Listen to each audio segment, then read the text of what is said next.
Snow fell cold on a bitter night. John was gone for the morning light. They blame Karen, but it don't sit right. Too many secrets hid from sight. Oh, the badge runs deep, the law runs thin. They stack the deck, but truth won't bend. The judge looks away, the truth gets drowned. Ain't no justice in Canton Town.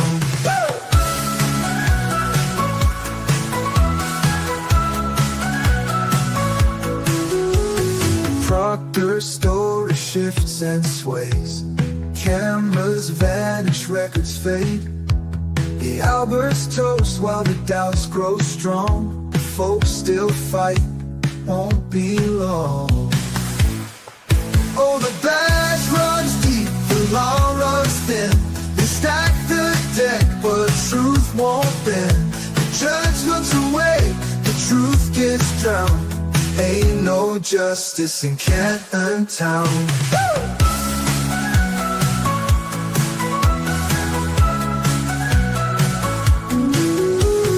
Proctor's story shifts and sways. Cameras vanish, records fade. The Alberts toast while the doubts grow strong. The folks still fight, won't be long.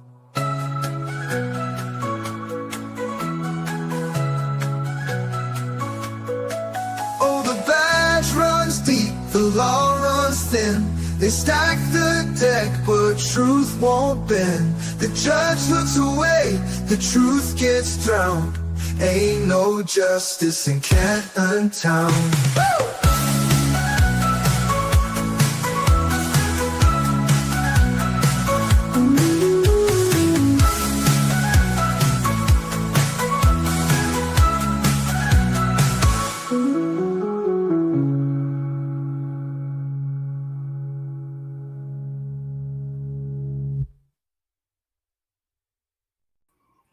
Good morning, good evening, good afternoon, wherever you are, whoever you are, whatever you might be. And welcome to day 2 in this 12-week trial of Karen Read 2.0, which will be after the Voir Dire Friday. Bev will say, I am infuriated, Mr. Jackson. We will do a retrial at June 1st. And then we will welcome you all back with the same team, with the same great guests, for a 16-week trial where all of the witnesses will magically have even better memories than they had 2 years ago, and the puffy jacket is gone, like my wish to have a healthier lifestyle and lose a few pounds. Mo, Valhalla, welcome. What's up, buddy? Mo, how are we doing this morning? Yeah, so let's hope that the second witness turns into a real winner, because that first one basically underlined, italicized, and capitalized every single thing that the defense pointed out in their opening statement. I can tell you that someone did the math. He spent roughly an hour longer on the stand this time around. The good old not all. And Not all. And what is it with threes? I know that isn't 3 and 7 magic numbers?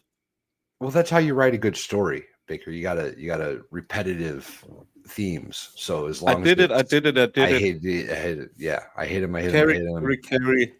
Ken. It's a case by threes. It is. Hello, Kelly. We ended off with Carrie yesterday. Carrie had better memories this time around as well, because now instead of seeing the broken tail light at John's house after driving behind the car, now she saw it already at Jen's driveway. Yeah. That was earlier than she saw it last time. Yeah, a little bit. Wow. And probably it would have been hard to explain how could you drive behind it and its entire right side is missing. Didn't you notice that? So now we just fixed it. Yeah. I think that's the thing. She was following her around all over town and didn't notice that she was missing a brake light until sometime at John's house last year. But this year, she took care of that. Okay, This year. again, bottom line, we have these things. Drive around in blizzard or blip, blip, blip, blip, blip. Hi, it's Jen. Anyway, so like Karen's totally freaking out. Do you happen to know like if John is there? Hey, That's pretty good. let me do That's this. pretty good. Beep, beep, beep, beep, beep. No, Karen, you never came to the house yesterday. John wasn't at the house. He was not at Fairview 34. There's no reason to go back there. You stopped outside, but he never left the car or came in. I know. I was texting him after you left. Can you? No, relax, girlfriend. I'm going to call all of my cop buddies and say, hey, I know you're drunk off your ass because Coco needed We a all little were. special time yesterday. An hour after everyone left the house, Coco needed to clean the house first, and then she got her smexy time on. She was like, oh, Bri, I've been huffing chlorine. Mama likes it. Ooh. Can we Okay, do too it She's now? far. like, Can keep the Too phone far. right next to you because I want I don't like it. everyone to share in this moment. you get Higgins to call us so the vibrator can go? Oh my gosh, that's how he gets, that's his move. Instead of the helicopter or the angry elephant, sit flop, he peen dials. How'd that I go? know. He's The like, do helicopter. you want to see something sexy? And he's like, I just dialed your sister.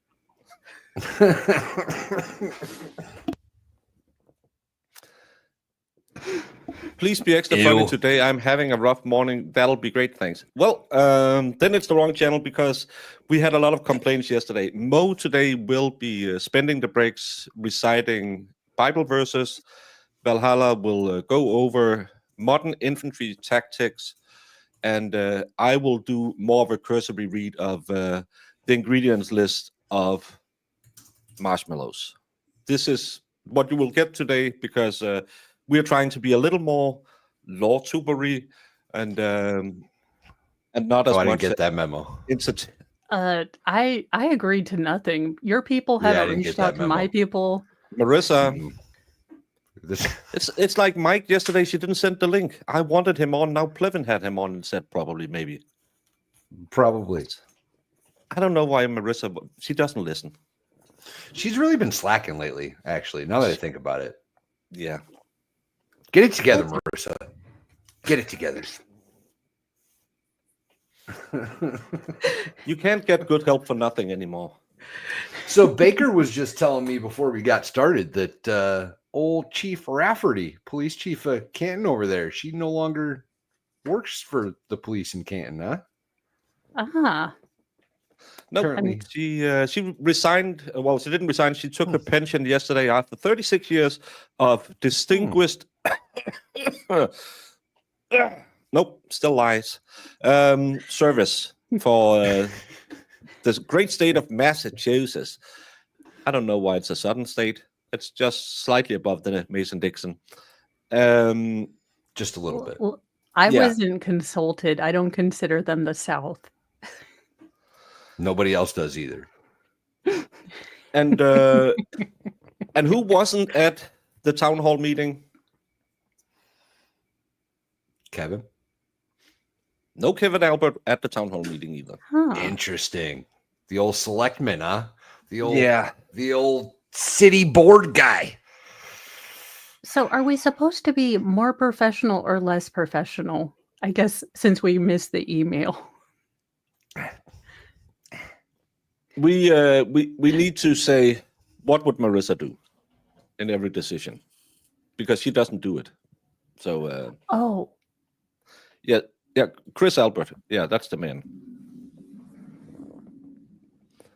I thought Jackson wasn't supposed to use third party. That's because you misunderstood what the motion said. The motion said you are allowed to use all the third party you want, but you're not allowed to name names. He was not allowed to name anyone inside Fairview or a dog. But he was allowed to talk about a third party defense, and he was allowed to talk about the people that comes up in the case. He was just not allowed to say, that's why we think Brian Albert did it. And he didn't. He said other people had a motive. But he didn't point the finger and said, we think Bri did it. So that's why you can do it. I asked, what would digital Jesus do? Digital Jesus? Yes, apparently a company has made AI Buddy Christ, complete with product plugs as he's telling you things. So you can put in like, hey, Jesus, should I drink, all these beers for my 21st birthday? And he'll be like, moderation is important. Also take the breathalyzer 9000 so you don't get, pulled over by the popo. Oh, yikes. Yep. Yikes. He's trying to stop us from having the rapture come before Nicolas Cage and I are no longer on the planet together. But y'all just keep pushing it. He was allowed to mention that the wounds were dog bites. He was just not allowed to say Chloe made these marks. People just, this is the big problem in this case. There's a lot of channels and a lot of them might not have read the motions. They better first than right. So they went out there and said they're not allowed to use the third-party defense. There was never a motion denying them the third-party defense. There was a motion denying them mentioning people or dogs from inside of Fairview 34. It's the same. They are not allowed, when they go into the third-party defense, to point their finger at Colin. That's the person they can't mention. They are allowed to talk about Bri. They are allowed to talk about Higgins. They are allowed to talk about Chloe. But they weren't allowed to mention these three people or anyone else from Fairview 34 in their opening statements. And then we had that emergency motion yesterday, so they weren't allowed to talk about ARCA. And that was a whole other crap fest. I would even say a crapiola fest. Because if Alessi is right, and I didn't notice it, it was 10:30, so Daddy might have been a little tired. You have Alessi saying they never turned over any communications with any of their experts. They were ordered to do that, and it's a Rule 14 motion, or it is Rule 14 that they must turn over their communication with experts. So let's see if Bev comes in today shaking like she had been on White Claw withdrawal for a week and say, I am infuriated at it. I bet she won't. Probably not. Probably not. No. After Alessi's, go ahead. Well, I was going to say, it was interesting, again, to see Bev, in my very short, introduction to this trial, make a ruling right on the spot. Basically, already have it printed up. I mean, usually she's like, look, I'll get to it like February, like put a pin in that. So it was interesting. She pulled the old Jen Psaki circle back move. Yeah. And Amanda asked, why did she rule the way she ruled? Like Mo said, she didn't listen to Alessi. She didn't give two cents about Alessi. She had already determined she needed Arca back in the room to cost Karen Reed more money and again try to slip up and deny them to talk about. This is the big problem in this case. Brennan has no case. Lally had no case because he had really bad witnesses. Now they went out, hired a guy who seems, I haven't read the report, take it on the face of it, it seems like he did an even worse job. A job so bad that the ARCA guys can't figure out what it is he's citing in his report. They are now working to try and decipher that. This is the part, the deciphering part, that Brennan once kept out because he wants this guy to come, put 44 pages of Photoshop PowerPoint on the wall and say, this is what happened. And how did I prove it? Don't care. Trust me, bro.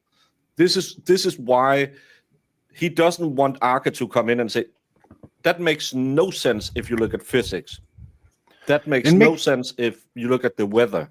That makes no sense. Make no mistake. either, y'all. Make no mistake. Like, this is exactly the timeline it should have been, right? Like, they couldn't have gotten ARCA any sooner. They couldn't have had this happen any faster than what they're happening. It happened. And Brennan saying that, oh, this is what I saw coming from October. Well, yeah, dummy, because this is as fast as it could happen. He's making a big blustery argument out over absolutely nothing, over absolute nonsense. And Bev's letting him do it. Bev's letting him get away with it. And now they're going to cost Karen Reed $10,000 more. And who knows? Bev might actually try to keep ARCA out of this trial, which I can't imagine how she would pull that off. Like, I can't imagine. Yeah, well, and that's where I would think that ARCA would start to get pissed off, because now it's damaging ARCA's reputation, because now the state is basically putting out there that ARCA can be bought, ARCA can be influenced. And, I would be not shocked if there's not legal stuff going on with ARCA's lawyers in the background saying, y'all need to be careful. We have protocols set up in place if they do, because ARCA is all about reputation. But you have to remember, it's not the ARCA testimony she wants to keep out. It's the new ARCA testimony that he wants to keep out. The ARCA testimony from the first trial, she can't keep that out because they testified at the first court. All right. But thank you for explaining that, because I think maybe that's where I was confused. Yeah. But if the texts are discoverable, don't delete them or create them in the first place. I don't see that I only cursory took a look at Rule 14 about what to preserve, and I can't see the scheduling. Like, hey, Brandon, you want to meet up for tea time on Wednesday? Sorry, Wednesday's really bad because I have this lot lizard that I have to dispose of. Okay, can we do it Saturday? Yes, if you can meet me in Cancun. I don't know. That's work-related product, and I don't think that's discoverable. But at the same time, if you have this big of a conniption fit, why haven't you turned over your communications that you were ordered at the last trial, last hearing? Ooh, we're back.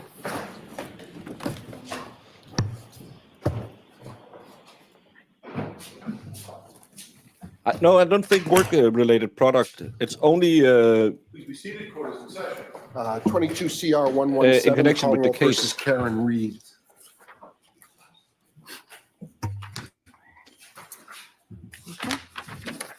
All right, so I was told council wanted to see me about something. Yes, good morning, Your Honor. Morning. Last night we received 19 new exhibits. One of the witnesses that the Commonwealth intends to call today, Trooper Garino. Many of these Kill me now, reports are Celebrate reports that are run with new software and not addressed in any corresponding report. Some of them include data that have never been discussed by Trooper Garino. There's at least one PowerPoint that is hundreds of pages long that appears to be cut and copied text messages and various phone calls. But again, we received at 10:45 last night. This is That sounds like a discovery violation. And we're asking the court to exclude, at the very least, the lengthy PowerPoint of phone calls and text messages that have been copied and pasted into a PowerPoint, because we have no ability to go through in a timely manner and review them for accuracy. What do you say about that, Mr. Brennan? Your Honor, all of this information is from the phone discovery, which they've already had.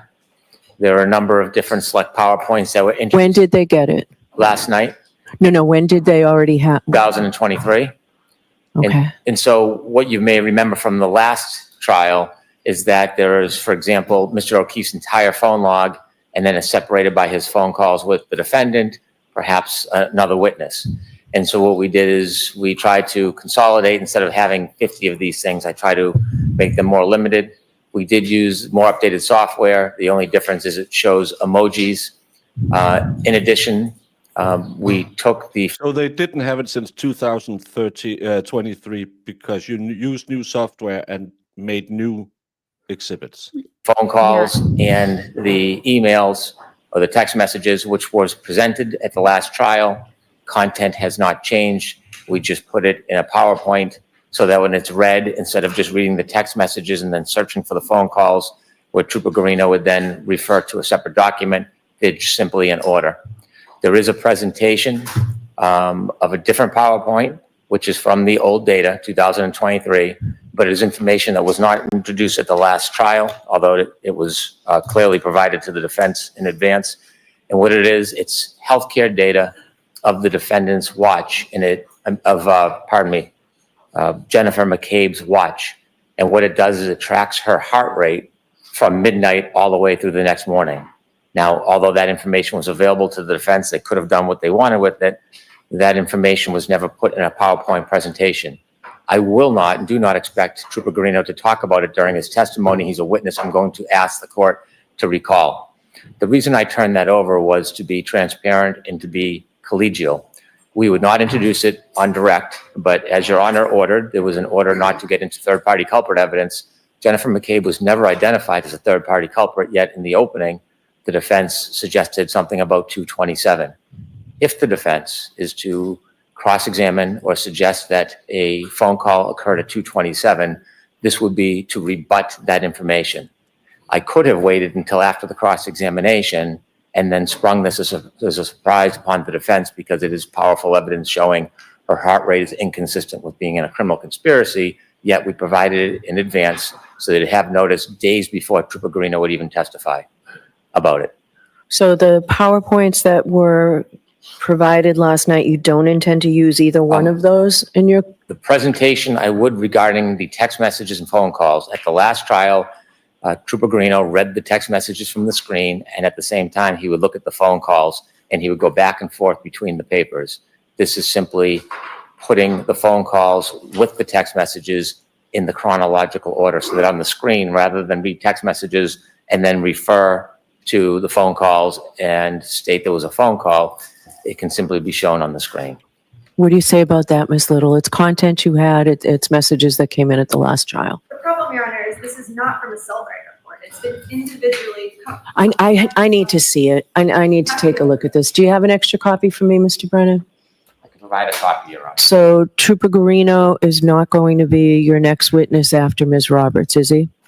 It's going to be Peggy O'Keefe, and then it would be Trooper Garino. As I said, I can recall him, and I expect to, because there's a number of other events. If it becomes an issue, I can call him to authenticate the phones that we'll need for our further witnesses, which is Ian Whiffen and Jessica Hyde, and then I can simply recall him. I don't need to read these to the jury today, but there's nothing new in it. There's nothing surprising, but I will make this as easy as possible for All everybody. right, I'd like to be able to take a look at this. I'd like the defense to take a look at it. You're right, Ms. Little, you're entitled to be able to spend some time looking at what the Commonwealth intends to put into evidence today. So, yeah, so I just took, I guess, Mr. Lally's copy. So if you can get me, Mr. Clerk, would you give this back to Mr. Lally? If you can get me another copy today. Again, well, it's just putting emoticons in there. Okay, you change the content. It's new evidence. It's new data. Because if it's just said, see you later, emoticon, and you can't see what the emoticon is, and it was a skull, or it was a smiley face, or it was a winky face, or a tongue out face, it has very different connotation what that could have been. This is totally new evidence. Not to mention, again, for someone who has been bloviating on about, we followed the rules, we gave these with ample time, blah, blah, blah. 10:45 the night before, and then he's like, well, yeah, obviously, but they've had this since 2023. And heart rate monitors on smartwatches, especially Apple Watches, are notoriously bad.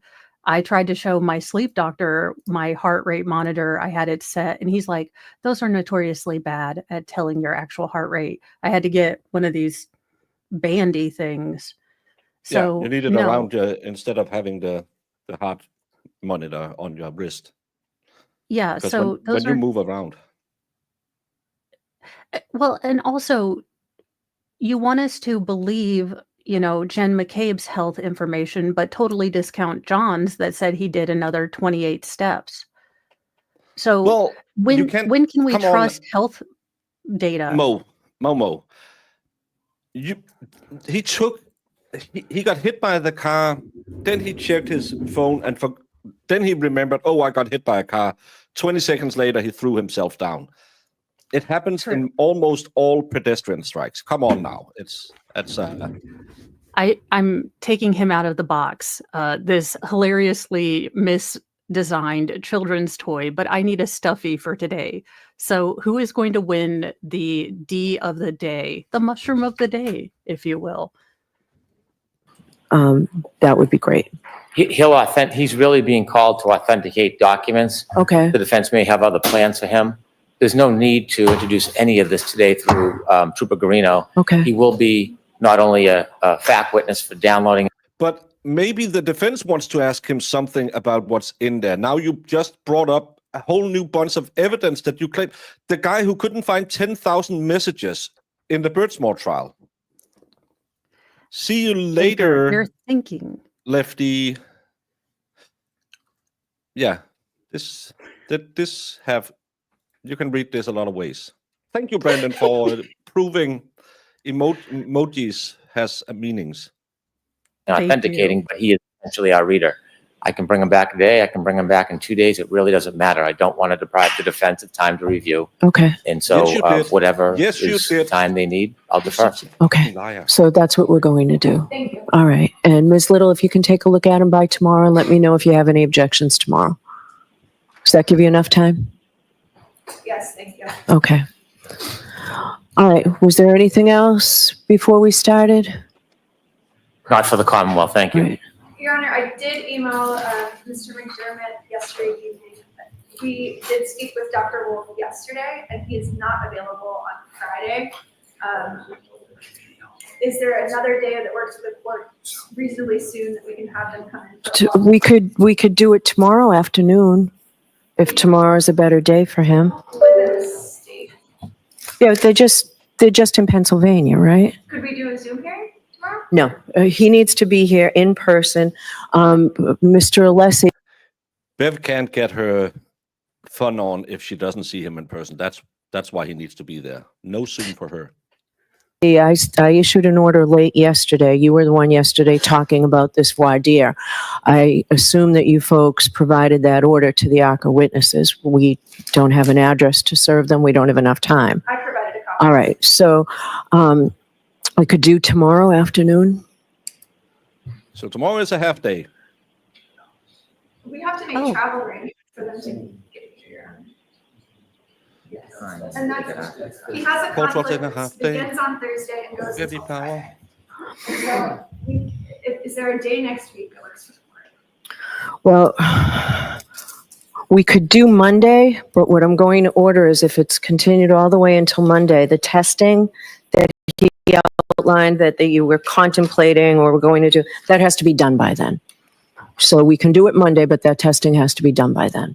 What if they can't finish it because they can't figure out what to do? We'll make every effort to make that happen. I don't have a status on some of the shipping components that they need for the testing. Okay. So I mean, How can she demand testing on a report they got just over a month ago? No, less than a month ago.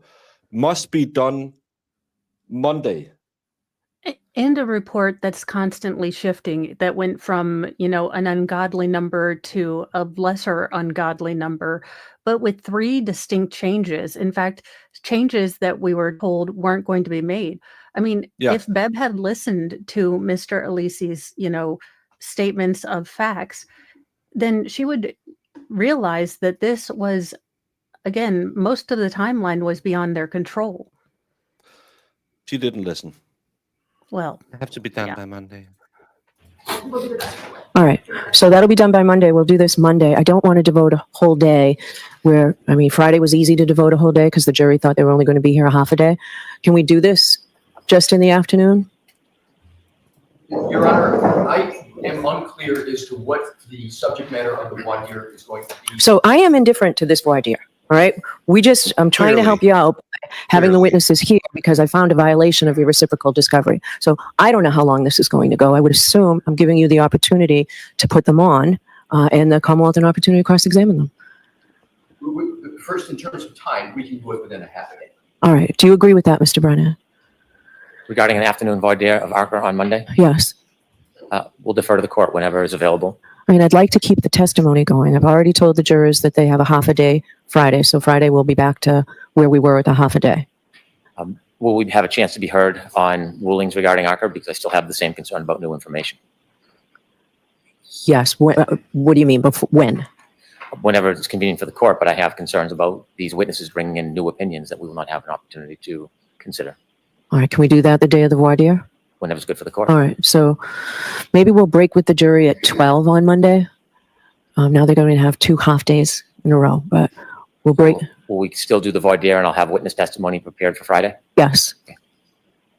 Your Honor, may I have one quick follow-up question? Yes. Thank you. The reason I asked for, and I appreciate the opportunity for the voir dire, it's not lost on me. But what I'm trying to understand is I want to hit the target, whatever the target of the court So is. one of the big concerns I have is that 105 or more text messages were deleted. And you said in due course. I have no idea what you mean by in due course. It's a pending case. I need to figure out that at least. That's And very helpful. Okay. And Your Honor, the 30-day, if you may recall, the defense had this very same issue with a matter with District Attorney Morrissey. So you said, I'm unclear what the deletions are, and we're happy to have testimony, but the Archer witnesses can discuss it. They're to bring them if they still have them. Exactly. That is also very helpful. But this 30-day auto delete, a lot of attorneys do that. District Attorney Morrissey So did that. I need something in writing about that. That's not my understanding on how you keep records in a pending case. And remember, you still said out of the blue, months later, a bill came. This gives me pause about that, frankly. Okay. We're happy to So- discuss that as well, Your Honor. All right. All right. So, Get your clarification. all right. And there'll be more. I'm not limiting it to that, but those are my big concerns. Appreciate it. There All will right. be Are more. we ready to start? Judge, I just have a, yeah. So let's figure that out. Do you want to, let's see counsel at sidebar about schedule. Oh, what a mess. It's a sidebar before the testimony. Sidebar with Bev, she's holding court light. Got a claw in her hair, ropes a little too tight. Forgets the names but remembers the T. She stays, she shouts, just randomly. She's the queen of the bench, but don't ask her why. She's not raising glass. Yep. Yep. Yep. Yeah. Remember when the defense said, can we push this back 3 weeks? It'll still be within the time limit and we can get all of this out of the way. Now we have to start by April 1st.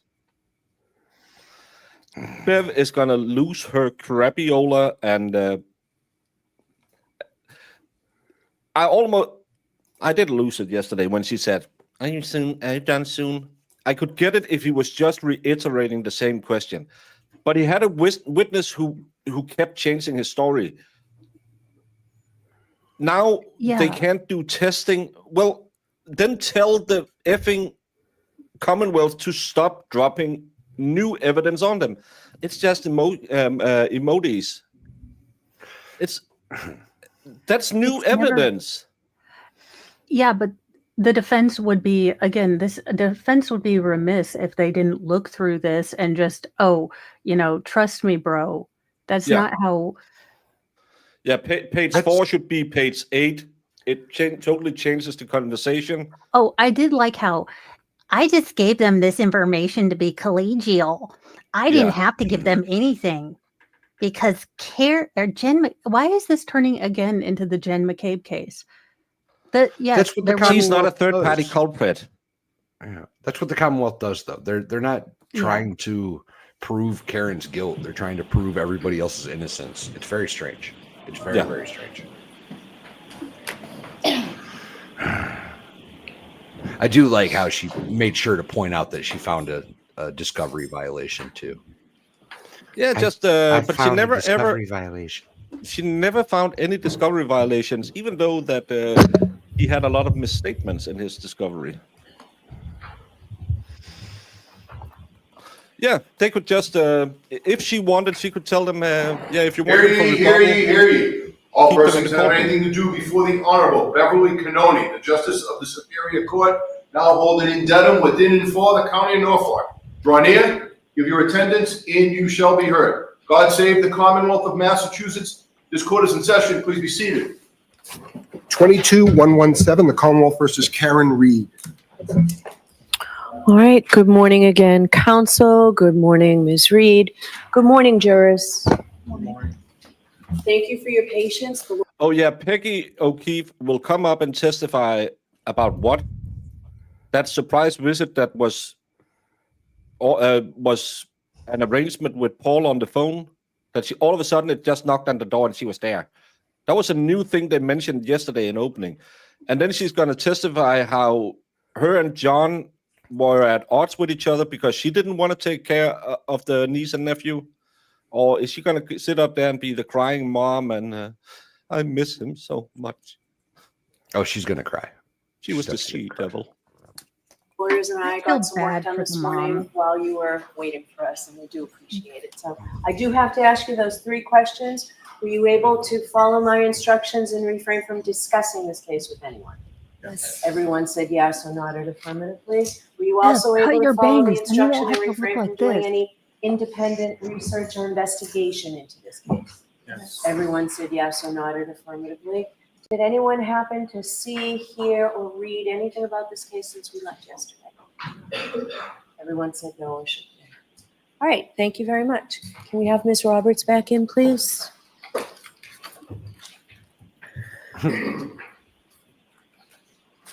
I don't like her either, if I'm being completely honest.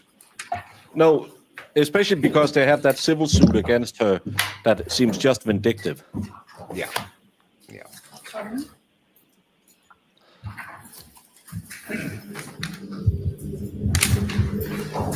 Mr. Roberts, I'll remind you, you're still under oath. Okay.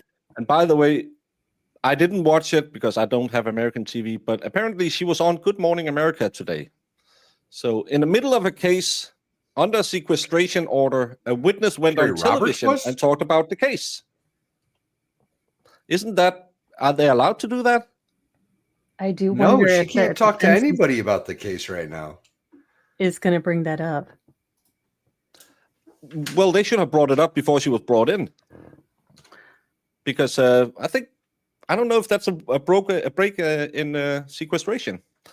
Carrie Roberts was on Good Morning America.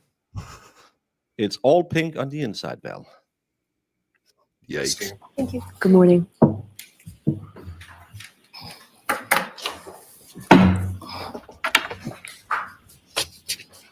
Whenever you're ready, Mr. Brennan. Thank you, Your Honor. Good morning, Mrs. Roberts. Good morning. Yesterday, you told us a little bit about when you went into John's home at Meadows to look for him. Yes, And I recall you said that you did not see him there. correct, At some point, you left. correct. When you went into Meadows, who did you go into Meadows with? Karen and Jen McCabe. Have you ever seen any video from a Ring camera depicting you and the defendant and Miss McCabe going into the home? Yes, I have. No, she's not a victim in this trial. She's Why a would she witness. be a victim? The only victim in this trial is John O'Keefe. May I approach? Yes. She's not even part Actually, of I've the harassment moved to case against introduce- Hayden, I don't think. A Ring video, it has certification, and then a smaller clip of that Ring video, if there's no objection. Did you say if there's no objection or there is no? If there's no objection. There's no objection. Nice. May I introduce Your Appreciate Honor? it, Kimberly.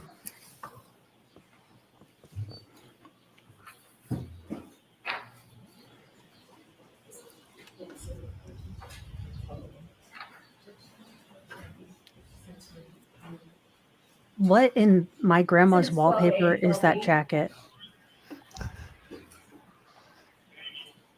It's a choice. It's a lifestyle. Oh It's not my a good God. choice, but it's a choice. Mr. Mo has a CPAP, and you have no idea how much I want to go get my very loud blazers Thank you. and start One final. maybe for the afternoon. It's a 12. Outstanding. Fine, thank you.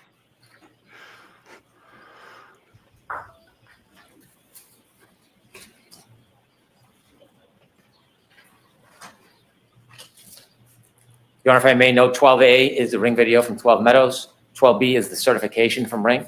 And 12C is a clip of a portion of 12A. That's accurate. Yes, thank you. Thank you. With the court's permission, I'd like to play 12C for the jury. Okay.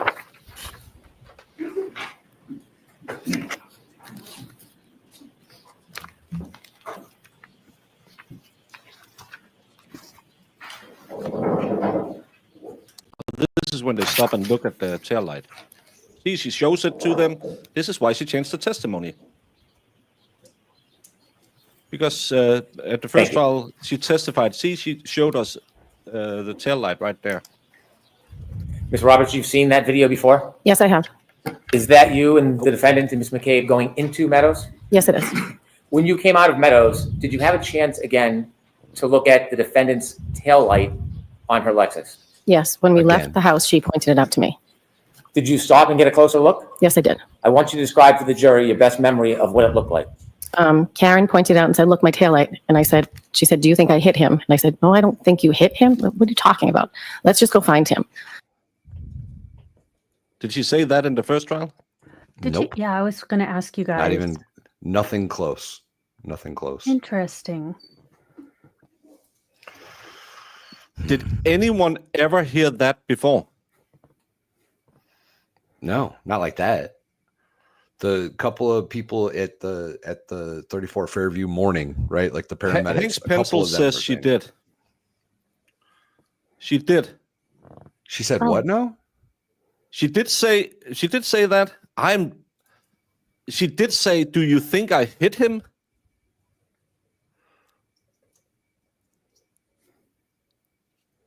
I never heard her say, did she think I hit him? Now I'm She trying to did, she remember. didn't. Well, Hank's pencil is the only one saying she did. Well, I'm guessing if she didn't, the defense will bring that up. Yeah. There Marissa's was pretty sure she something. did. There was something, but it was like in passing almost. Yeah, but I'm pretty sure she didn't say, do you think I hit him?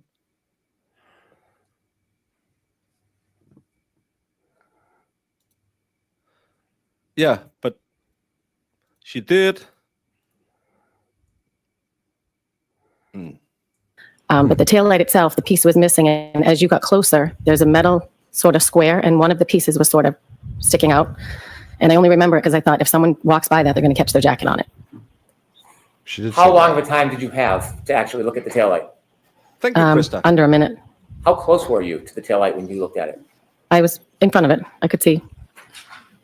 And when you talked about the taillight, you said a piece was missing. Is this the left side or the right side of the Lexus that you saw the piece of the taillight missing? It was the right side, so it was the passenger taillight. May I approach? Yes.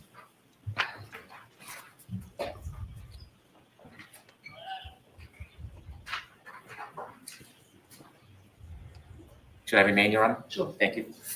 May I recognize what is in that photo? That is Karen's SUV. Is it similar or a fair and accurate depiction of how you saw the vehicle that morning? Without the snow, I can't be positive, but this square piece was missing, as is in this picture. The photograph you looked at is not the car in the snow in the driveway the day you saw it. Correct. Putting that aside, is that a fair and accurate depiction of the damage that you saw to the right rear taillight of Ms. Bede's car that morning? Yes. I move to introduce this as an exhibit, please. Any objection? No objection. Does anyone find it weird that he doesn't talk? He talks away from her. Thank you. With the court's permission, I'd like to publish exhibit 13. Sure. I think a lot about that man's weird. Well, Ms. Roberts, I'm going to ask you to take a look at the photo that you just described. Do you see the white area in that photograph? Yes. Is that where the taillight had missing part? Yes. And where was the metal in relation to that white part that you see? If you look at the white part, it's the upper left. It's sort of like a rectangle, but it's vertical, sort of. And that's the metal part that you were concerned about? Yes, one of the side, it's almost like an encasement, but the right side, I think it was the right side, was sticking out a little bit, like out from the car toward me. Did you express any concern about the metal sticking out? Yes, because I thought at that height, it could clip someone's coat or something if they were walking by. You mentioned the defendant asked you if you thought she hit somebody. Correct. How many times did she ask you that? She asked me that in the driveway. how many times? She said, do you think I hit him? Do you think I hit him? And my answer was, no, I don't think you hit him. I'm sure you hit something because your taillight's broken, but I don't think you hit him. Why would I think that? Did you have any reason to think at that point that she hit anybody? No. Did she ever repeat that phrase or question in the same or similar manner again that night? She did at the scene where we found John. Before or after you found John? After we found John. Okay. So we'll get to that then. Could we please take that picture down, Ms. Gilman? How far of a ride is it from Meadows to Fairview? I don't know, maybe 8 minutes. So when you left John's house at Meadows and you traveled to Fairview, you said you were driving. Yes. Was there any comments or conversation from the defendant on that ride? There was talk of Bella's mom, who lived near Jen's sister. There was talk, and I said, where is Fairview? And Jen said, it's off at Chapman, so it was near Spring Lane. And I knew of somebody previously that John had dated on Spring Lane, so I brought it up thinking, could he have gone there if he was walking home? I don't know. I didn't know where he was or why he was missing. Describe the mood in the car. Well, it was scary driving, and Karen was, frantic, and she was yelling. I don't even remember at this point what she was yelling, but she was yelling. She had an elevated voice. She was in between us while I was driving, and she would sit back in the back seat and be in between us. Did you have any words with Miss Reed? I told her to shut up several times because I was trying to drive and I couldn't concentrate. I told her to sit back and buckle up because it was bad driving. I didn't want to get into an accident and her not have a seatbelt on. How often was the yelling on the way to Fairview? Oh, several times. It was like you couldn't control her. And I was trying to drive in a blizzard. You went down Spring Road before you get to Fairview? No, Spring Lane is before Fairview off of Chapman. And did anything remarkable happen on Spring Lane? I'm sorry? Anything remarkable happen on Spring Lane? No. More of the same? Yes. Now, you mentioned yesterday that when you got to Fairview, the defendant began kicking your door. Yes. When you looked out, you didn't see anything. I did not. And at some point, you ran over to where Miss Reed was. Yes. Tell us what your first observations are when you get close to the defendant. Well, it was the shape of a body, like the length of a body, shape of a body. She ran over and I said, oh my God. I jumped out of the car. I ran over and she was lifting up his shirt to try and warm him, I guess. So I went over to his head and I began to dig his head out of the snow. Can you take us back and describe for us what you're seeing? His body was completely covered, but his head was completely covered. So I started to dig around his face and his eyes, and his left eye was fine, but his right eye looked like it was huge, like he had something happen to it. And after that, I told Karen to get off him. We were going to start CPR. I had been certified at work through the American Red Cross, so I knew chest compressions were more important. So I started to do chest compressions, and I yelled to Jen and told her to call 911. Karen was trying to do mouth to mouth. I don't know if she knew what she was doing, but I knew chest compressions were more important, so I concentrated on that. I yelled for Jen. I carry blankets. I have 2 kids, so I carry blankets in the car. So I yelled to Jen to get the blankets. I don't know what I thought I was doing with blankets, but I wrapped them around his head, just thinking we're trying to warm him up. I found a rough transcript from the last time. And Karen said that she remembered leaving him at Waterfall, and Jen said, no, I saw you pull up to my sister's house. And then at some point in the conversation, she said, what about my tail light? What about my tail light? And I looked and there was a piece missing, but it was caked on with snow. You could tell there was a little black hole, but there was snow like caked on it, and it was blizzard at this point. And this was after they found John? No, this is, so you go to Mrs. McCabe's house, and can you describe for the jury sort of what you observed and what you seen when you first coming up to Mrs. McCabe's? So she didn't say that the entire light was out and that she was screaming. I'm going to keep reading, sorry. He was covered in snow. When you first ran over, you mentioned that his head was covered in snow. Was his head fully covered in snow? Yes. When you look down, could you see who it was at first? At first, no. I had to dig him out. When is it that you realized that this was your friend John? When I cleared the snow off his face. Did you feel his skin? Did I feel what? His skin. Yes. And could you tell us how it felt? It was cold. Like he had been there in the elements for a while. You mentioned that his head was covered with snow before you brushed off the snow.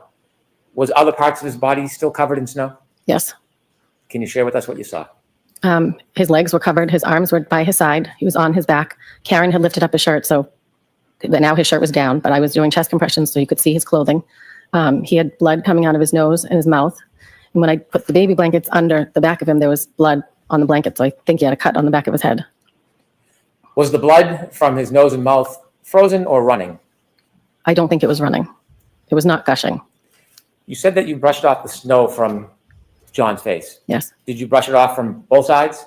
Yes. Did you brush it off to the extent that you uncovered his entire face and head? Yes. So did you have gloves on? No. Bare hands? Yes. And that's how you felt the temperature of his skin? Yes. When you brushed. She said, come on. My tail light, look at my tail light. And I looked at it and I said, you told me you don't remember anything from last night. She said, do you think I hit him? Do you think I hit him? I said, no, I don't think you hit him. I think you probably hit something, but let's go in the house and look for him. And then she's asked, when did she show it to you? Well, after seeing the video, it must be when we left. So again. Brushed off both sides of his face. Did you ever feel any pieces of glass sticking out of his face? No. Did you ever see any pieces of glass sticking out of his face? I did not. There's How supposedly long a piece of glass did you give embedded chest in compressions his for nose. to Mr. O'Keefe? Oh, I can't be sure. I would say 4 minutes, 5 minutes while we were waiting for the EMTs. I had Jen take over at one point. And then the EMTs came. So however long it took for them to get to us, 6 minutes. When you were trying to save your friend John, did the defendant say anything? She was just running around screaming, Carrie, Jen, Carrie, Jen. Was anything said at that point about her taillight? About what? Her taillight. No, when the EMTs were around and they were working on the body, she was running around and saying, did I hit him? Did I hit him? Is he dead? Is he dead? When you were waiting for the police and EMTs, just briefly, what was the temperature like and the visibility like? The temperature was freezing because I remember at one point I couldn't feel my knees, which is why I had Jen take over. And the wind was still whipping and the snow was still coming down. At some point, did help arrive? Yes, they did. And when help arrived, what did you do? I stood back and watched them work on him.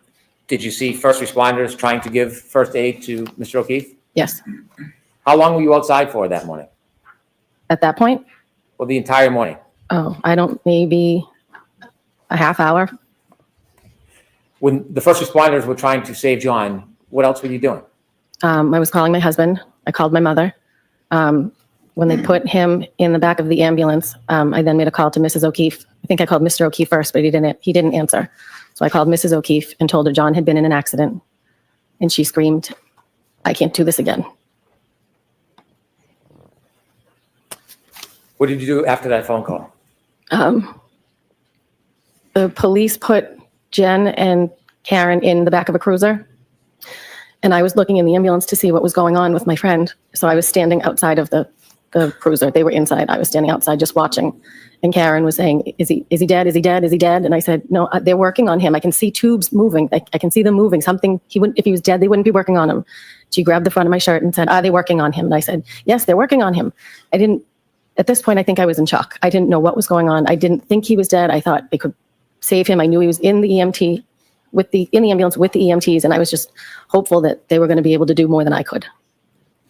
You said that at one point, Ms. McCabe and the defendant were in a car, and then you mentioned at some point the defendant grabbed you. Did she grab you when she was in the car or out of the car? She was in the car. I was outside of the car. At some point, did the defendant, Ms. McCabe, get out of the car? Yes. Did you go over to the ambulance before it left? Did I go over to the ambulance? Before it left? No. Did you watch? Yes. At some point, did you see the defendant get out of the car, the police cruiser? No, I didn't see them get out, but they were out at one point. They were what? They were out of the vehicle, but I didn't watch them get out. I was watching the ambulance. At some point, you saw them out? Yes.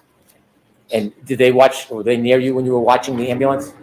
Did what? Were they near you when you were watching the ambulance? I don't know. No. I wasn't concentrating on either one of them. I was concentrating on my friend in the ambulance. When you were trying to save Mr. O'Keefe, did you ever see any signs of life? I did not. And I checked his pulse. No, I did not. After the ambulance took John to the hospital, tell us what you do next. I left.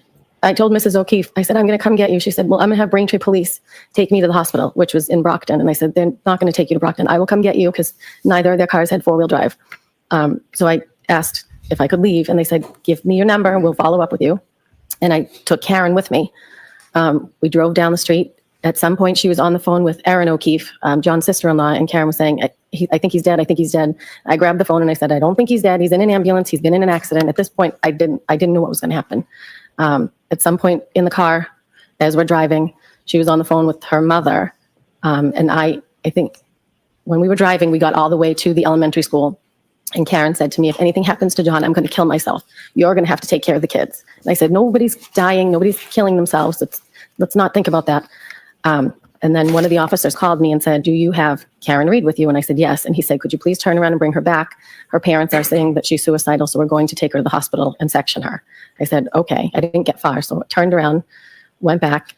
At some point, she was on the phone with her mother, and I got on the phone with her mother and said, I'm going to be heading to the hospital. Let me give you my phone number. It's the same hospital John's at. I'm assuming they're going to the same. That's where Canton takes everybody.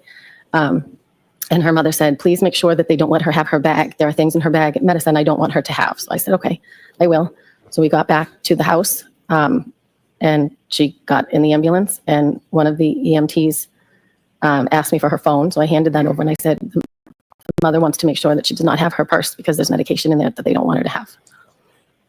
Did you see the defendant leave with medical personnel? Yes, I did. Before we move forward, I want to step back for just a moment. Did you see when the medical personnel, the first responders, lifted John from the ground and then put him on a bed? Yes. Shortly after they moved John from the ground and brought him to the bed to bring him to the ambulance, did you go back to where John lay when you first saw him? Yes, I did. Why did you go back to the spot where John was lying when you first saw him? When they lifted him up, there was grass underneath him, and I could see his phone. So I went over and picked up the phone and the 2 baby blankets that were left on the ground. So let me ask you, when you went back to where John was lying on the ground, you said you saw grass. There was not snow under him? No, there was not. Was there many inches of snow around that area? Yes. But none where he was lying under him? You said you picked up a couple of items? Yes. Could you repeat that again, what you picked up? I picked up John's phone and 2 blankets, the blankets that I had Jen get out of the car. What did you do with John's phone when you picked it up from the ground? I put it in my pocket and gave it to a first responder when they came over, or I handed it off to a first responder. And the blankets you picked up, were they in the ground area or on snow as well? They were, I don't remember. Okay. How long after you put the phone in your pocket, do you remember when you gave it to a first responder, how long you had it for? I don't remember. Do you remember the time that you picked up the phone? I do not. Have you seen video of that event? Yes. Does that video have times when you went over and picked up that phone? Yes, but I don't remember. Somewhere around 6:12, 6:19. And you don't know how long you kept it in your pocket before until you gave it to a first responder? I do not.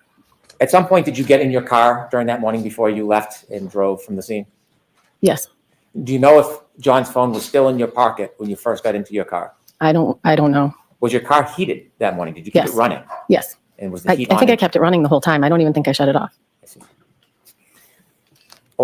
So the magic battery story will prove that it was in her and it wasn't absolute. How did the phone end up under him? I still can't understand why they do that. Homegirls, you're so out of pocket. All this, I don't know how long it was. No, it was 6.313 minutes. You need to stop it. Go back to the 304 mouth hug away. Thank you, Brendan. I read your message and I kind of looked weirded out. I want to now step forward to where you left us when you said that you had spoken to John's mother, Peggy. And did you decide what you were going to do next? After I dropped Karen back off at 34 Fairview to get in the ambulance, I then made my way to Braintree. Barely. I was on the highway. I was the only one on the highway. I spun out a couple times. Can you describe what you mean by spun out? Well, the driving was, no one else was on the road. The driving was horrible. So I spun out almost at the Braintree exit to get to their house. And then I got to the O'Keefe's house and I said, we are not taking the highway back to Brockton. We're going back roads, which is a much longer way, but there was no way I was putting us in. How do you clean snow in America? In Denmark, we start with main roads and then back roads. Yeah. Yeah, She that said she doesn't make spun out. She said she spun out a couple times, and then she said she almost spun out at one intersection. well, and more traveled roads are going to be cleaner. I mean, that's why, back roads, my neighborhood looks like Snowmageddon. I get on the freeway and it looks like no snow here. Yeah, because that's the main main line for traffic that's important to commercial. That's what. Nobody knows how long anything took. Says, I don't know, rethinks about what Hanky told him to say and comes up with a precise time. Yeah, it's such a stupid, I don't remember, 6:17, 6:18, something around that area. It's just stupid. Thank you, Caddy Michael.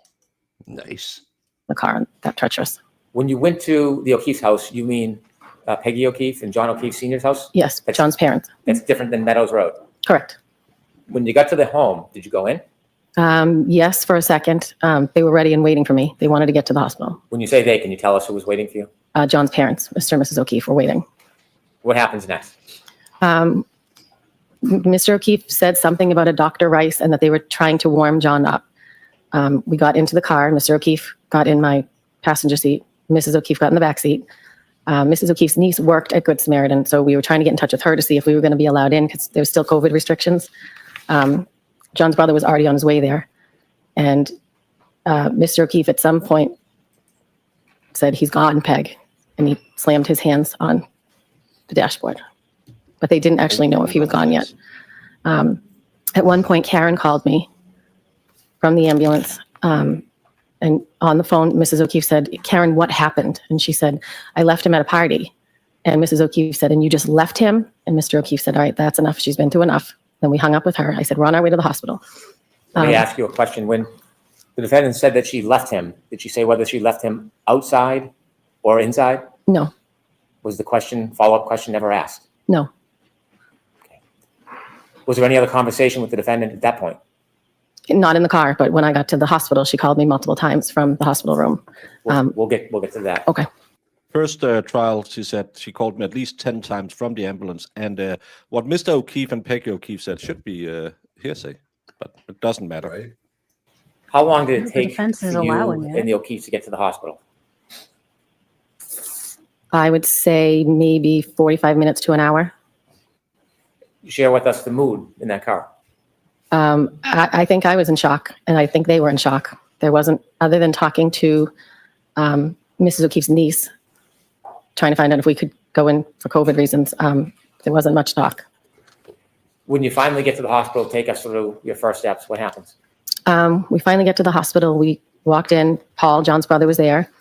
We went over to him, and then Susanna, Mrs. O'Keefe's niece, came out from her office and offered to take me to the bathroom to wash up because I had blood all over my hands. So I went into the bathroom and I asked her afterward if she could take me to the chapel so I could say a prayer. So she did. She took me to the chapel. And then when I came out, she took me into her office and explained to me that a Dr. Rice was going to come talk to the family and take them into an office and talk to the family. And then the family would be able to go see John. Did you get a chance to see John? I did. Would you be willing to tell us a little bit about what you saw? I waited in the waiting area. I spoke to my mom. Phone calls were coming in because people had heard what happened. And Mrs. O'Keefe, the family went in to see Dr. Rice. I watched them go in. I watched them walk down a hallway. And then when they came back out, Mrs. O'Keefe told me he was gone. Strike that statement. Without telling us what anybody said to you, please just share with us what you saw. I went into the hospital room, and John was in a neck brace. At this point, there was a trail of blood going toward the gurney or the bed that he was on. This time, both eyes were filled with blood. They looked like raccoons. That's the only way to describe it. I thought he was going to look better seeing him in the hospital because he had been worked on, but he was not. There was much more blood. Were there any other ways that John looked different in the hospital than when you first brushed the snow off his face in the front of Fairview? When I brushed the snow off his face, his left eye was fine. It had an ice cube on it that I pulled off, but the right eye was out to here, like a golf ball. When I got to the hospital, both eyes were swollen it looked like. Let me tell you something, brother. Your body is actually quite simple. it has 4 chambers right about around here. They do a pumping motion that forces blood out through your system,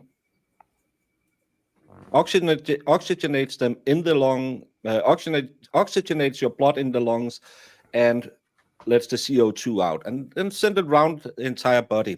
When this one isn't doing that anymore, you will not get bruises because the blood will not be going to that area. So if you're saying John had raccoon eyes all of a sudden in the hospital, he must have had blood flow. You don't get bruising after you're dead, only rigor mortis spots on the lower part of the body because the body will flow with gravity. And unless they put him on his stomach, no blood would run to his eyes. It would actually run to the back of his head. Was there any talk about lividity being present on his No. body at all? They talked about him being so cold that they couldn't determine. Okay.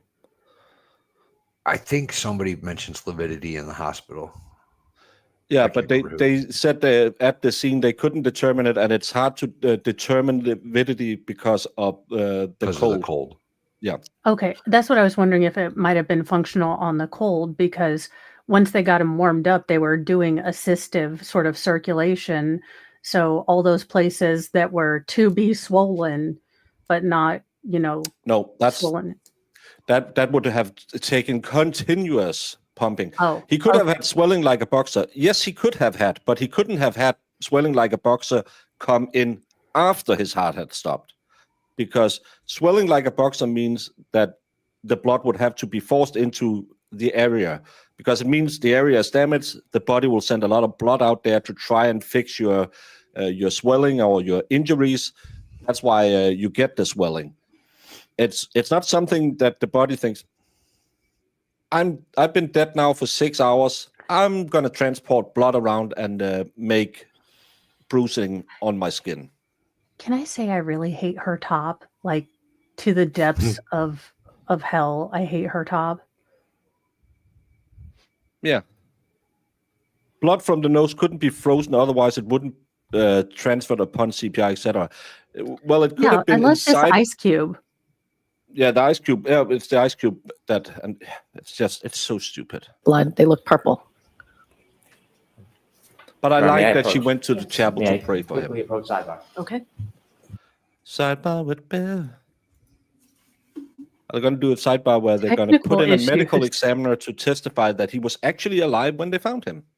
Technical issues, please stand by. That's not a good sign.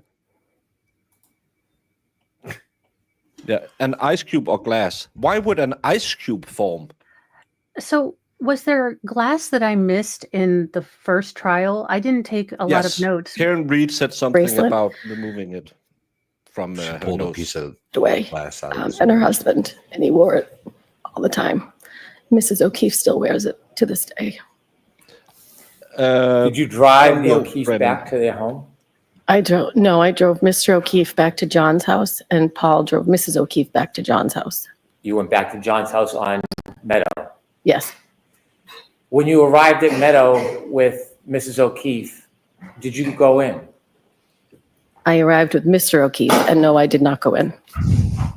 What did you do next? I went home. No, they said they couldn't determine he was dead because that's not their job. That's a doctor's job. At some point after you went home, did you return to the O'Keefe residence or Meadows? Not that day. The next day I did. Where did you go? Where did I go? Yes. I went to go to see the family the next day. And where were they? They were at John's house at Meadows. So they were then staying at John's house at Meadows? Yes. Did you go in and visit them? Yes, I did. Why did you do that? Because my friend had just died and I wanted to be with the family. Were there other people that were coming and going? Yes. Describe the level of traffic of people coming and going to Meadows that next day. There were people coming from all over. John's friends, people from Canton, people we went to high school with. There was people coming in and out, dropping off food. When you were there the next day, how long did you stay for? Several hours. maybe like 2.5, 3 hours. Did you ever see the defendant there? I did not. Now, you told us that you had only met Miss McCabe once before that night? Yes. And after that night, shortly after what happened, did you speak to Miss McCabe again? Yes. How often? Very often. We wanted to know what happened to our friend, so she would call me. This is such BS. You were not friends with John. You testified yesterday that you knew him years back and that your husband knew him better. Oh, we had friendship bracelets and everything. And Jen McCabe didn't know John either. Well, no, I mean, there's a different level of friendship. I mean, this is a much deeper level of friendship when you offer to go drive parents, when you're like, I know where your parents live. So unless she was like, this is what I would do for any acquaintance because I'm a good person. I also noticed every bit of her testimony has shaded Karen in terrible light. I mean, she won't even give her the grace for John was missing. You're overreacting. You are such main character energy. Have to make it about you. You know, Karen was hysterical. Karen was going to make us wreck.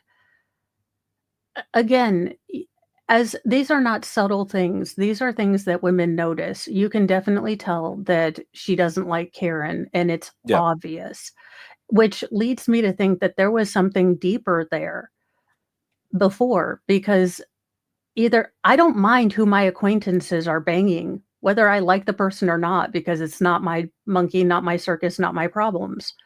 I'll still buy a ticket to the show, but so that's what I don't understand. These women seem to have a distinct kind of proprietariness over John's personal life. Yeah, and again, she was just sad that she wasn't the one getting banged by John.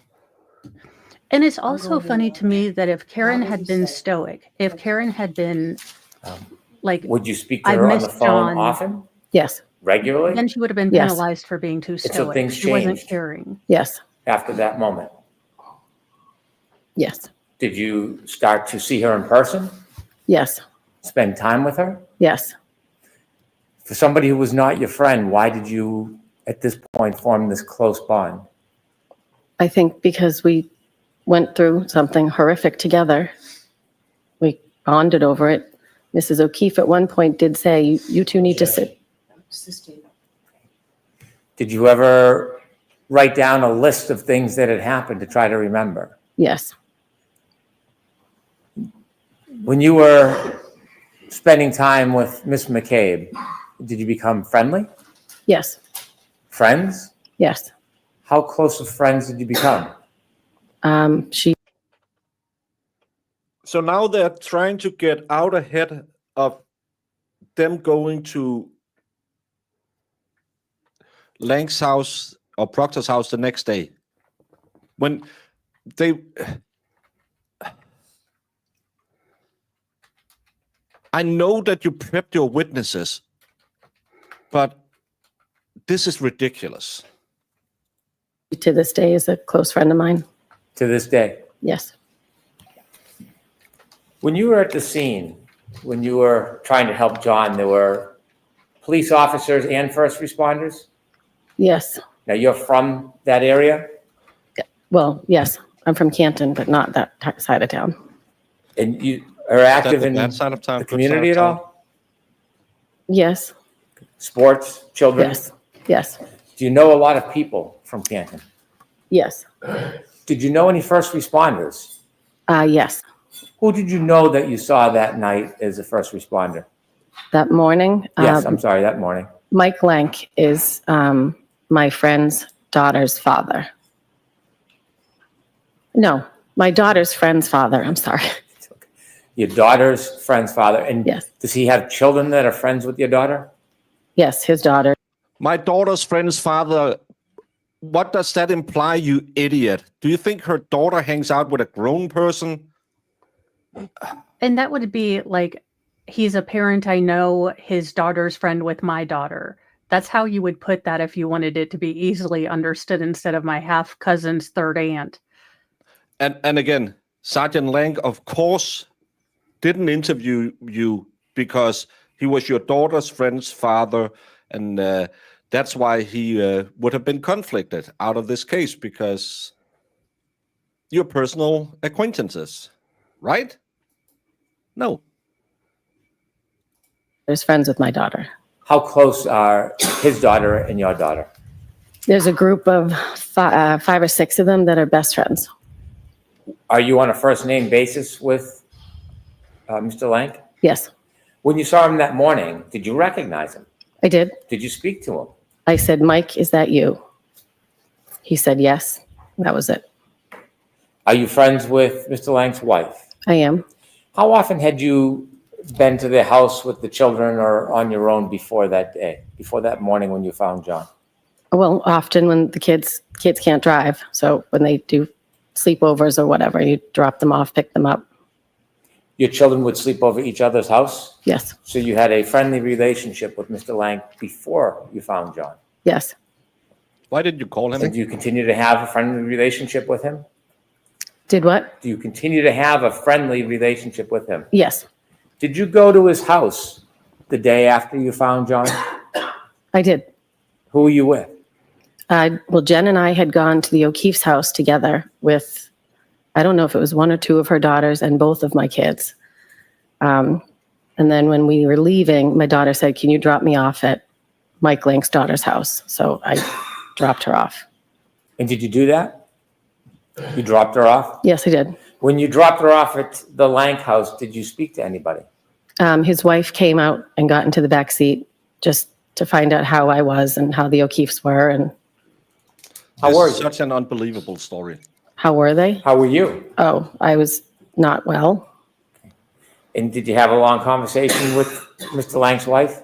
Yes, Was Miss McCabe with you? yes, After you This is the day after, right? Yes.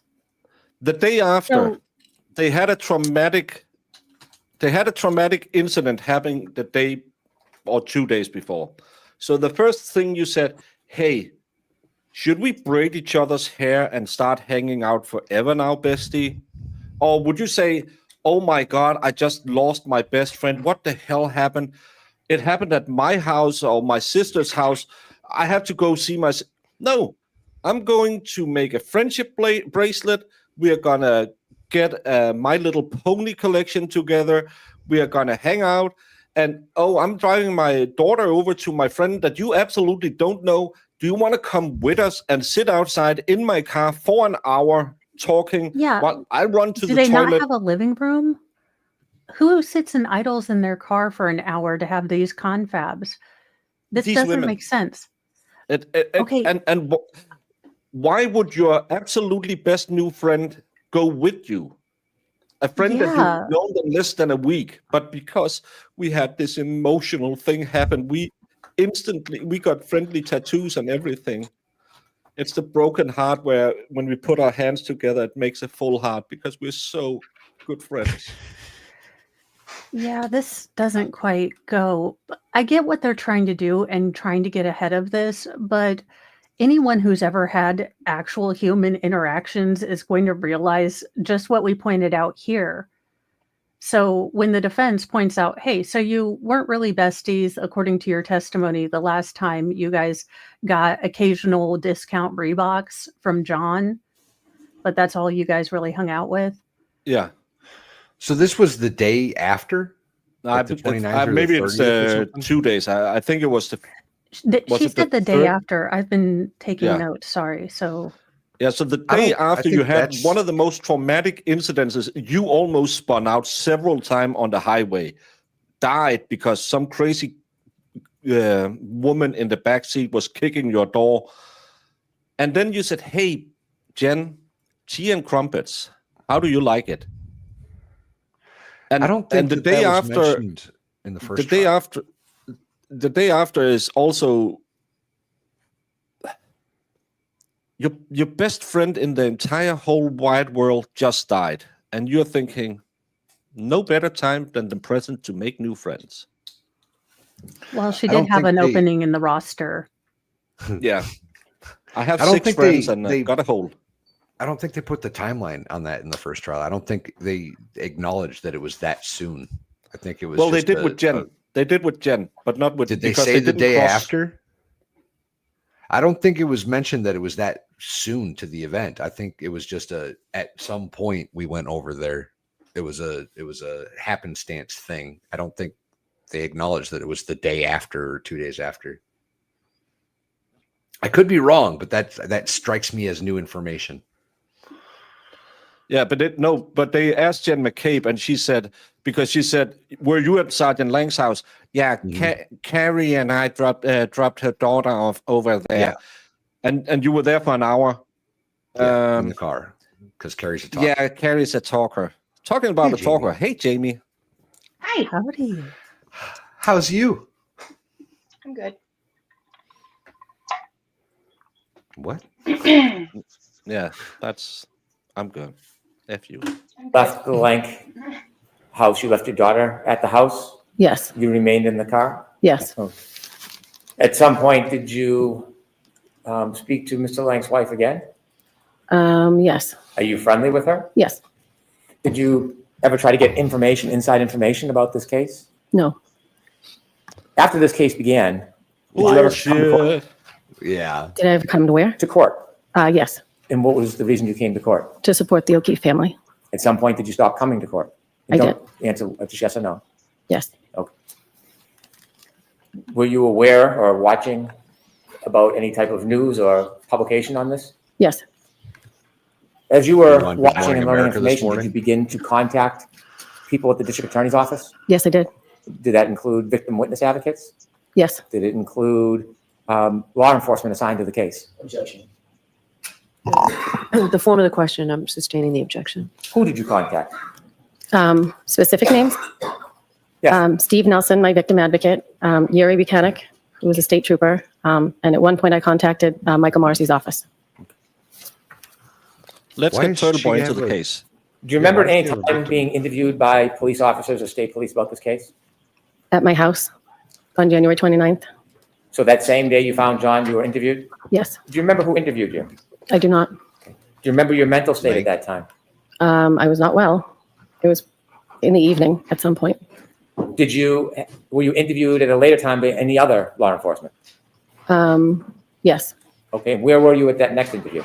I think I was at Jen's house. We were making a timeline together when 2 law enforcement showed up to question her. But I happened to be there, so they took us in separate rooms and questioned both of us. Your timeline. Were you sober at that point? Yes. And what was your mental state then? Still, we hadn't even had a funeral. So I was still, I couldn't believe what was happening. And after John's passing, did you still continue to help out with the children? Yes. Nope. Were you the one who took them With out court's of permission, I would like to play an exhibit that's already in evidence. Okay. It's Exhibit 4. take them out of private school? Before you start it, ma'am, I'm going to show you a video from the scene that night, okay? That's your baseline, you daddy little batch bunny.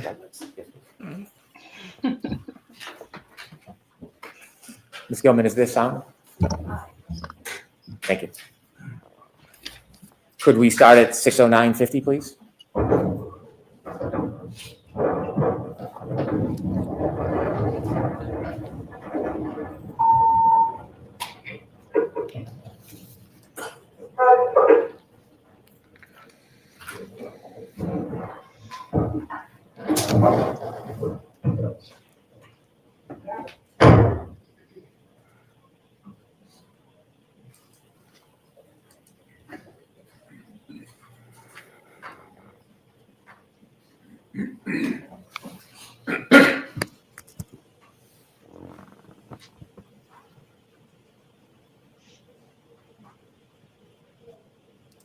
Those windshield wipers are atrocious. That's why it looks so bad. That's why they want to show this camera.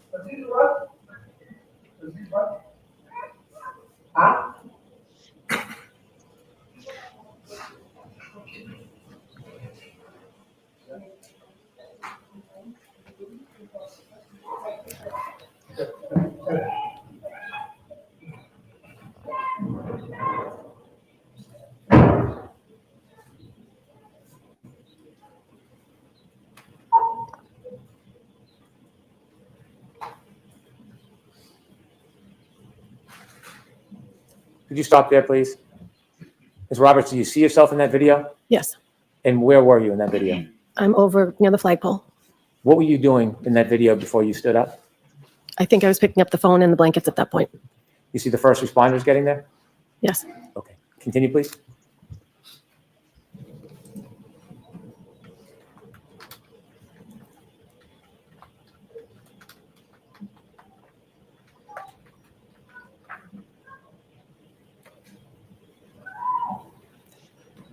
Is that you with the fur on the hood? Yes.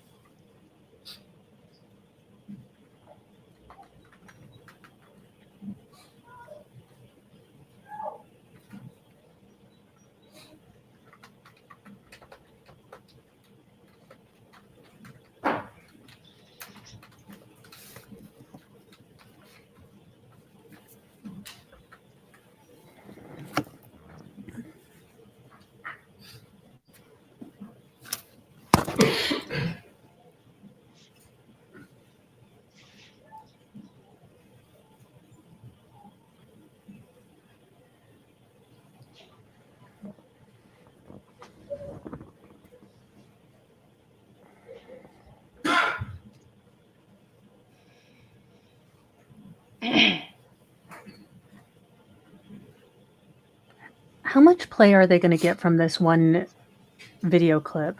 That's you in the middle of the street? Well, at least they didn't do like Lally did at the first trial and just showed the entire trial there to show how dangerous it was to drive. And I was thinking, I have This had is worse not a paper blizzard. cuts. This is not a That's- blizzard. No, if that's a blizzard, you guys are PUSSY. And her saying it was, my knees were, like, first of all, asking a woman if she's cold, like, come on. All women are cold. So That's a to get sexist her statement, level, and we don't induce I don't care. I'm a sexism. woman. I'm never I will cold though. say- I'll just see that. But I know. I most used people to are be like, yeah, hot-blooded we're cold. until like these last 3 years, and I'm like, what is this feeling that I'm having? This coolness that I'm feeling. Yeah. I mean, I work with people that it's 80 degrees and they're like, it's so cold. And I'm like, okay. So get out of here. And I'm over Yes, here. I'm to the it's right of over the car. 70. No. Yeah, I'm never cold though. I would be the one exception. Yeah, Jen McCabe is oddly quiet for a woman who just did CPR. Remember, she didn't do CPR in the first trial. This is pick your own description of what happened. We forgot we had a trial. And I love that. Oh, I called Michael Morrissey. I bet you it's to, well, I got harassed, so I wanted him to do Can something. you stop for one moment, please? Mm-hmm. Ma'am, you see the other two people in the middle of the screen right now? Do you know who they are?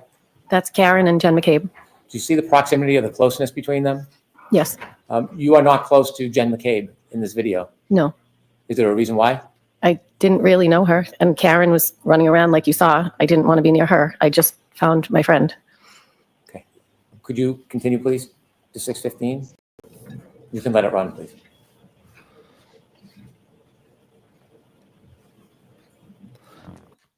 Can we, I'm just going to go a little bit back. Notice one thing. Remember, he was covered under a mound of snow. Yeah. Yes. Put your attention to the cars in the background, especially the top of the car.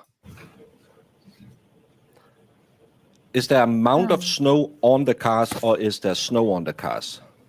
There's a dusting. There's a dusting is what we There's like a couple of centimeters, which is roughly 6 inches. But it was a blizzard. That's what I've heard.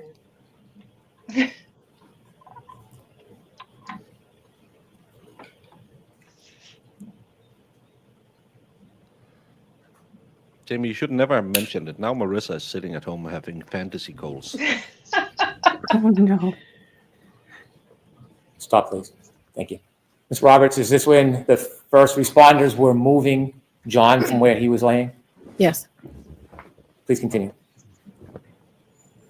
I mean, I never wear a winter coat.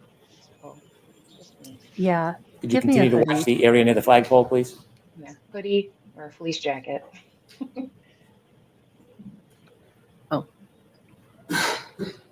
Oh, and then there she goes picking up the phone. Why didn't she instantly go over to this guy? No, she's getting the blankies. Shaking off the snow, disturbing the She crime said I had scene. to dig him out. Stop, please. That, Yeah. I hate that. That last 15 or 20 seconds of video, did you pay attention to that, Ms. Roberts? Yes, that was the moment that I picked up the phone and blankets, not before. I don't know what I was doing before when you asked me. That location where you picked up the phone and blankets, was that where John was lying? Yes, it was. And is that where you saw the ground that did not have snow? Yes, it was. At that point, had you put the cell phone in your pocket? Yes. If there's no objection with the court's permission, I'd like to watch a little more of the film, but if we can double speed it, so No. we get an opportunity to view it. I want to get Why? to another moment in it. Okay. Any objection? Huh. Thank you. So you just found the victim's phone. Can you see what this is? Anyone can tell me what is this? That's a cop. That's a cop. No, That is, it's snowing. I officer don't know of if he's the a law. police officer. Oh no, Yeah. yeah, I had to ask Mike, is that you? The first thing you think is, let me get these baby blankets back in my car because hey, there's blood on them. My grandma stitched them for me. I have to take care of them. Or do you think, oh, let me give his phone to the nice police officer right over here and say, hey, Mike, I found a phone. Hey, Mike, good friend of mine. Who I don't Bestest really of know buddies. that well.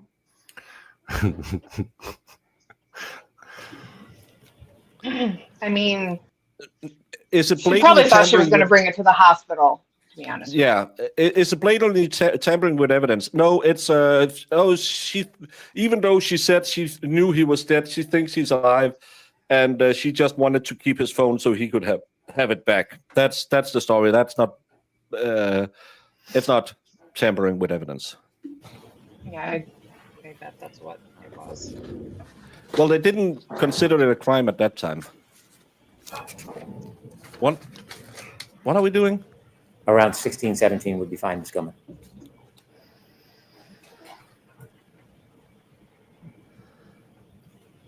Stop, please. The amount of snow made by, isn't they're always saying that there was a big bream of snow along the road because of Lucky? There's nothing on this side, and you can clearly see grass around the flagpole. I know there's at least 6 inches of snow, but still. The person in the blue jacket, do you know who that is on the right side of the screen? That's Jen McCabe. And you can't see you now. Do you know where you are at this point? I don't know where I am. Continue, please.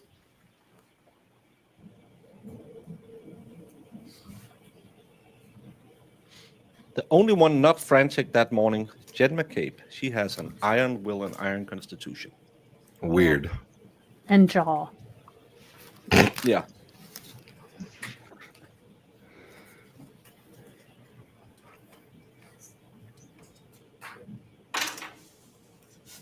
What are you doing, Ms. Roberts? Cleaning off my car.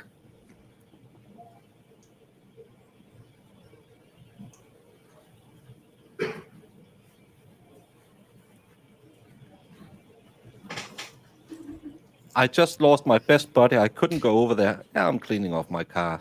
It's snowing. It's a new car. Come on now. It's a 4-wheel drive.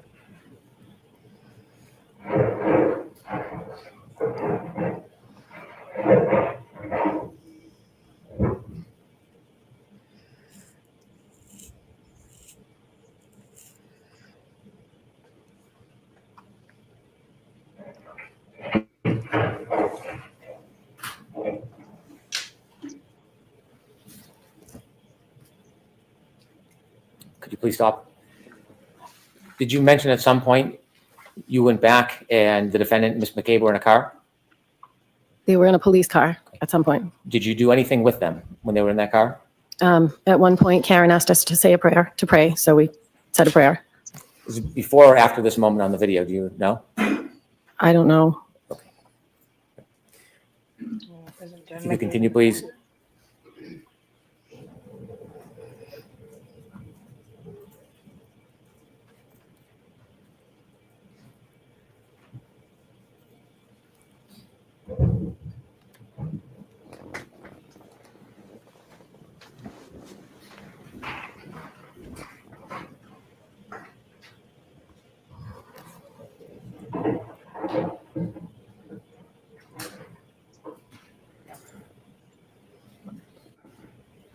Didn't Jen say they were all sitting in the car together when she did the period trick? I thought it was just the two. Only the two? I thought it was Carrie too. I'm not sure. Yeah. But I missed most of Jen's because Valhalla had me drunk. My bad.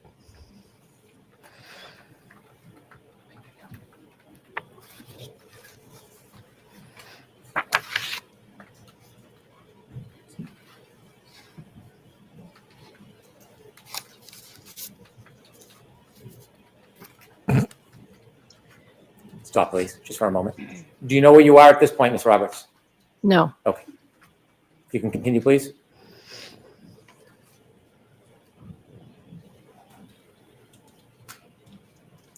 Worst screensaver ever.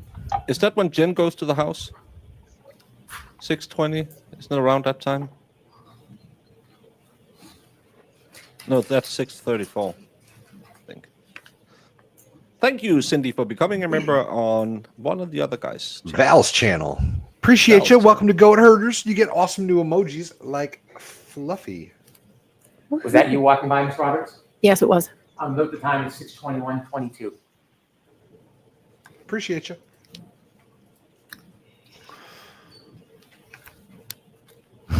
Yeah, but they're really good because it makes it looks like it's so bad, but it will always do that when the snow is coming in front of your headlights and you have these shitty wipers on. You can't even clean the front. Yeah, it shouldn't be like cascading down the windshield. I mean, I'm no No. carologist, but I don't think that's right. Look over here. It doesn't clean it. They are the worst windshield wipers in history. They are pretty terrible. And thank you, Cindy, for gifting 5 membership. you know where you walked? and those... No, Are I you do not. behind this car, this dash cam view? Say that again? Are you behind the view of the dash cam? I think it looks like I went over to the right of the vehicle. Okay. Oh my God. Come on. Chip, chop, chip. I needed that. What, if any, is going on? Thank you, Cindy, for gifting 5 memberships on my channel as well. Well. You will now have access to the Sue Bird. Woohoo. Stop, please. This is, for the record, 6:23:08. At 6:23:08, are you still beside or behind the view of this car? I believe so. And do you know where Ms. McCabe is at this point? No. Or the defendant? No. Please continue.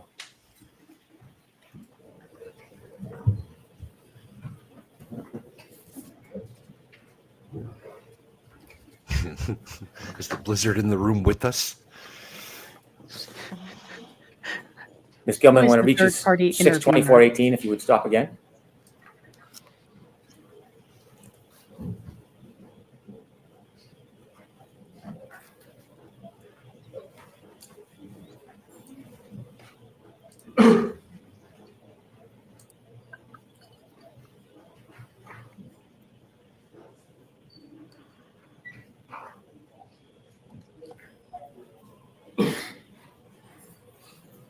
Thank you, Cindy. That's very generous. I appreciate it. The goats appreciate it. What's the point of watching all of this rather than skipping to the important parts? To show it's No. Yeah. At this time, 6:24:18, are you within view of this camera angle? No.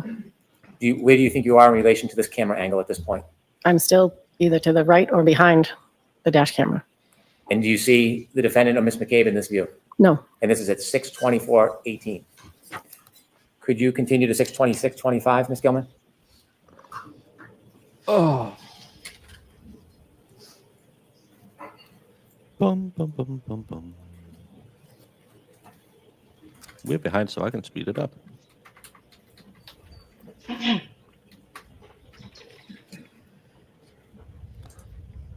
It's just to see how bad the weather was and all this snow.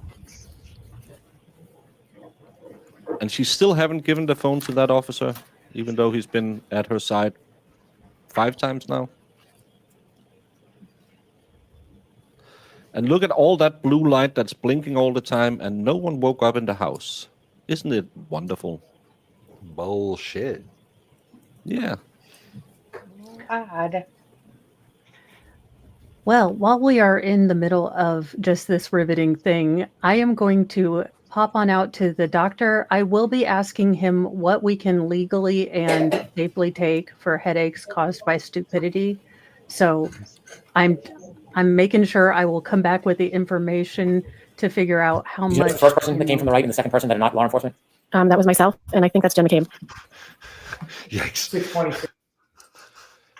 Have a good one, Mo. And We'll see you soon, all Mo. please, while you're saying goodbye to Mo, please go over and like and subscribe. Notice all the officers just went over and looked at the crime scene where there wasn't that much snow, and none of them saw the highly reflective taillight glass that they will find 3 weeks later right there. Not a one saw any piece of taillight. They all just looked at the spot. They've all walked over the top of where that shoe should have been about 30 times now. Yeah. You'd think that they would have found that shoe for sure. You would have thunk it that these cars driving on the street might have disturbed the glass that's laying in the road as well. Maybe. Don't think about it. But it didn't end up in the road, did it?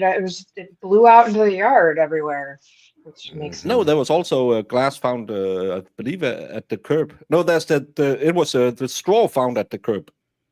Yeah. 625. Continue, please.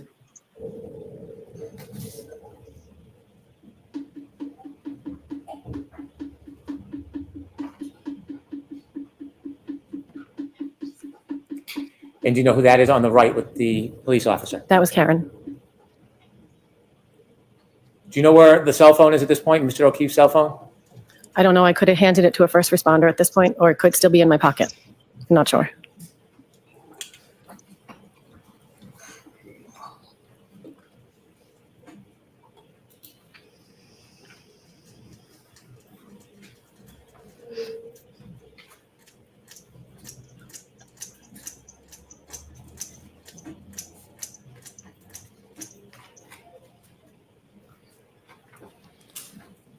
Oh my God, come on. I'm pretty sure I would have woken up if this was outside of my house. Absolutely. Absolutely. Well, Mr. yeah, Tillman, it's if you can next stop obnoxious. at What's going on? 63448. Breaking news, Karen Reed charged with overturned Delta Flight 4819 in Toronto. Broken taillight pieces found in Michigan. Stand by for more news. Appreciate it, Zach. Hey, Dodo.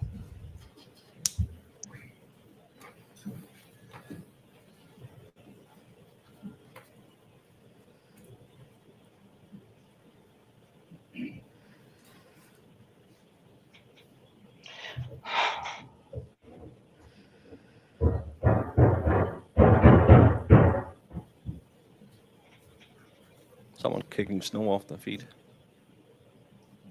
Was that what that was? I don't know. Sounds like Who was on the phone calling right there?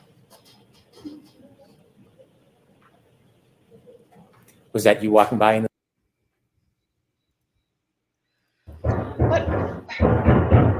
Look at the right side of the screen. Someone's That's Carrie talking on the Roberts. phone. That's Carrie. Yeah. Who's she calling?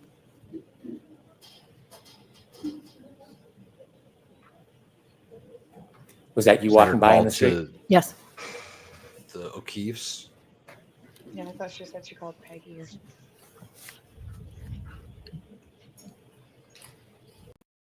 And still not one cop have knocked on the door and said, "Are you all okay in here?" Right. That's just such a weird coincidence. At a cop's house. And look at all the stress all these cops are exuding that, oh my God, we found a guy. He's probably dead. We don't know what happened, but let's 4 guys stand and talk to a woman. Some of these cops have to know that body they just saw 90% is dead, and yet no real cop work being done. Exactly what, yeah, Brendan, just as I thought it.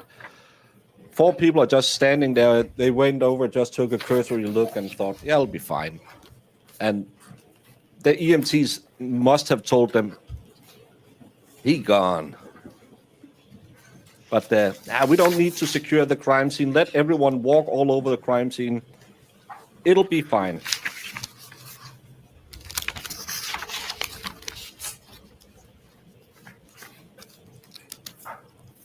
Well, Baker, it is snowing. You can't expect them to do police work when it's snowing. No, yeah. Yes, it's the same video when she sneaks up to the house. It's another fire truck going past. Does it have its light on? No, let's turn it. No, it has its orange light lights on. Yeah, it's got lights on. So what do we got? 3 squad cars, an ambulance, and a fire truck?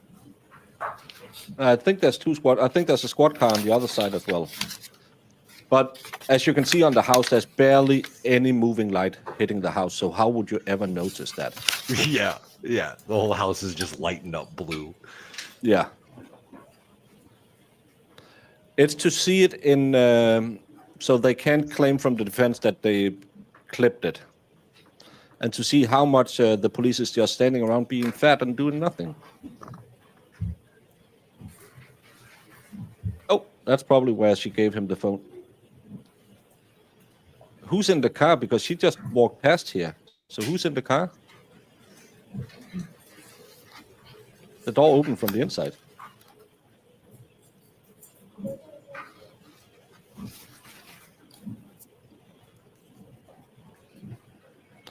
Bum, bum, bum, bum.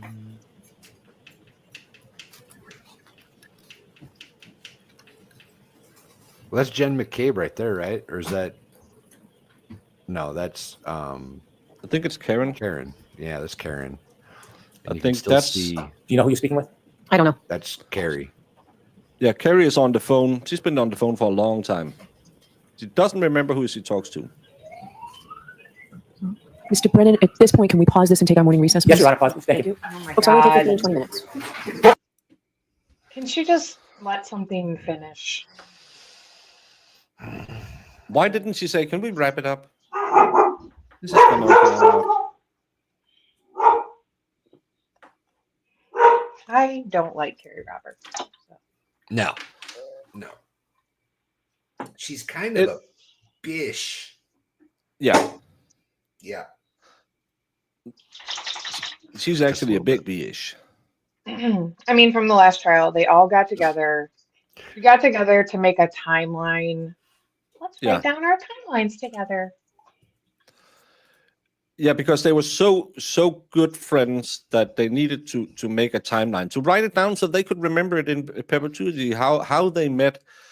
Jamie, don't you always, when you make new friends at severe, deadly accidents, sit down with them and say, while I'm braiding your locks, can we make a timeline? Was I remembering this correct? No.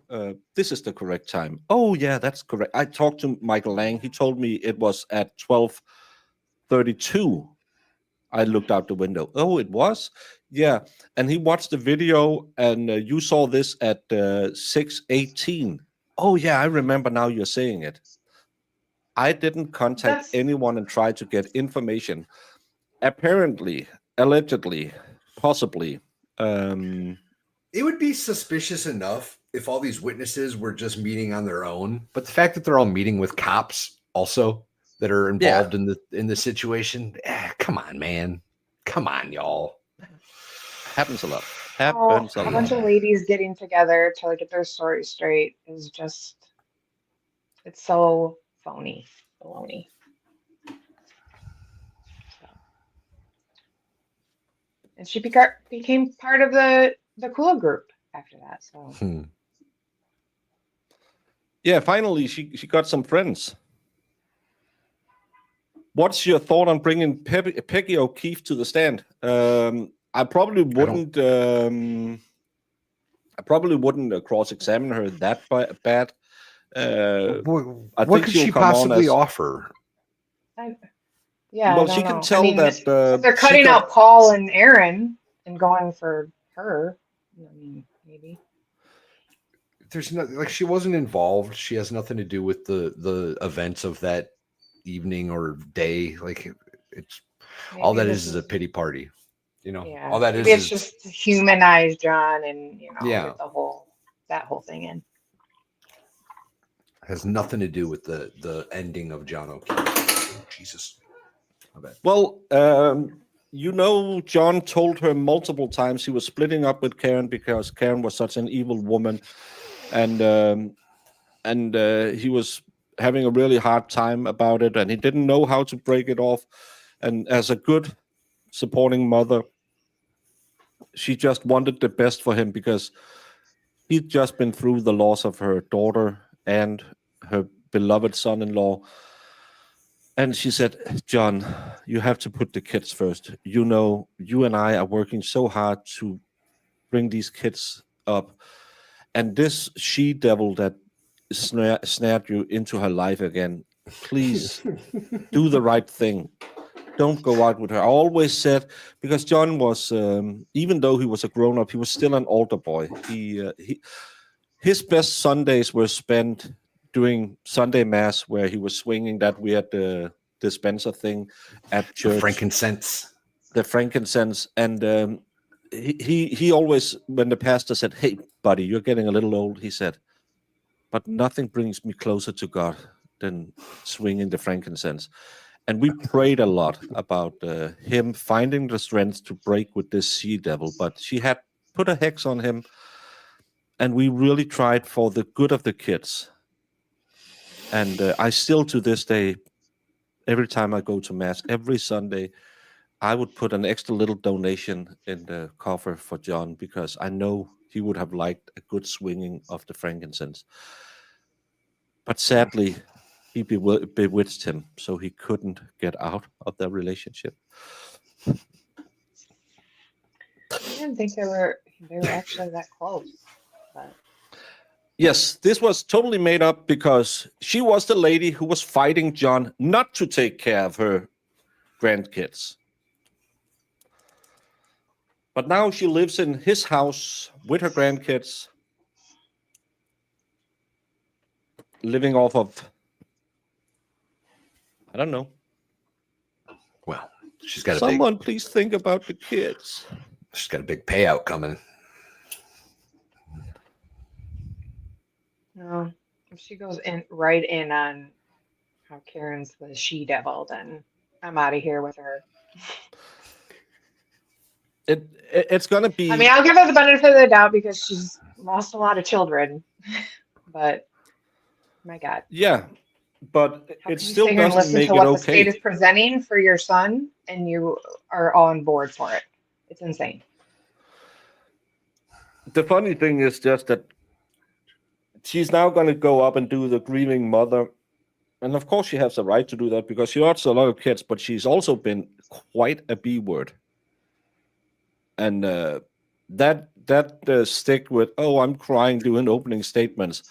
We've seen you at every hearing, and she hasn't shown any other emotions than I'm constipated and I ate a lemon.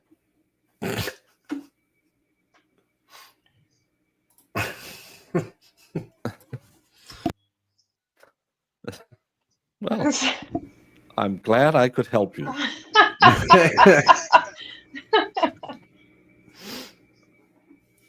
That's funny. Yeah, they were out celebrating that the niece had got accepted into a private school, and as soon as John went away, they pulled her out of that private school, and it was her biggest dream. But they are all for the kids. And she's going to do that stick, and then we're going to have Trooper Garino come up there and read a lot of text out of context. Trooper Garino is going to be our, what was he said? The guy who's going to read it. The reader. Trooper Garino, the guy who couldn't find his own ass if it was on a phone. How many thousands of text messages did he miss in the Birchmore case? Like 30,000 or something? Yeah, something crazy. I was trying to. I was watching something last night when they're trying to break down Brennan's timeline of events. And I was laughing because they were so confused. They're like, I don't know where he's getting this. Yeah, It's like he's and now they're pushing sitting on into the Clemens. 34 or something like that. Remember, we have 12:36. She's on his at Wi-Fi. the house. She must have Oh, left now- at 12:29, 12:30 at the latest. But she hits him at 12:32. He stumbles around for 20 seconds and then remembers he got hit by a He car. like checks a message and then closes it, then just falls down and dies. I mean, it's so stupid. It's just, but everything in this case is just stupid. I actually have to go to a meeting too and have a 3. I might have to skip that. What meeting? It's at the HOA, but because we have our yearly meeting and we have to constitute the board of the HOA. So I don't want to go. I want to be a fly on the wall in Baker's HOA meetings. Aren't you because it's just of the HOA? I'm just sitting there thinking this could have been an email, and then this could have been a Zoom call. And then the head of the HOA sits there and talks about something. Well, we had a new guy come out and service the furnaces, and then we have a lady saying it's so expensive, and then we spend 30 minutes every meeting talking about how everything is getting more expensive. Every meeting. Accidentally blocking someone other than Sack Jar Fund. Did you block someone again, Brandon? Yeah, he unblocked them or whatever. I think he hit somebody and unhit them. He's getting good at it. That's because he's just training for the troll brigade to come around. Mm-hmm. He's working on his reaction times. Pa, pa, pa, pa. Yeah, that mod of the year won't come without training. The chat will remember when December comes around and we have to find a new mod of the year when Valhalla can't fudge the vote. I followed the rules of the contest, okay? It's not my fault. Well, once you found out you could apply more than once or vote more than once, you were like, press that it's not my fault that I got the head start and nobody else got there as fast as I did, okay? Are you serious about the school info? Devotion. Yes. The daughter went into private school. That was what they were out celebrating that night, and she has been pulled out of private school after, even though she really wanted to go there. You missed this, AM. Can you fill me in? Yes, it's a testimony by numbers. Choose your own adventure. It changed again. The only thing that she was consistent with was, I saw a piece missing. The rest of it was caked with snow. This is how if you were afraid of perjury, that's what you're going to say, because she can't lie and say the entire piece was missing. She did, though. He showed her the picture and she said that's what it looked like. Yeah, if it had been caked with snow. She did say, she did remember to put in the cake with snow again.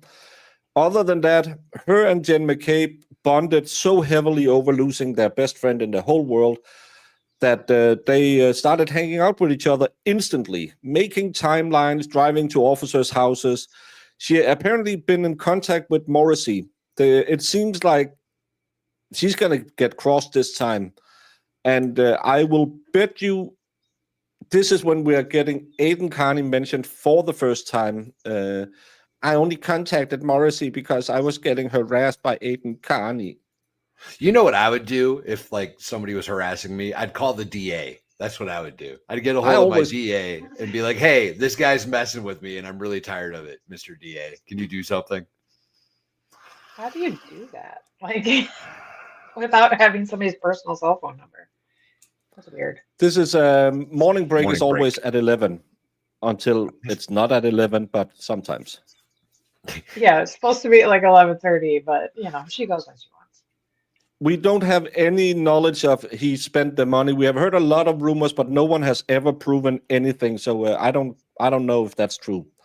A lot of people said he renovated his house for the money, but there's no proof that he did that. I really hope that's not true. Yeah.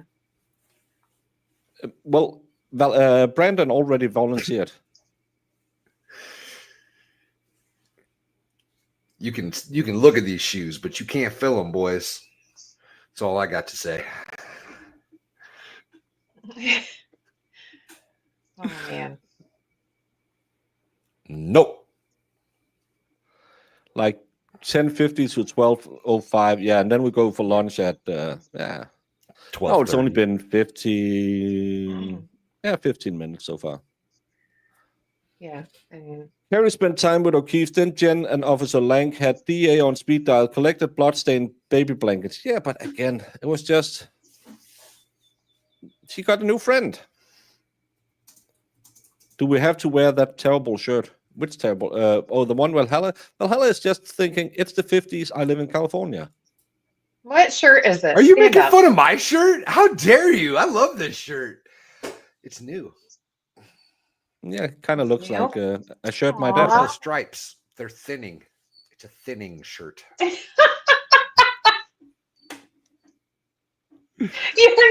You don't need to look thin. You are thin. It's an Look who's optical buttering up illusion. Valhalla. His optical illusion shirts. I love it. Oh, it's going to be a long couple of months, y'all. It's going to be such a long trial with all of this. I thought he'd And do we're a gonna little bit have all better. of these fucking breaks with hearings because Brennan, I love that he just data dumped hundreds of pages on them yesterday, the same day he cried about disclosure. How does that happen, by the way? Bev reprimands the defense and tells them that she finds a discovery violation the same day that the state dumps 100-something pages of text messages on them, and not a word. You hear him? Not a It's word. The same stuff you guys already have, though. But I thought, even if they have it, if you're going to present it in the way he wants to present it, you have to give that to him ahead of time so they can look through it and make sure it's legit. The Royale with cheese. And again, we did a new Cellbrite extraction, so it's the same. It's just the same they already have. No, listen what you said. We did a new extraction. It's just so we got some emojis on. Well, that's totally new evidence. It's and they have to go and check that everything is in order. You didn't clip clap something. No, it's already there. And he's crying trial by ambush, and then he ambushes the defense constantly. You got to tell me. But he can only do it because he has a willing judge.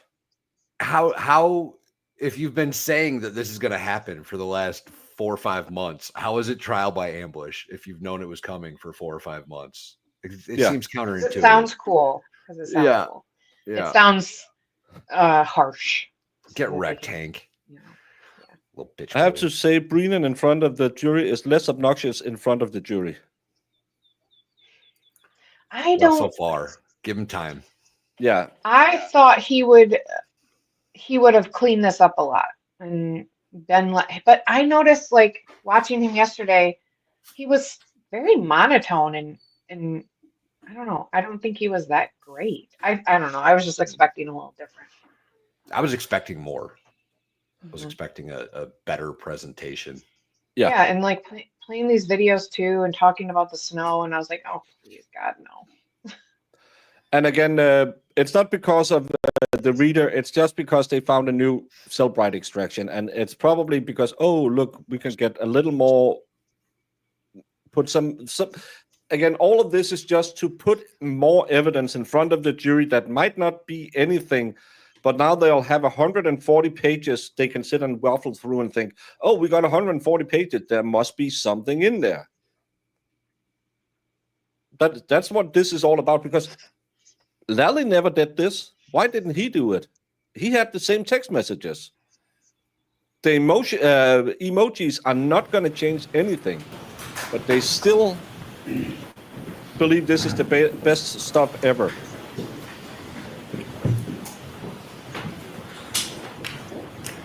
Well, all we can hope for is that Archer shows up. They have records of these stupid text messages, and it's all set. It's all put into bed because I bet it's pointless.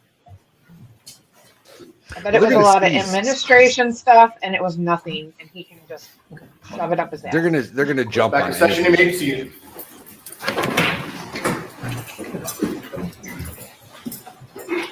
Yes. Thank you. Oh, get away from this video.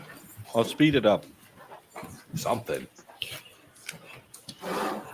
Ms. Roberts, we have about a minute and a half left. I want to watch the video until it reaches 6:35, please, Ms. Gilman.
Can someone pick up that phone?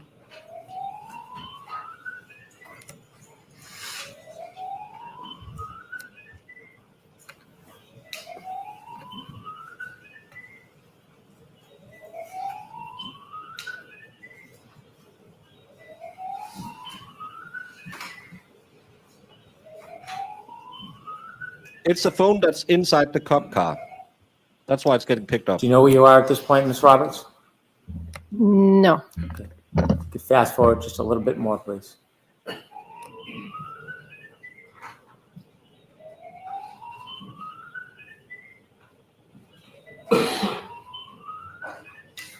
I think they say it's a different cruiser they are in.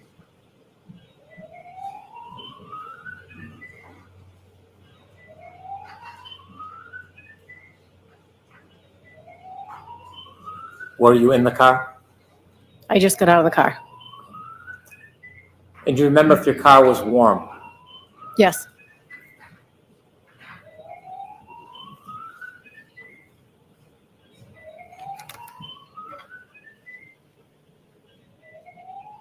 Stop, please. 6:34:36. Do you see yourself? Yes, I just got in the driver's side of my car.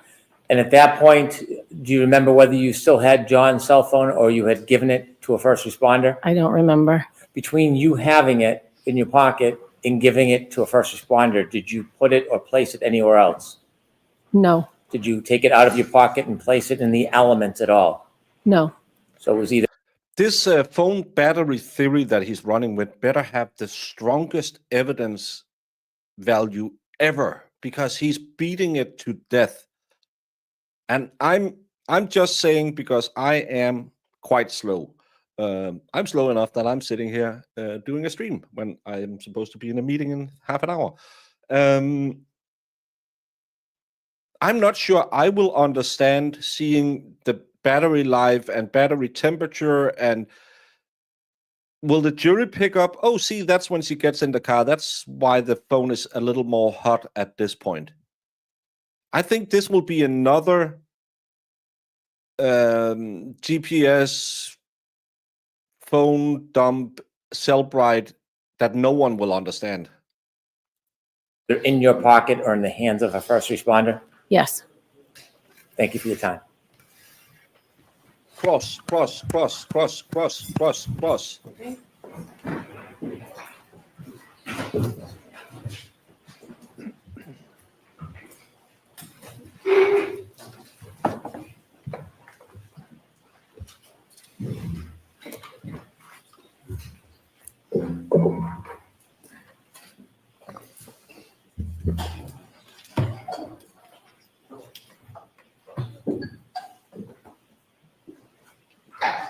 I don't know. We have to wait and see what they figure out, but they probably already have their snoops going through it. Come on, Bebe. Your Honor, may Go right I? ahead. Thank you. Good morning, Ms. Roberts. How are you? Good morning. Under questioning by Mr. Brennan, you talked about the number of times or a number of times that you have spoken to the DA's office or some member of the DA's office. I'd like to ask you a couple of questions about that. Sure. How many times in total do you think you've spoken to a representative of the district attorney's office? I don't have a number. Would you say it's more than a dozen? Yes. Would you say it's more than 50? Maybe around there. Okay. Maybe less. And who are the folks, Ms. Roberts, that you have spoken to at the DA's office? 50 times with the DA's office. Yeah. You do a police interview, they call you back, they say, hey, we have some new information. We would like to talk to you again because we talked to Jen McCabe. We'll just try and figure out if you saw the same thing as she did. Okay, thank you so much. Then you get in, talk to Lally, say, okay, I'm going to testify Monday. I'm just going to make sure I got your report from the first trial.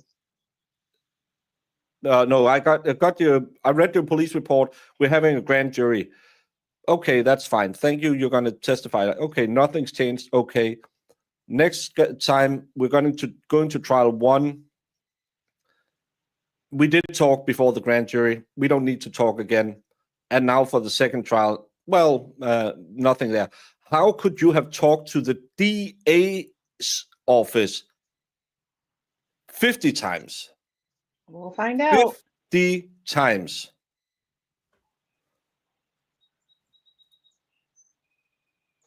No, because I think there's text messages, Eddie. Steve Nelson, Okay. the victim advocate, Yuri Buchanan, who's a state police officer, and the DA, Michael Morrissey. And what was the, I want to take those in order, and 2 of those are at the DA's office. 1 of those is not. Yuri Buchanan is not at the DA's office. He's actually a Massachusetts state police officer. Is that right? Yes. Okay. Let's take those in order. How many times would you say you've spoken to Mr. Nelson? Just if you can give me a thumbnail. I don't know, maybe 30, 40. Okay. Have you received what you would consider to be updates on the progress of the case? From Mr. I would Nelson? ask questions and he would give me very broad answers. Okay. Were your questions ever prompted by conversations that you had with your friend, Miss McCabe, Jen McCabe? Sometimes Jen would say, could you ask Steve this? Because I had a rapport with Steve. Okay. Were those conversations by text message or phone calls or both? I would usually text him. Okay. What about the conversations with Mr. Morrissey, the elected district attorney? What were the circumstances under which you contacted Mr. Morrissey? Well, during the course of this trial, the witnesses have been harassed. That's not my question. Objection. Oh, I'm answering your question. Hold on. I'm going to sustain the objection. Next question. Thank you.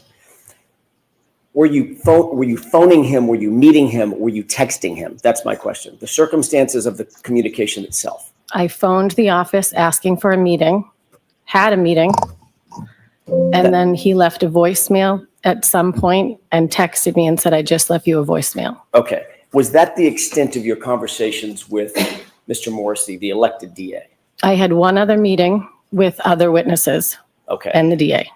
And turning to Yuri Buknik, what were the logistics? I'll use that word instead of circumstances. What were the logistics of you contacting Yuri Buknik? Was it by phone? Was it in-person meetings, text messages, or all of the above? All of the above. How many times would you say that you've spoken with Yuri Buknik? Spoken or communicated? Sorry, good point. Communicated with. Probably 20. Okay. When was the last time? Actually, let me ask you a different question. Have you ever met with Mr. Brennan before your testimony today? Yes. What was the circumstance of that meeting? Going over my testimony from the last trial. Okay. And sort of just asking questions on what might come this time. Would I be cross-examined? I wasn't last time. Just sort of, all the things went through my testimony. Okay. When was that meeting? I don't know, in the last couple of weeks. I don't know. Okay. Where was the meeting? At the DA's office. Who else was there? Different times that I would meet with him, Steve Nelson would be there. One time, Brian Tully was there. Why is Brian Tully there? Brian Tully was removed from the DA's office after the first trial. I don't know. He's always lurking around. There's nothing wrong in saying the last trial. The last trial was brought up yesterday. They have acknowledged that there has been a trial before, because Alan Jackson asked, not all. You've testified about this. You've testified about this a few times at the grand jury and at the trial last year. Mr. Brennan's assistant. I'm sorry? Mr. Brennan's assistant. Okay. I don't know. Adam Lally and Laura McLaughlin. Were those meetings, you said there was 2 meetings? Or did I misunderstand you? Yeah, I think there were 2. Okay. Were those close in time to one another? You mentioned 2 weeks ago. Were those both 2 weeks? They told them if they had heard about the first trial in the jury questionnaire. So it's out there. It's not a big secret that there's been a trial. Said a few weeks ago, but the other meeting was just before I was going to testify. Meaning, what, yesterday, the day before? Last week. Was that also at the DA's office? Yes, it was. Were you shown anything at that meeting? Was I shown anything? Videos, testimony, transcripts? No. Reports? No. Nothing? Didn't see that video I don't you think just so. showed? Okay. We went over my testimony on the screen. And then I just talked about my testimony from the last time. Okay. When you say you went over your testimony on screen, what do you mean? We watched my testimony from the first trial on a TV screen. Okay, so you were shown something. You were shown a video of your Thank you, Jen. prior testimony. Yes. So I'd like to see counsel at sidebar for just a minute, please. What now?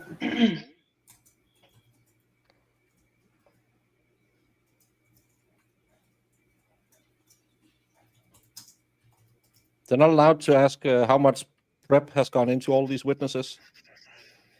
That's always been a thing. Mayor? Yes. Thank you. Other than watching your testimony, were you shown anything else? Transcripts, videos that you may have seen today, dash cam videos, anything like that? I don't think so. Okay. I don't think I was shown anything. Okay. Did you discuss other parts of your prior testimony? Yes. Okay. What was discussed concerning your prior testimony and how it would impact how you testified today on direct examination? Mr. Brennan had just asked me, can you just tell me what happened? So I told him the story verbally. Okay. Anything come up about specific instances of how you were going to testify today No. or yesterday? Liar. Okay. Liar. I want to talk to you a little bit, Ms. Roberts, about the video that you were shown by Mr. Brennan. It's the dash cam video of Officer Seraph. I'm not sure if you know which officer that is. No, I don't. It's the one that you've been watching.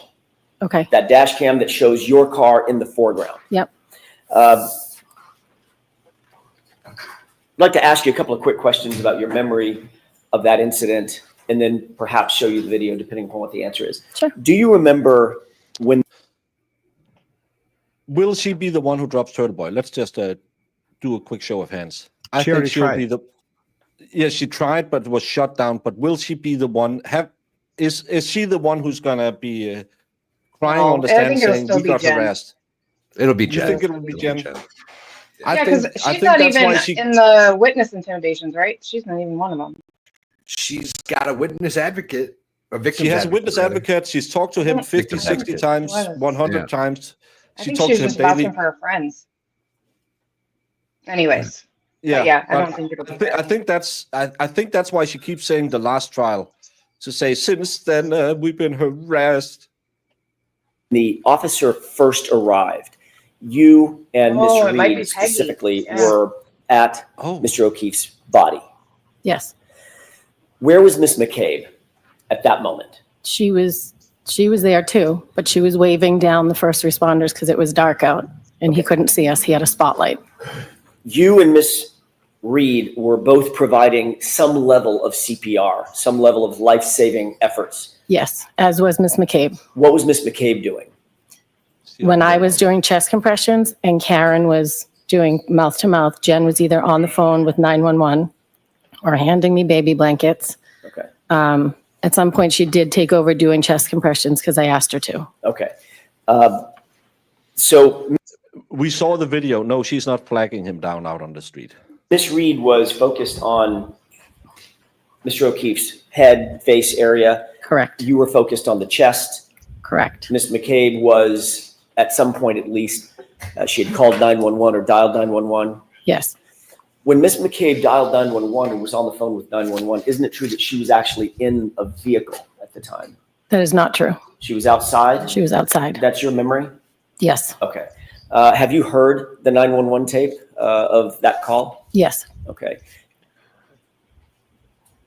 You're aware that that tape was also captured by an open line on Miss Reed's phone? Yes. That open line that phone was dropped inside the cab of an SUV? It was in the back seat, I believe. Right. So in order for that for that open line to capture sort of the background of Miss McCabe's side of the 911 call, Miss Yep. McCabe would have had to have been either at or in the cab of the truck. The back of the SUV was open. She was standing there. Got it. Okay. So she was right next to or adjacent to the cab of the SUV. She was in back of it with the back was up. I see that back hatch. How can she Yes. talk? Okay. I thought she was busy doing CPR and whatnot. I'm just in the middle of the worst snowstorm in history of the world. She's standing out in the open, just with a tailgate covering her. I've heard that phone call that's picked up. It Sounds doesn't like it's a lot sound like closer. she's in the middle of a blizzard. Sounds she- like she's sitting in the cab. Oh yeah, it sounds Yeah, like kind of like the doors are closed, so there's no wind. Because if I just walk outside with my headset on, it has a stupid microphone. It'll sound like this. If it just blows a little bit. Oh, and we heard the windshield wipers, so you hear those Yeah. on the inside. Yeah, but that's the phone inside that picks up. Yeah, but The- you can hear her too. Like, you know what I mean? Like, I don't know. Yeah. It's so confusing. Because if that was going and she was remember- outside, you wouldn't hear it. Miss Reed's statement, Not her in the back of initial the truck. statement to Officer Seraph when he got out of his I patrol do car. not. Do you remember her saying something to the effect of, "My boyfriend, I left him, he never came home"? I do not. Have you listened with audio to that dash cam at the moment that Officer Seraph arrives at the scene and y'all flag him down? We just watched it. Right. Have you listened to it for the audio side? I mean, in other words, instead of focusing on the no. video. No. Okay. I'd like to ask you to do that with the court's permission. This is it's been previously marked as Exhibit 4. And with the court's permission, I'd like to play that from runtime about 3:50 and ask the witness to concentrate most readily at about 4:07, maybe Okay. 10 seconds into it. I'm going to give a little run up and then ask you to listen very Okay. closely to the audio. Yep. With the court's permission? Yes. Okay, Evan? Yes. We're all gonna say no. This happens every time.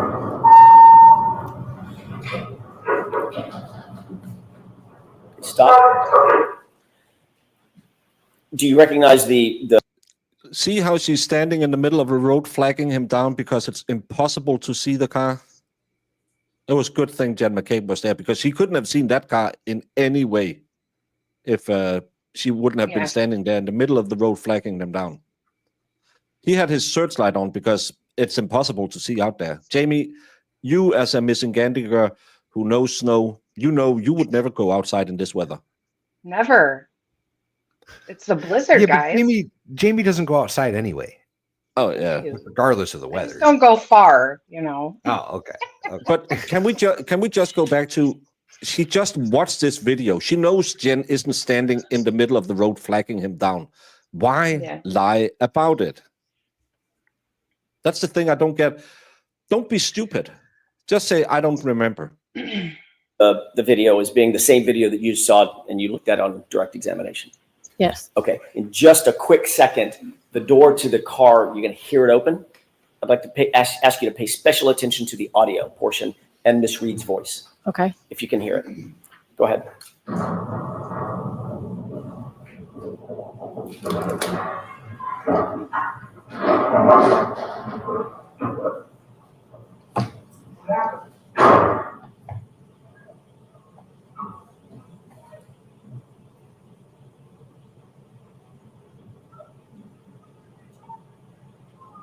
Stop.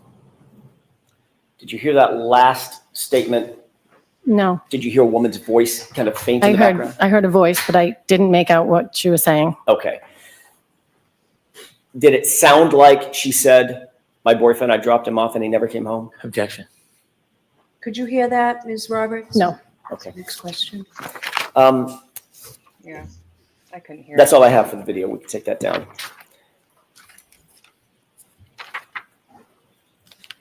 You talked about, on direct examination, some of the injuries that you saw Mr. O'Keefe having suffered, both what you observed at the scene and then what you observed later at the hospital. Yep.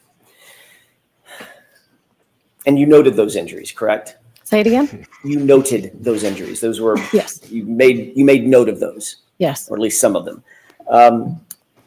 Good morning, expert. You said that you saw a hematoma of some sort over his right eye. Is that right? Correct. And there was some significant swelling to his right eye Correct. at the scene. Correct. Did you also notice a laceration just above his right eye, just under the eyebrow? I saw it at the hospital, but I Okay. don't know if at the scene I saw it. Fair enough. At some point, you saw that laceration to his right eye? Yes, I did. Did you also see a laceration to the left side of his nose, a smaller laceration to the left side of his nose? I don't recall. I know there was blood coming from here, but I don't know if it was coming from inside his nose or from a laceration. I don't know. When you said here, you're pointing to the left side of your nostril Yes. and basically just above the nostril, correct? Yes, right around the nostril, there was blood coming this way. Okay, draining to the left side of his cheek? Yes. Okay. You also saw, once you got to the hospital, that his left eye had swollen as well. Now, both eyes were swollen and filled with what looked like blood. And his left eye was black as well as his right eye. Correct. Okay. You also indicated that you saw, well, actually, I don't know if you did or not, so I don't want to put words in your mouth. I apologize. Did you see his right arm? I did. Did it appear to you that he had some abrasions or lacerations, parallel abrasions and lacerations and punctures on his right arm? They were scratches. Scratches.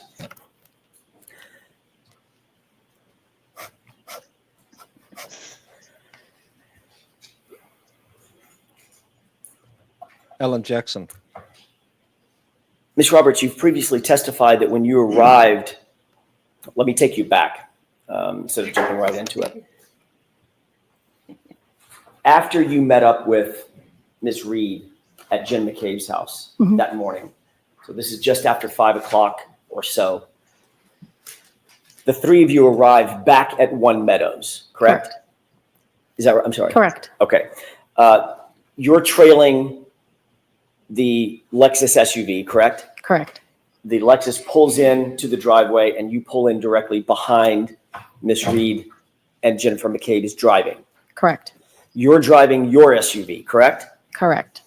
You've previously testified that when you arrived at One Meadows at that moment, that once that SUV, the Lexus SUV, had pulled in and you pulled in behind the Lexus, you got out of the Lexus, sorry, you got out of your SUV, they got out of the Lexus, and that's a point at which Karen showed you the back of her taillight and said something to the effect of, do you think I hit him? Do you think I hit him? Oh my God, do you think I hit him?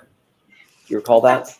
I recall saying I didn't know if it was when we were coming or going, but she did point out the taillight. Okay. When you previously testified under oath, your quote was, quote, Karen pulls in and I pull in behind her. Mr. Jackson. Woo! Get page and line numbers when Yes. offering statements. Sure. It's the SGJ, the grand jury, page 58, lines 14 through 19 for court and counsel. Thank you. Did you testify, quote, Karen pulls in and I pull in behind her, period. When we get out and Karen is now showing us the back of the car saying, my taillight, do you think I hit him? Do you think I hit him? Oh my God, do you guys think I hit him? Question mark. End quote. Is that how you testified? May I see it? Sure. What is Her seeing memory it going has- to do any differently? It's written on a paper. Jen McCabe did this too in the first trial. Every time they Yeah. tried to I apologize, I've talk already to got her it up about here. her. Can I see It's it? Does it because have they a need date to on read it, Mr. Jackson? It does. up and under what they allegedly said. Hard to remember your lies. 426, 22. May I approach? Yes. Yeah, her memory has just improved, but she can't remember any of this.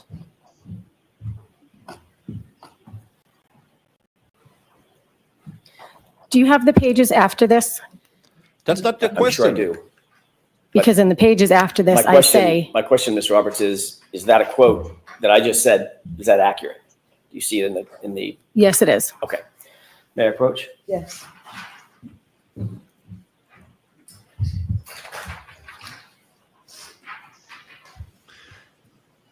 Yeah, that paper was shaking pretty good. Yeah. And why did she get so agitated? Can I see what I said after? Because I'm pretty sure I said taking something cues else. from Jen. Pardon me, I approach? Yes. One more time. Just for reference, I'd like you to, I'm going to change both pages. That's the page I asked you to look at, and then the following page as well. Look at how Please take your shaky time. it is. Okay.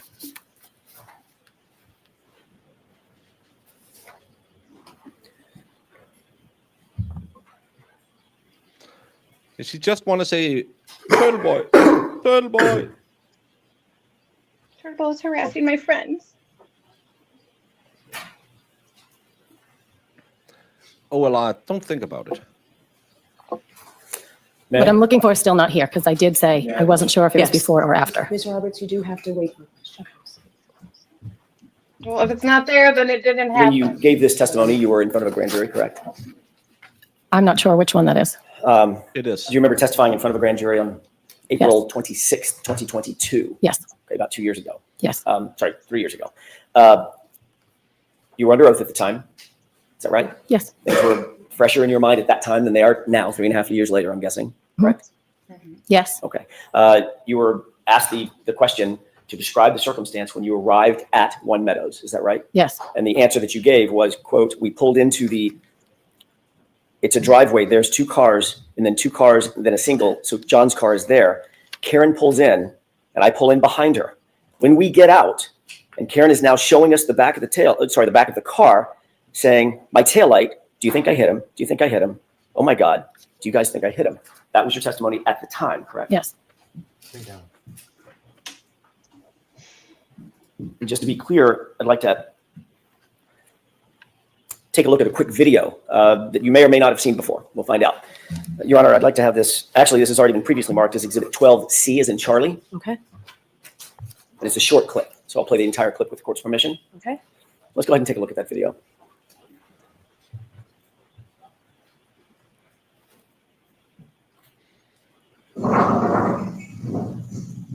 Can you pause?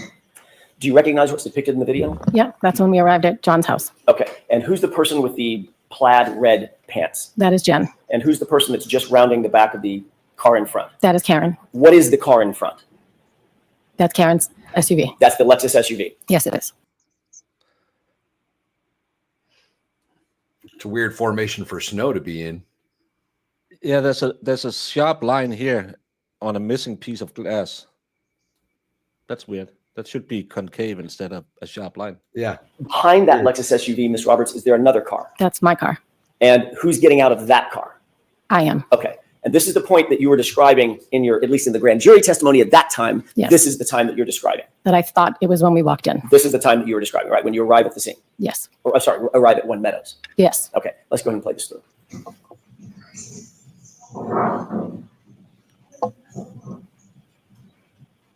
Okay. You can stop it. And you can bring the lights up. So when did You she saw say the it, ma'am? interaction between all three of you and the vehicles, correct? Yep. At any point, did anybody stop and take a look at the taillight or the rear end of the car? Not when we were entering the house like I thought, but when we came out. Okay. And there's no video of that. I'm sorry? There's no video of that. No, I don't believe so. Right. So the video that does exist describes nearly exactly the time that you testified that y'all stopped at the back of the taillight and Karen said, look, my taillight's broken. Oh my God, do you think I hit it? Correct. Right? Okay. And that obviously was incorrect. It was incorrect. So your memory was faulty about that incident, that part of that incident at least. It happened on the way out of the house. So your memory was faulty about that part of the incident that you testified to at the grand jury. Yes. Okay. Yeah, the video that magically doesn't exist that they claim Karen deleted. How convenient. It's Very convenient. yeah. You were interviewed on January 29th. You've already testified to that, correct? By Yes. Troopers Dunn and my memory's failing me now. There were two. I don't know who they were. Okay. I'm sure it's in my notes somewhere. Two individuals that interviewed you on January 29th, correct? Yes. Obviously, things were very, very fresh in your mind at that point. Yes, but I believe I was in shock. So The incident had just happened. yes. Okay. And you were asked to recount certain of the specifics about the incident that you had just experienced, not days or weeks, but just hours before, correct? Yes. Okay. And you did your best, I'm sure, Ms. Roberts, to be as full-throated as possible, to provide them with as much detailed information as you could, and to be as honest as you could.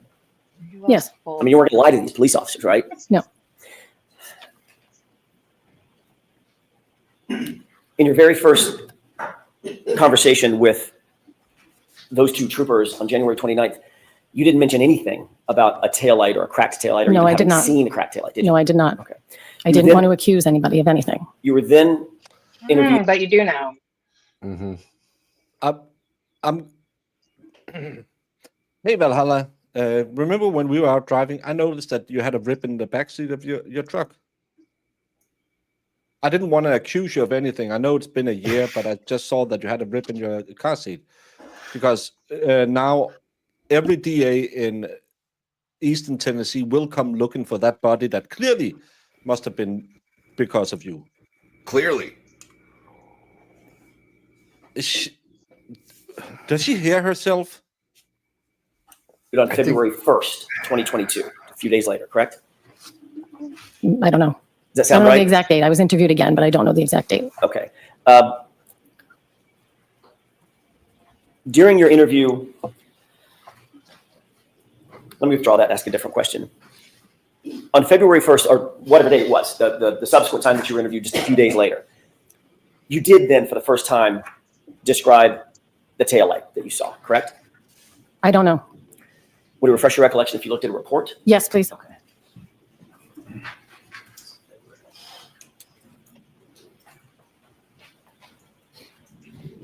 Someone got schooling from good old Jen how to answer or to get out of a question. Can I just rewatch? Well, yeah, what I because said she earlier? didn't get cross-examined last time. She didn't get to do any of this.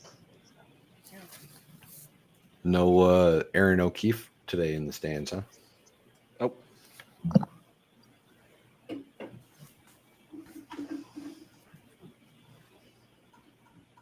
Let me have just a moment, Your Honor. Sure.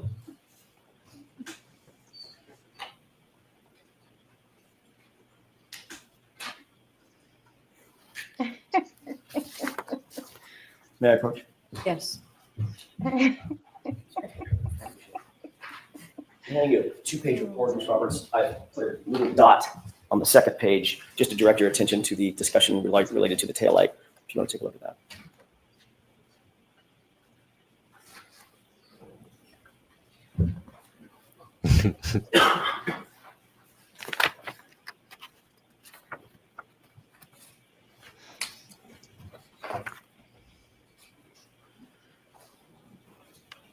Okay. Okay. May I? Yes. Does that refresh your recollection that you were interviewed on February 1st, 2022 by a trooper by the name of Connor Keefe and a trooper by the name of Kathleen Prince? Yes. Did Connor Keefe write that report? I'm sorry? Did Connor Keefe write that report? Trooper Kathleen Prince wrote the report. Okay. Does that matter? No? Nope. Okay. Why would you say it? Discuss the taillight. Yes. And did you tell Trooper Prince and Trooper Keefe that you noticed the back right taillight in the middle, quote, in the middle, your words, was broken and a piece of the metal encasement was pushed forward? Yes. Okay. You didn't say the taillight was completely shattered, correct? In Correct. the middle. You didn't say that the entire lens was missing, correct? Correct. You said it was broken in the middle. Is that Yes. right? And then you described today that a square piece was missing. Yes. That's the piece I was referring to in the middle. In the middle, which Just is in the not middle of the taillight, though. That was how you described it. Yes. Okay. This I is the same certainly- thing. The same thing with the officer from Dayton. No way would you describe a completely missing Cracked. right tail light as, yeah, there's a piece missing. You would say it was busted, it was gone, it was completely gone. There was nothing Almost the there. entire thing was missing. Breaking news, Karen Reed just charged with the death of Gene Hackman. She allegedly dropped him off at the crib 28 years ago. Stand by for more news. Thank you, Sarah. Zach. Always first with the latest. Mhm. I'd like to shift gears for a quick second and talk about a March 7th, 2023 text message with victim witness advocate Steve Nelson. Do you remember communicating? You don't have to know the exact date, but if you do, fine. Do you remember communicating in March of 2023 with victim witness advocate Steve Nelson about the Ring camera at One Meadows? I don't know the exact date, but yes. Okay. Is it true that you contacted him to inform him that the O'Keefes needed to replace or wanted to replace the driveway Ring camera, that same Ring camera that we just literally saw through that perspective Yes. of you arriving? Yes. Did Mr. Nelson indicate that he believed that would be fine to replace that Ring camera if the O'Keefes wished to do that? I don't remember if he said it would be fine, but at some point they were told they could replace it. It had broken. It wasn't working. Did he indicate that he would check with DDA Adam Lally and then get back to you? I don't know. At some point, you were informed that the O'Keefes had the green light or the go-ahead to replace that Ring camera at One Meadows. Is that right?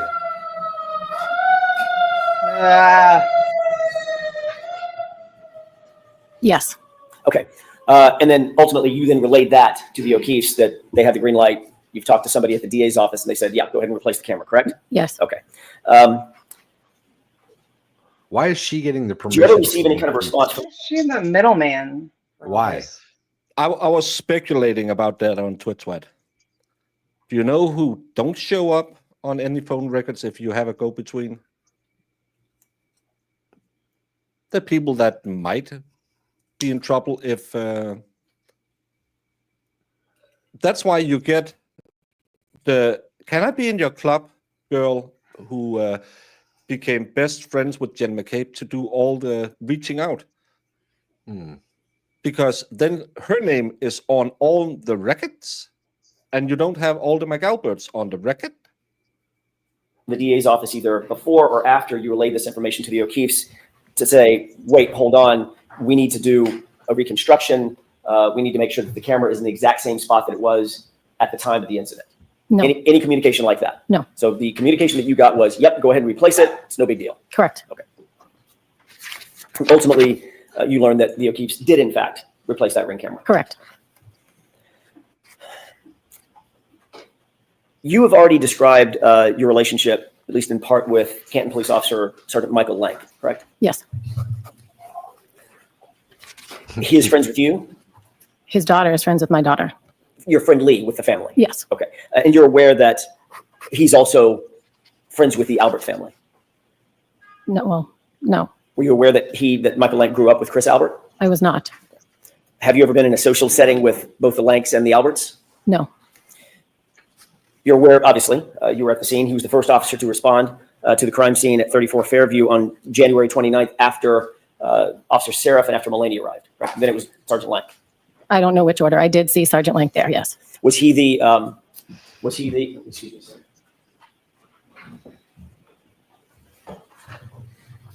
Oh, I was just reminded, you indicated that you don't remember the date of that text communication between yourself and Mr. Nelson.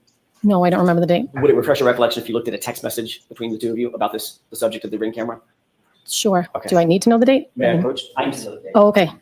You need to shut the F up and don't interject yourself in this. You don't need to know anything because you don't know anything. You need to shut up and answer exactly what you asked. I hate somebody needs to. These busybody bitches from Canton. Somebody needs to remind Carrie that this isn't about her. She's a witness, and she just needs to answer the fucking questions. Yeah. This is why Jamie doesn't like all the women, because Carrie was important. I don't like these women. That's for sure. Oh, I thought it was all women. Whoops, No. I've been spreading some rumors about you in Discord. Sorry. Oh, I know.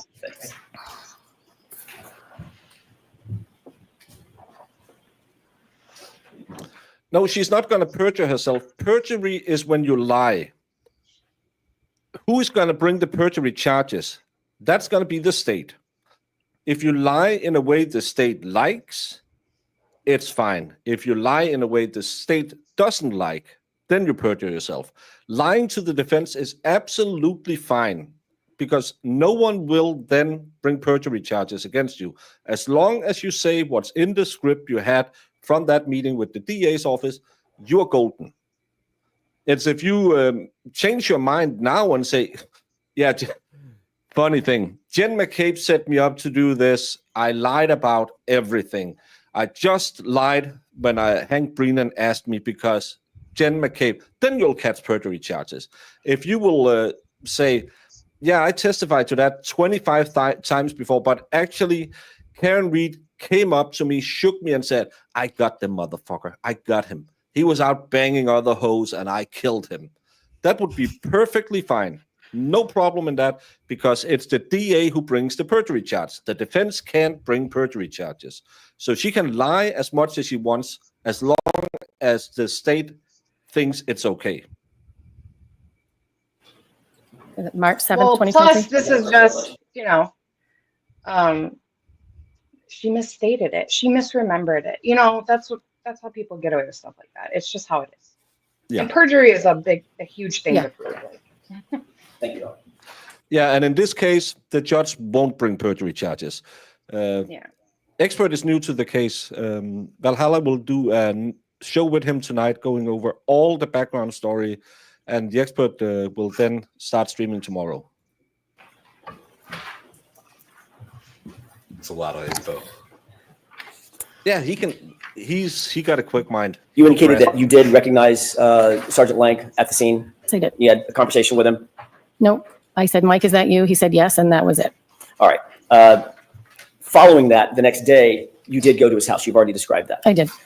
You indicated that you went to his house to drop off your daughter for a play date. Is that right? Yes. But you also indicated that you took Jennifer McCabe with you. Yes, because I drove Jen McCabe to the O'Keefe's house, so she was leaving to go home with me.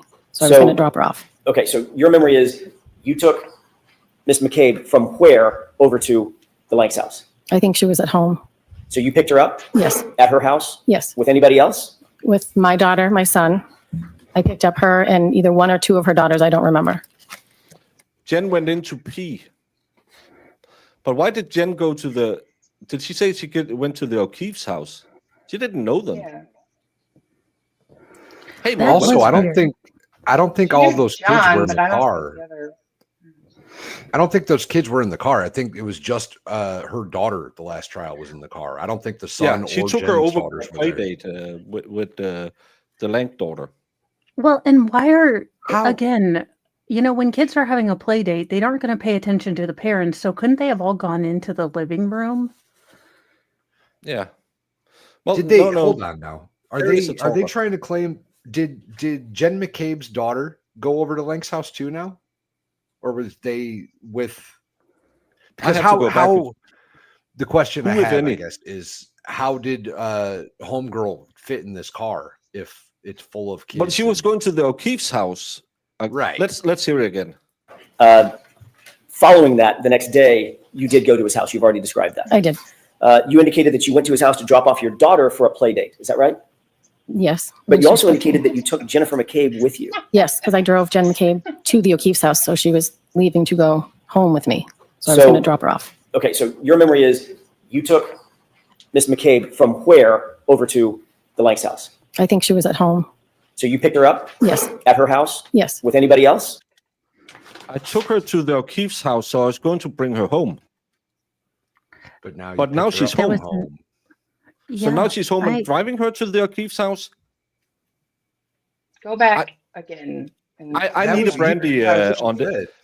What I hope Jemima is taking notes because I'm lost. Just go back, yeah. 10 To the seconds. O'Keefe's house, so she was, You indicated that you went to his house to drop off your daughter for a play date. Is that right? yes. But you also indicated that you took Jennifer McCabe with you. Yes, because I drove Jen McCabe to the O'Keefe's house, so she was leaving to go home with me. So I was So- going to drop her off. Okay, so your memory is you took Miss McCabe from where over to the Lanks house? I think she was at home. So you She just took- changed it completely. Yeah. She took her to the O'Keefe's house, so I was leaving to take her home. I think she was at home. Why isn't That's what Jen she says. driving? She went to his house to drop That off is your what she daughter Let for a her play date. Is that right? finish. Yes, But you also indicated that you took Jennifer McCabe with you. yes, because I drove Jen McCabe to the O'Keefe's house, so she was leaving to go home with me. So I was So- going to drop her off. She was leaving to go home with me. Okay, so your memory is you took Miss McCabe from where over to the Lanks house? I think she was at home. She was leaving to go home with me, and she was at home, and then they went over to Lang's house. It makes no sense.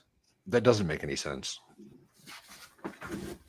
Well, she's gonna Yeah. finish. Let's see. What? So did she like take her home and then go pick her back up again? Is that what she's trying to say? It Yeah, but might that just doesn't make be- sense because why would she drive her home and then say, "Oh, by the way, I'm going over with my daughter that you don't have anything to do with to meet Yeah. these people that you don't know. So I'm going to pick you up from your home again and then drive you another place where you have to Well, sit that's- an hour in a driveway because I'm a talker." with Well, a that's bunch of kids shady, the car. in my opinion, because it's like, None oh, of this Jen knows makes she's sense. going there, and she's like, I want to go too. You know. Yeah. You picked her up Yes, at her house yes. with anybody else? With my daughter, my son. I picked up her and either one or two of her daughters. I don't remember. 2-4. There's 6 And then you people in drove the car over right to now. the Lanks house. Is that right? No, I drove to the O'Keefe's house. First. Yes. And Wait. what did you do with the Then O'Keefe's house? left a couple of kids, and my daughter wanted to go to the Lanks house, so I drove my daughter to the Lanks house before driving home. And Wait, you went Jen's to a bereaved child house and was- dropped off children? Like, hey kids, play date at the dead guy's house. But if Jen is going with you to the O'Keefe's and you go to the O'Keefe's, drop off all the sexual transmitted annoyance in your house, and then your daughter is saying, "Hey, mom, can I go play with Lanky daughter?" And then Jen says, "Oh, by the way, I just got here. You just picked me up at my home. Can I leave again and go to the Lank's house?" I know you were picking up my children for some reason and dropping them off at the guy's house who just died yesterday, but I'm going to ride along with you and sit in a driveway for an hour while my kids is annoying the crap out of other people. I can Seems to understand why me- if you have her kids seems kind of like a hassle, so I can understand why she would do it, but still. Seems to me like Jen McCabe just didn't want her vehicle in the driveway of Officer Lank's house for this hour-long meeting that they had. Can I rant for just 1 second? Do you know what is not conducive to having good blood pressure draw at the doctor's office? Bring, bring, bring. The non-answered cell phone in the cops thing. I am listening and they're like, it's a little high. Are you stressed out? I was like, let me mute this. Yeah, she went over there just to go pee. Because she went into Lank's house to pee. What? This is dumb. This is dumb. This is dumb. I have had 6 children and I can hold my liquids. This woman's had 2 children and needs a piddle break at someone she barely knows house. Yeah, because she only went inside. They were sitting in the driveway yapping because this lady is a talker.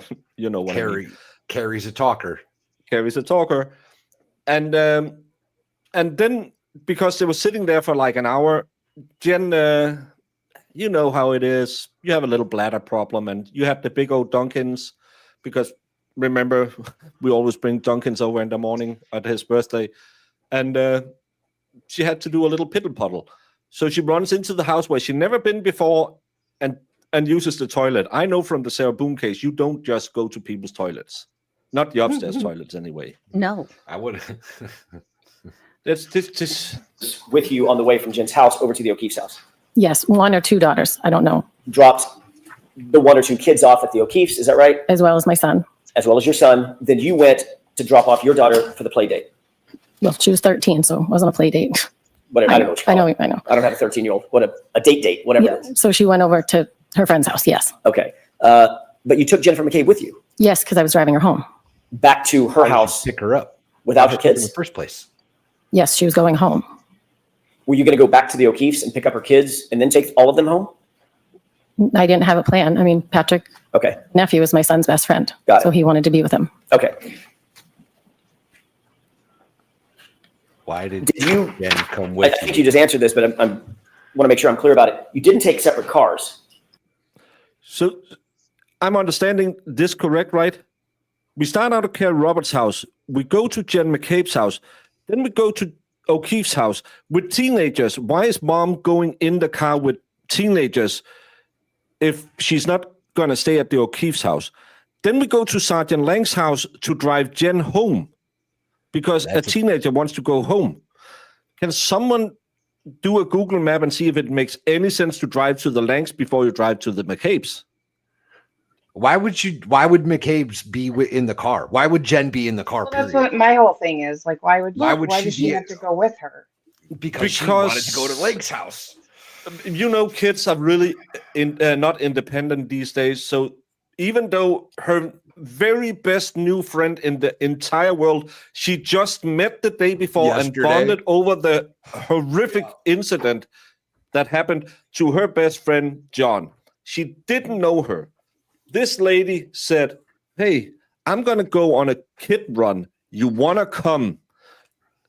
Did she even have her number at this time? And then she gets in the car and says, yeah, we don't know each other, but we know John, and John is the glue.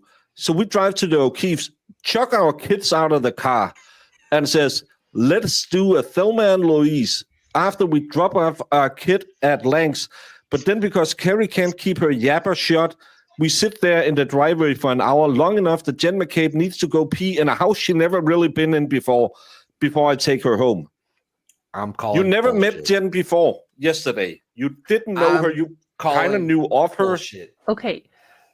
To be fair, you guys, if this was happening at my next door neighbor's house, blizzard or no, I would be vacuuming my front lawn. Like, I would be Swiffering my bushes. Like, hey, what's going on? I have a YouTube channel. Like, none of that. Forget this. This happens in like my neighborhood. I am out on someone else's lawn vacuuming with my Dyson. Why is the kids at the O'Keefe's?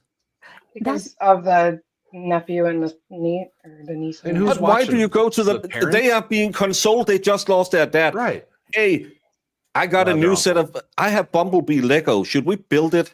Yeah. We just lost our uncle. Yeah, but Bumblebee.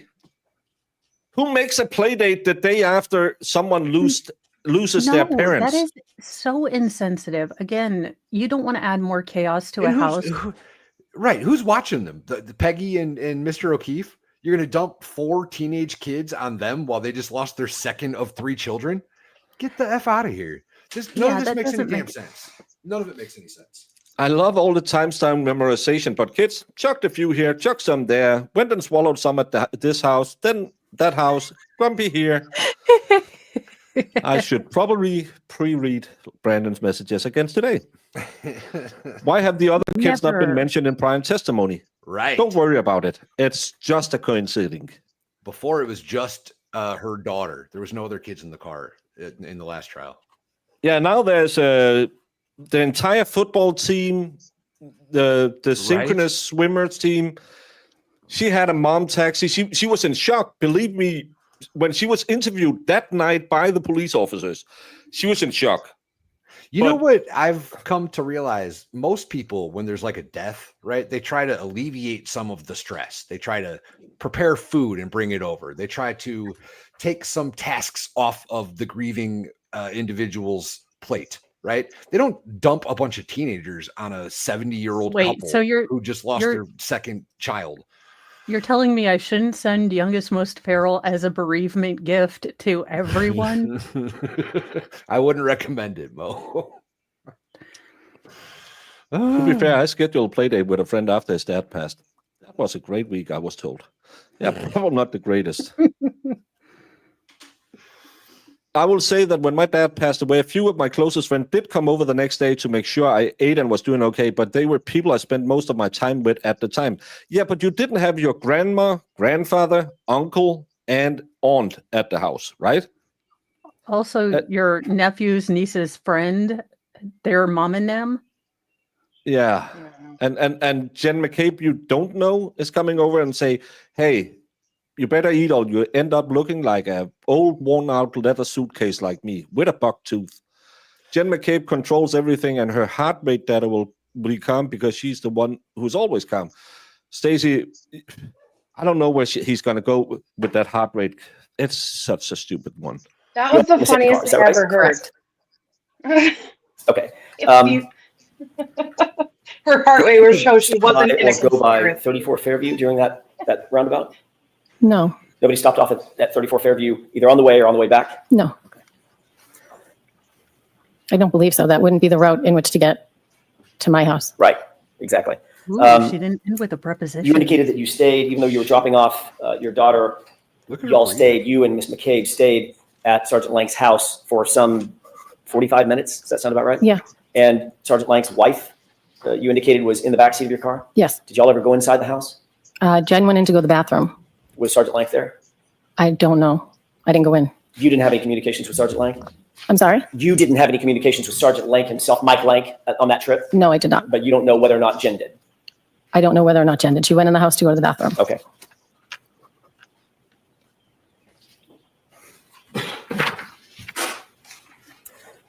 You've indicated that there have been occurrences in which Jennifer McCabe has asked you to contact the DA's office on her behalf to ask a question here or there, get some information, correct? To Steve Nelson, yes. Okay. How many times, just a number of times, the volume, would you say that Ms. McCabe has asked you to reach out to the DA's office in one particular or another? I don't think very many. What does that mean? Of the 50 times that you've had No, communications? maybe like 4, not many, to my knowledge. When you would, on these 4 occasions or 4 or so occasions, when you would reach out to the DA's office, gather information, whatever that information may be, would you then report that information back to Ms. McCabe? Yes. You obviously understand the importance of providing statements to law enforcement that are free of influence of other people, other witnesses. Is that right? Say it again? You understand the importance of providing information to law enforcement as a witness to law enforcement, free of influence from other people. Yeah. In other words, you want to be as accurate and as independent as possible. Yes. And that's because if your statement is somehow, or if your communications with law enforcement are somehow influenced by others, it might call into question the credibility of the person providing the statement. Objection. Can you answer that question, Ms. Roberts? No. Okay, next question. Sure. A statement that's been colored by influence from someone else would lack credibility, right? Objection. Sustained. I want to talk about the statements in the prior testimony that you have provided in this case, Ms. Roberts. There's been several of them. The first time you told your... Spire, it was the same when my dad passed and everyone started, oh, let me go. No, I went into, I need to fix this mode and take care of my entire family and call all my family and friends. I didn't, some people came over and said, oh, I brought cake and let's have a cup of coffee. No, please leave. Yeah. The last thing I need is some rando I don't talk to ever sit and cry in my living room on behalf of me. Baker, did we just become best friends? Because I'm like, I don't want to grieve with people around. No, Thank leave you. me alone. Yeah, leave me alone. Go away. Let me sit here in my own misery. Yeah, leave me alone. I'll tackle it my way. But right now, I have 3 siblings spread all over Denmark. I have 2 kids. I have nieces and nephews I have to get in contact with. I don't want you sit in my living room for 3 hours saying, oh, he was such a good man. Yeah, please get the F out. Story law enforcement was on January 29th. We've already established that, correct? Baker and Mo Say that again? It was on January 29th, soon. the first time you relayed your story to law enforcement. Yes. And that was to Trooper Dunn and Trooper DeChico. That's the name I couldn't remember. I don't remember. But you do remember Trooper Dunn. I remember 2 troopers. I don't know their name. Okay. Where did that interview take place? In my dining room. And who was with you when you gave that interview, if anybody? My husband was home. I think my daughter was home at that point. My husband was home. I don't know if the kids were home. Nobody else from outside the family? No. Okay. Who contacted you about doing that interview? How did they know to come to you at your home? I don't remember. They may have just shown up. I don't remember. Okay. Wait a minute. What time the interview was? Maybe That's the around interview. This is the interview that Jen McCabe reported back when she started texting whoever. She was like, she's telling them everything, right? So if nobody else is in the home, how the hell does she know that? Yeah.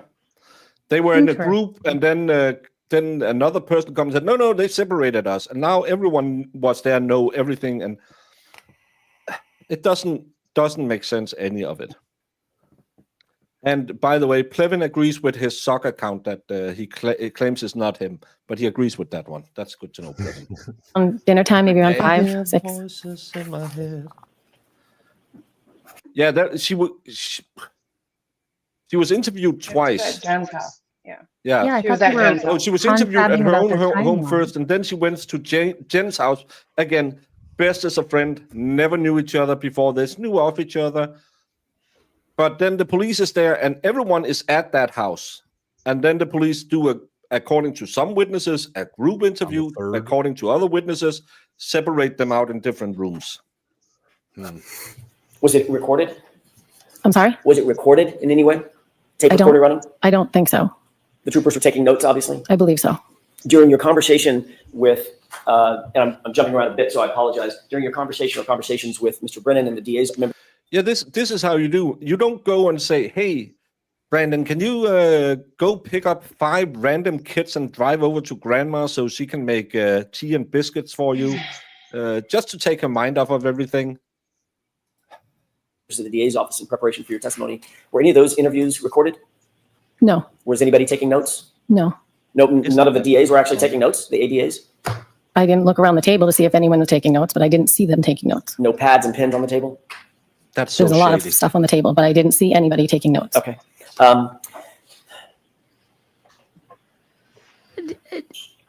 You received a phone call just before that interview started at 5:25 p.m., correct?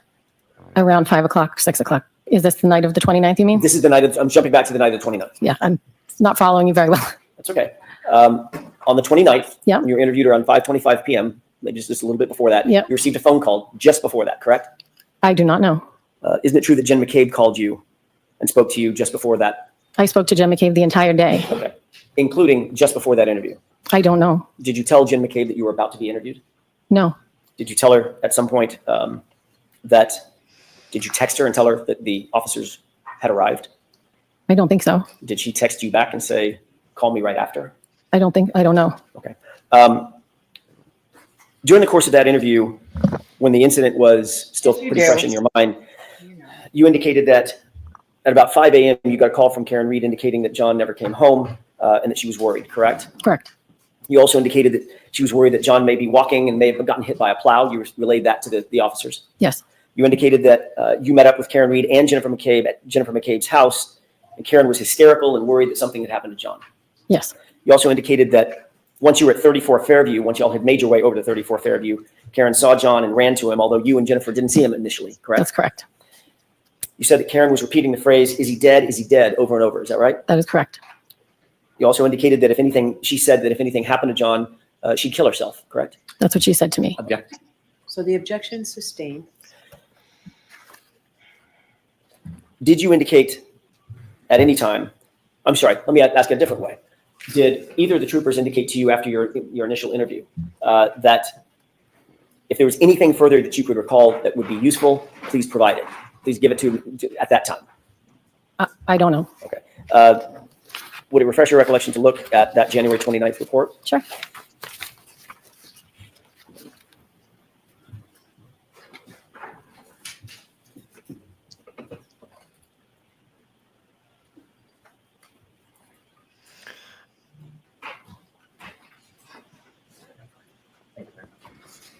Thank you. Show the second page of that report, January 29th.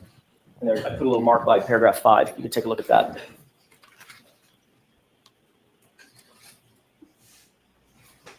I'll be back. Do we think the reason a lot of people don't like Carrie is that she's kind of an idiot? I think it's because we know there's a group text saying she's telling them everything. Yeah. They're afraid of her. During this interview with Trooper Dunn and Trooper Chico, they indicated Like a after you mean gave your girl. statement that I think the cross isn't as fiery because he doesn't want to come off as an ass towards her. That's. I'm thinking he's trying to take her with kid gloves. He has to if you because, wish to she was John's friend and she was emotional. If you run at her like Yeah. that, they're not Yeah. going to like it. provide anything additional, now's the time to do it. Objection. Sustained. Were you informed that you were limited on time in that interview? Meaning, we got to get this done, we're leaving, we're out of time. No. They didn't cut you off, correct? No. They didn't tell you that they had a limited amount of information that they wanted and then they were just going to leave, correct? I don't remember. I don't recall. As a matter of fact, they told you that anything you wanted to provide to them, provide it. Give them as much detail as you could, correct? I don't recall.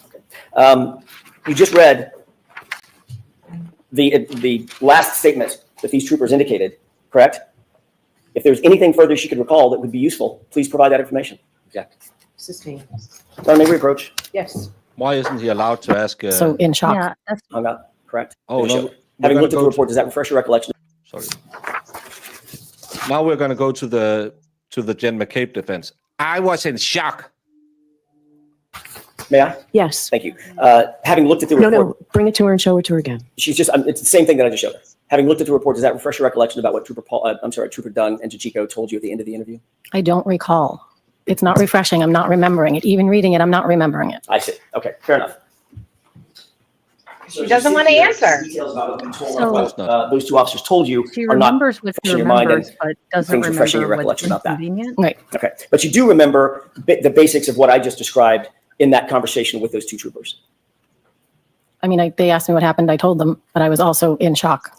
You never said during the course of that interview that my client called you at 5 o'clock in the morning, just hours earlier, and said he's dead and then hung up, correct? No, I don't believe I said it at that point. I did not remember that until a couple of days later. I see. Okay, that's what happens. And in fact, when There's a general chat and then there's sub chats or sub groups that about the different topics, not in the welcome message. you were asked about that particular statement, I'm sorry, when you asked about that particular series of events, that never came to your mind. No. That literally the first words out of Karen Reed's mouth, according to you now, is he's dead and then hung up. Correct. When you heard that, you didn't take that to mean that she killed him. No. Of course not. She was panicked, correct? Yes.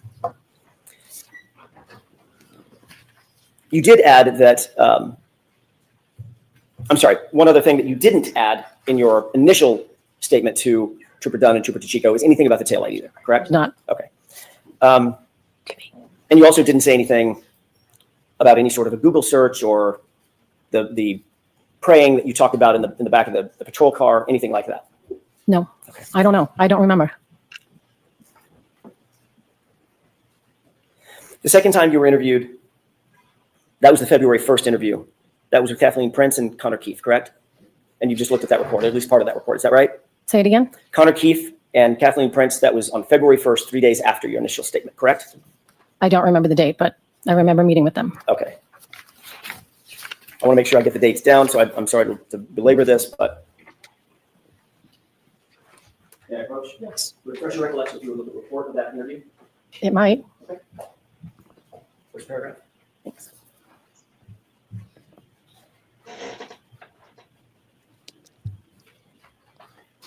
You're not supposed to read the entire page, just the first Am I reading the whole thing or just the part where you got it? Just refresh your recollection of the date.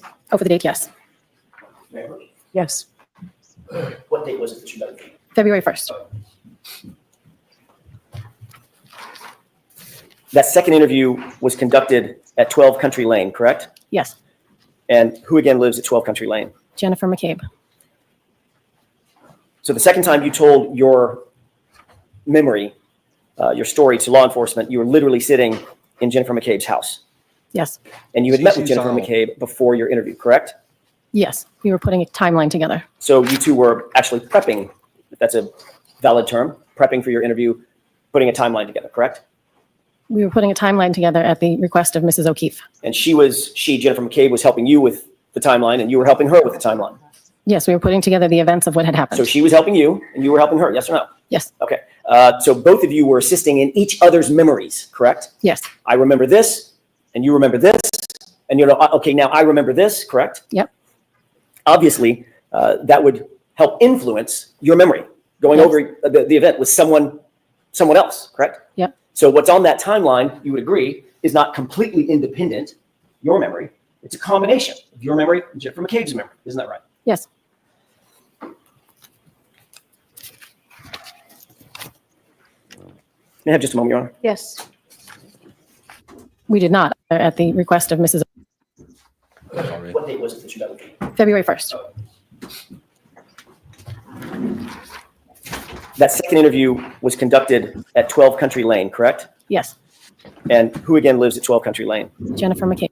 I messed up. And you know, okay, now I remember this, correct? Sorry. So the two of you drew out some sort of a timeline for you to follow during the course of that interview. Is that right?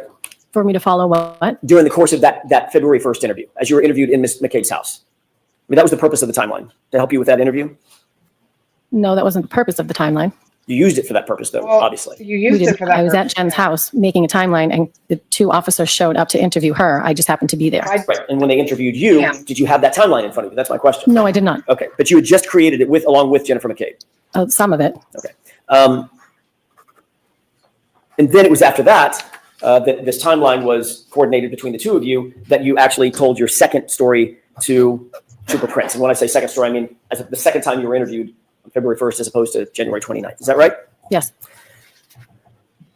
Did you ever become aware of text messages that Jennifer McCabe was sending to others in a group chat talking about you in that interview? No. You were never told or became aware that she sent text messages to a group as she listened in on your interview? No, I don't think she could listen in. She wasn't anywhere near me. You weren't aware that or are you aware as you sit here that she sent a text message that said she's telling them everything, all the stuff? Sustained. Have you ever been provided a text message or told about a text message that perhaps Jennifer McCabe was sending to a group? No. Listening to your suggesting that she was listening to your interview? No. She did. So. The third time you told your story was later that night in a telephonic interview. Is that right? With Trooper Proctor? I requested to speak to Trooper Proctor because I had remembered the very first time I spoke with Karen that morning, and I wanted to make sure it was recorded. Okay, that wasn't my question. My question was, did you have another telephonic conversation with Trooper Proctor, yes or no? You said that night, but it wasn't that night. When was it? I think it was earlier that Magically day. remembered. Okay. Meaning, but it was after the interview with Trooper Prince. I don't think so. I think it was beforehand? I think it was beforehand.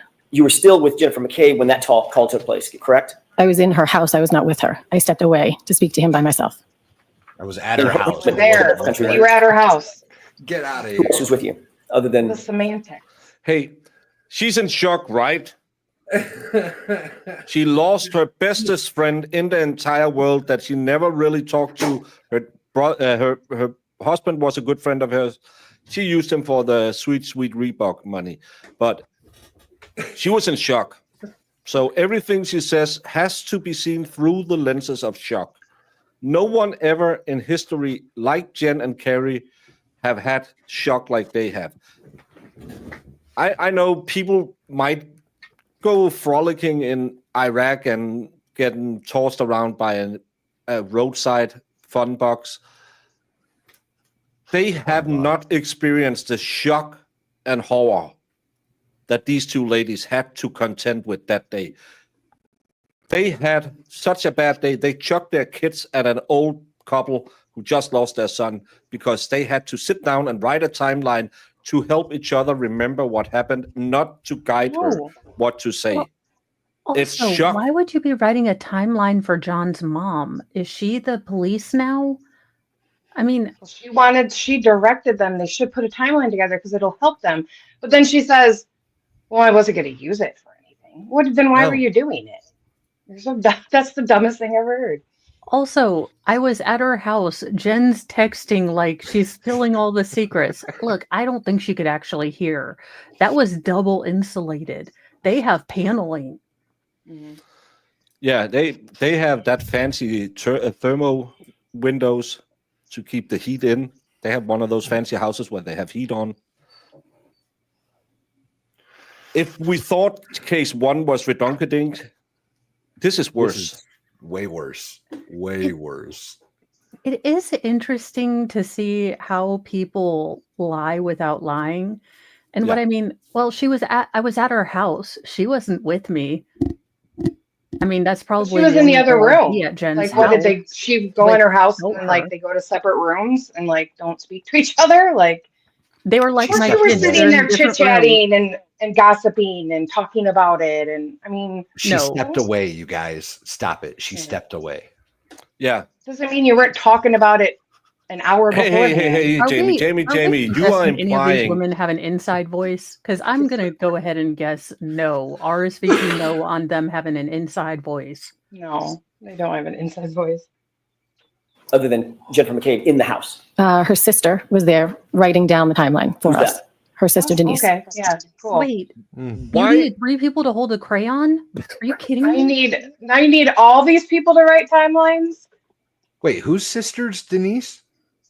She said Jen McCabe's. Jen's sister Denise. Where did she come from? She's never been. I know. Where is this Denise? We've never ever heard about who's Denise. I need to go find out who's D Nice. Jaqueline. Jaqueline. Nice. Denise?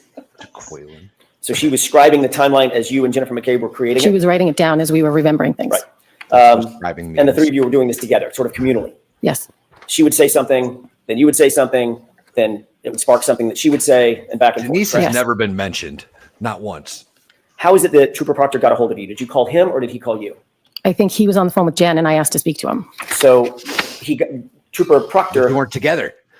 Got a hold of you through talking to Jen McCabe. Well, I asked to speak to him, but yes. Right. It doesn't matter. Like You recorded, to your knowledge. I don't know. The fourth time you met with police was February 2nd, the very next day, at about 12:08 p.m. Is that right? I don't remember. Do you remember signing a consent form for your phone? Yes. Was that the next day after this interview with Trooper Prince? And I am making the statement under my own violation. I don't think that's supposed to say violation. And was not threatened in any way. All shirt comments were made as a result of jealousy. Full stop. Well, that's just said she should have a shirt that was bought in this century. He was making fun of my shirt, Baker, not hers. Mine. Well, you should have a shirt that was bought in this millennium. I don't know what day it was. It was right after Karen was arraigned for the first time. Jen and I met with them and both handed our phones over willingly. So you just answered my question. So when you met with police, whatever the date was, it was a few days later, you met with police. You had a fourth time. you were still in the presence of Jennifer McCabe when you met with police. Yes. And I'll handed allow your phone over. Is that right? Yes. She handed her phone over. Is that right? Yes. And the two of you were together when you signed your consent forms. Is that right? Yes.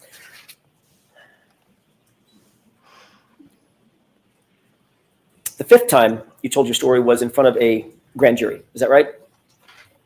I don't know. Do you remember testifying in front of a grand jury? I do. Okay, let's talk about that for a second.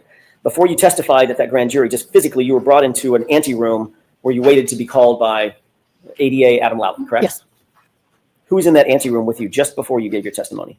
My husband and Jen and Matt McCabe. So Jennifer McCabe was with you yet again just before you gave official testimony under oath concerning this case and concerning the incident. Correct. Ms. Roberts, when was the last time you spoken to Jennifer McCabe before you testified in this trial? This morning. Did you discuss your testimony? No. Liar. So you and Ms. McCabe, who became friends because Correct. of this incident, Correct. talked as recently as this morning before your testimony. Correct. And your testimony now is that you did not discuss anything about what you're doing here No. or what you're I going to did testify not. She to. called to wish me good luck today. When did you talk to her the last time before this one? Yesterday. I don't know, maybe a couple days ago. I don't remember. Within days of you taking the stand yesterday, correct? Yes.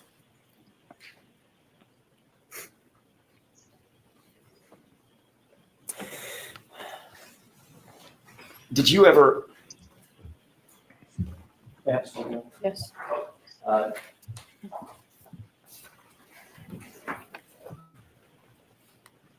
Who wore the tablecloth better, Bev's new curtains or Karen Carey's shirt? I think her shirt is a little more like the fancy cloth that my grandmother would put on when we had visitors. Like a doily? Yeah. Yeah. She is reminding me of a coffee table we once had. But the coffee Yeah. table never looked at me with such hate. She just called me to say, But can we do a timeline? Because I'm not getting this. This chick didn't knew Jen McCabe on the 28th of January. Although she knew of her, right? She had They met kids who one kind of, time when they yeah, had she met shoes. her once. Yeah. The 29th, she drives to her house that she'd never been to before, don't know anything about, and don't know her sister. Then they have the shock of a lifetime. Instantly, the same day they start hanging out and talk about being interviewed by the police, they go to, goes to pick her up and goes to the O'Keefe residence and then hangs out at Lank's house. The 29th, the 1st, she's also with Jen. She's interviewed by the police at Jen's house on the 2nd. 2nd or 3rd, something like that. And And then they went together to Lally's meeting. Yeah, but that's with the grand jury, so that's a little. If there's Island a question, how says- did Jen McCabe know she wasn't done testifying? Valid That's question. a good question. Island. That Valid is actually a really good question. Yeah, but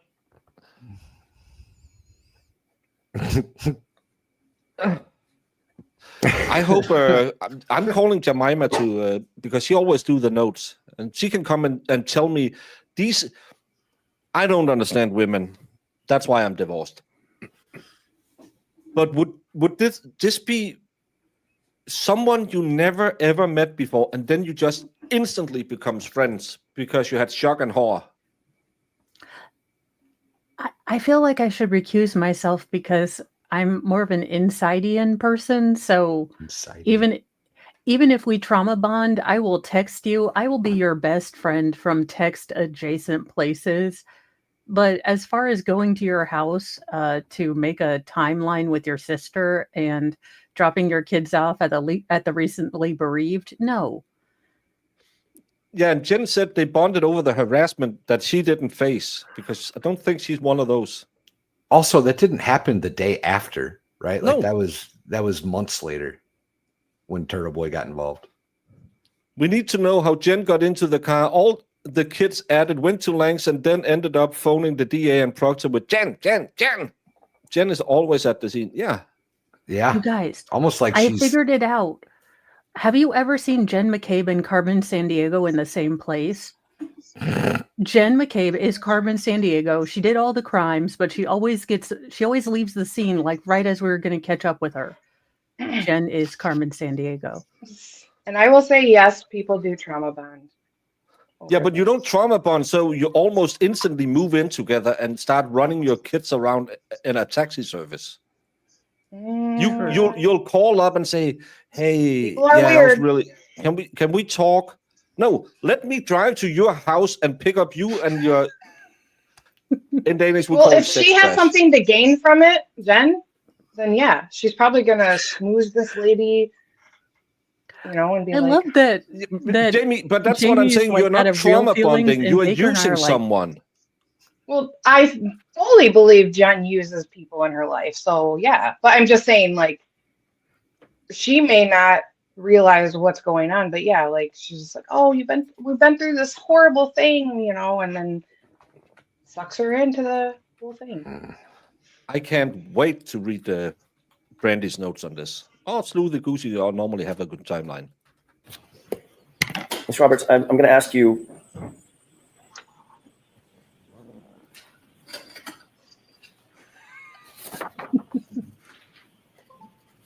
To take a look at, actually, let me ask it a different way. Did you say that you did or did not recall texting with Jen McCabe during the course of that January 29th interview with state police? Do you recall that or no? No. Okay. During the interview, I didn't text anybody. Okay. Are you saying you didn't text anybody or you don't recall? I don't recall. I don't think I had I wouldn't be texting somebody if I was being interviewed by the state police. Right. Okay. Would it refresh your recollection to take a look at a report of text messages? Sure. May I approach you? Yes. Thank you. Let's go, Brennan, for the $5. And do you ever notice that Baker invites an oddly disproportionate amount of men on his stream, but tries to paper it over with married women? Just saying. Jamie's not married. Yeah. How dare you? I think I have more female guests on than male. Yes. Take a look. There's two tabs. Take a look at tabs. I was about to throw hands. Just because Valhalla doesn't have a shirt on that you like doesn't mean he's a woman.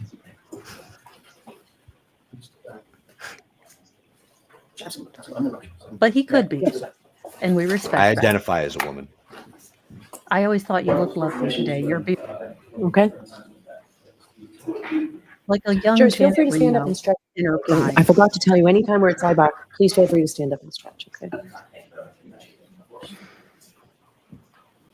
I find it hard to believe that Dan Reno ever had a prime. Well, it's quicker than we thought, Judge. May I proceed? Yes. Okay. Did you take a look at this document? Yes. Does that refresh your recollection that there were two text messages at around the time of your interview with those two troopers? No. Do you recall, as you sit here, texting Ms. McCabe that the state troopers were arriving or they're just getting there? No. Do you recall Ms. McCabe texting you anything back about calling me after? No. Okay. Did you, in fact, different question, did you, in fact, call Ms. McCabe right after the interview and talk to her? I don't know. Huh, AT&T, I You bet do. does. Yes, you do. Would you like to look at these records and refresh your memory? I don't remember nothing.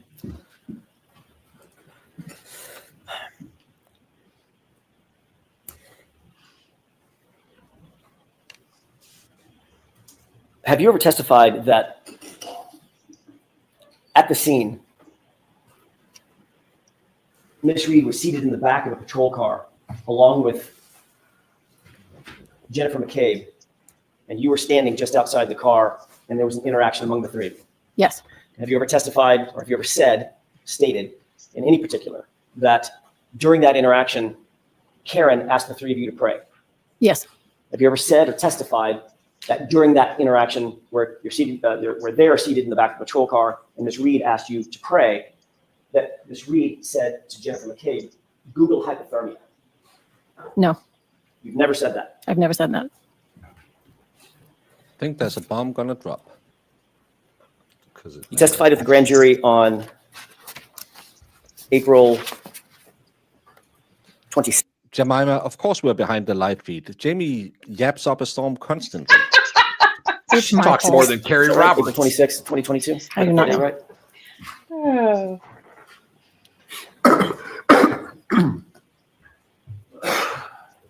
Wait for it.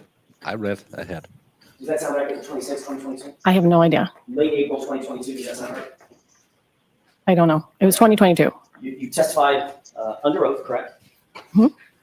Yes. Swore the same oath that you swore here. Yes. The whole truth, and nothing but the truth, and guilty of perjury. Is that right?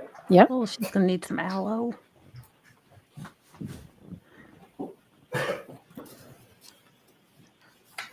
Here it comes.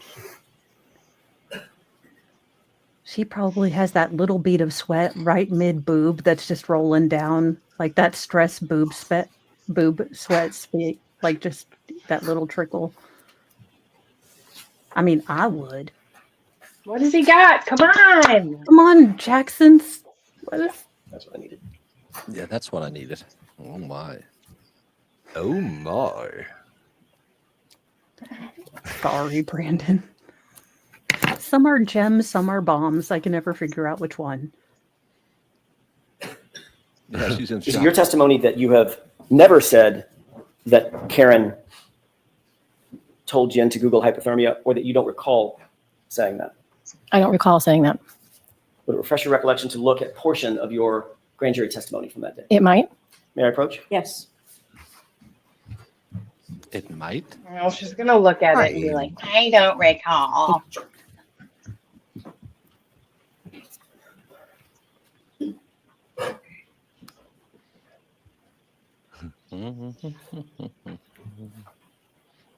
Bum, bum, bum, bum, bum. And if you can read on to page 83 as well. I love that she doesn't read the quote. She just reads her entire testimony because she's, oh my God, what is going I to happen? testified. I didn't hear it, but I was told that she was asked to Google it. I testified. I didn't hear it, but I was told that. Yep. I testified. I didn't hear it, but I was told that she. So you used hearsay as testimony. That's not a Yeah. good look. Well, they don't really regulate a lot of things in the grand jury. You know No, that. but you just Nonetheless. let's do it again. She never heard Google hypothermia, but she was told by Jen that she was told to Google hypothermia. Yeah.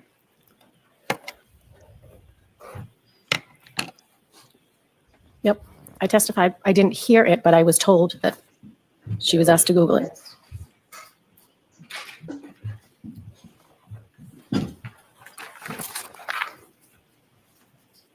You testified under oath at the grand jury that at some point Karen was in back of the police cruiser, correct? Yep.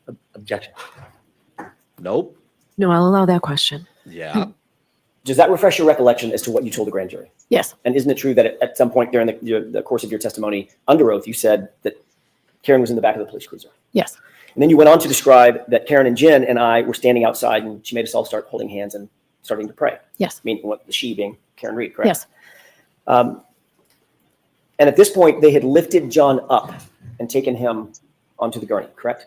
That's I don't what you know. described. I don't recall. I'm going to do this again, just so we're clear. Gotcha, bish. Dad. Yeah, Like Yes. magically, she doesn't recall. How many times have bottom? we seen defense dementia Okay. in effect? Yeah. Amazing. It's amazing. It is a beautiful thing to watch in action, to actually see the I think- synapses I'm not- not fire. Okay. Yes. Okay.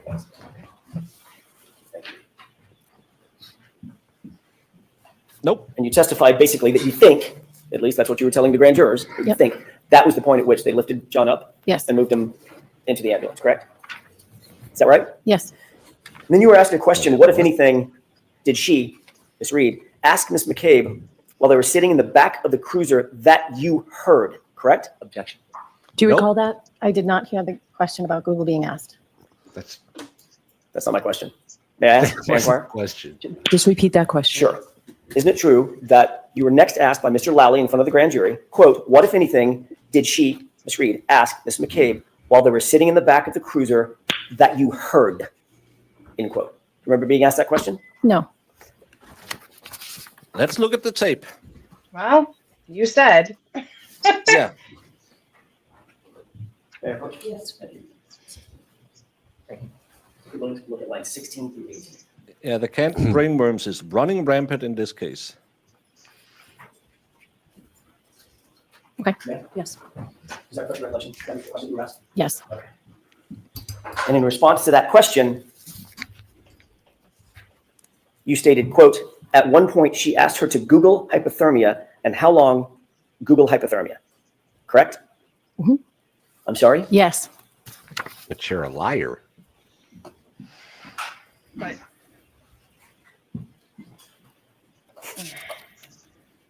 He really doesn't want That was very this- detailed, you'll agree, that that's a very detailed and specific recount of an event. You recounted where you were, back of a cruiser, or they were in the back of a cruiser, correct? Yep. You recorded or reported the time, it was right around the time that you thought they were lifting John up and scooping him up onto the gurney, correct? Yep. I thought it was about that time. I wasn't sure. Location, I'm sorry, I didn't get that answer. You were talking over each other. That's my mistake. What was your answer, Ms. I Roberts? thought it was about the time they lifted him up, but I wasn't sure. You were very Sounded detailed sure about in the who grand was there. jury. It was you, it was Jen, it was my client, Karen Yes. Reed, correct? Is that right? Yes. You're so detailed. He doesn't understand because they need them to say yes or no in case they need to read back to another witness or they need an appeal. That you talked about where you were standing next to the cruiser open door, correct? Yes.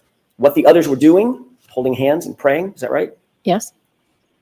And the actual words used, you were as detailed about all of that as the actual words used. She asked her to Google hypothermia and how long, then you stopped, Google hypothermia, end quote, correct? Correct. You will agree, at least for that purpose, you painted a very, very detailed picture in front of the grand jury, didn't you? Yeah. And it was a lie. Except it's not true, is it? I did not hear her ask that. I was told she was asked that. In The answer to my It's a lie. question, Ms. Roberts, and I'm not a trick question. What you told the grand jurors was not true. You never heard her, my client, ask anyone to Google anything, did you? I did not. And yet that's what you testified to under oath, under penalty of perjury in front of the grand jury, didn't you? I did. And the reason you did that, the reason that you said that false statement is because someone told you to say it, correct? Object. Is that, I'm going to let her answer. Nobody told me to say it.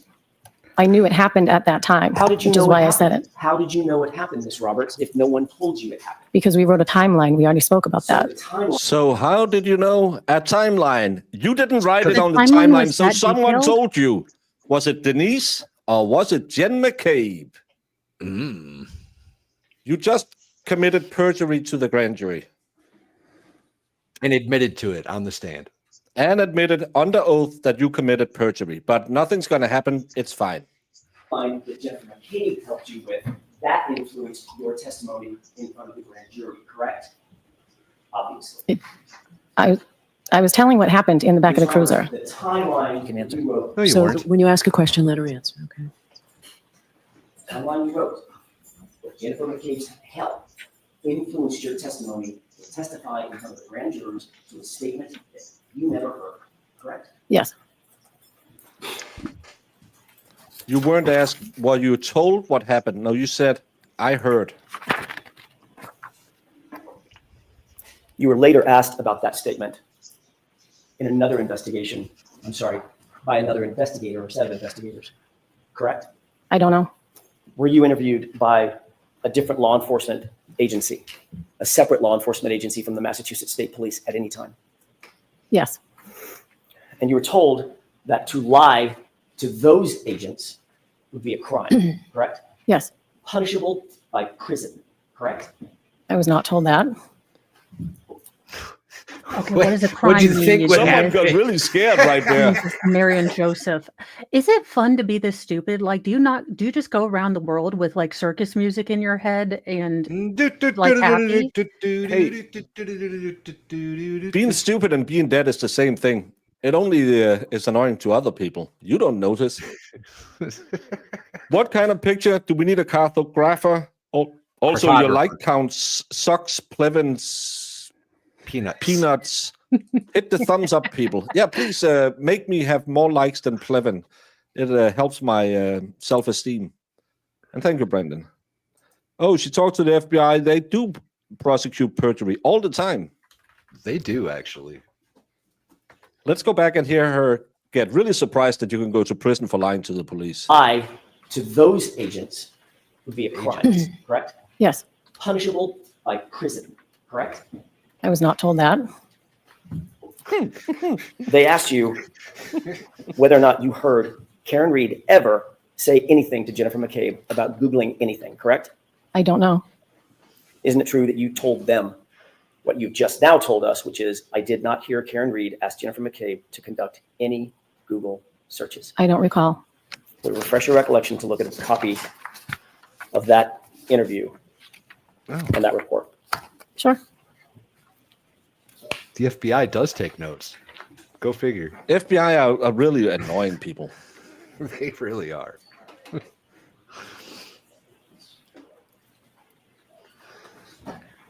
But even a 5-year-old knows you can go to prison for lying to the feds.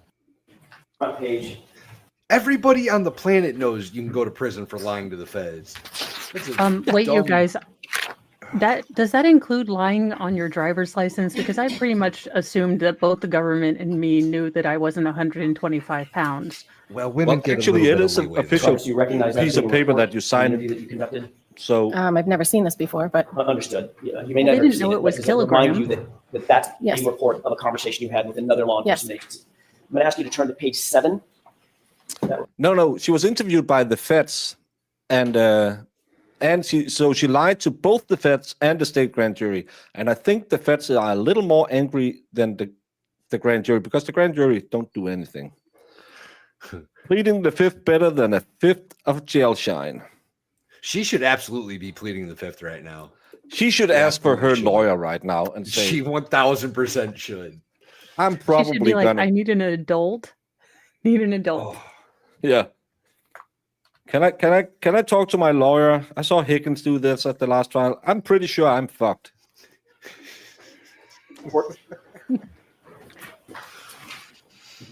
Do you think Jen is going to call her after and say, you did a And if great you look, job, there's a honey small bunny." paragraph, about 2 paragraphs up from the bottom. I think I may put a little blue dot by it, but I'm not sure. Please read that to yourself. correct. Shouldn't have all that spunk she had when she sat down, huh? Done? Yep. Thank you. May I approach? Yes. Realizing she might have lied to the Fed. Does I the don't know Fifth who Amendment? the Yeah, first- because she incriminated herself. Yeah. It's too late Ms. now. Roberts, does but- that refresh your recollection Yeah. about what you told She screwed these up already. investigators? Yes. And what you told them was you, quote, did not hear Karen Reed ask Jennifer McCabe to conduct any Google That is searches. correct. And you went on to say you saw McCabe on her phone. I'll allow it. You saw McCabe on her phone, but you did not hear Karen ask Jennifer to Google anything. Correct. So what you told the grand jurors was in fact false. I misunderstood Mr. Lally's question.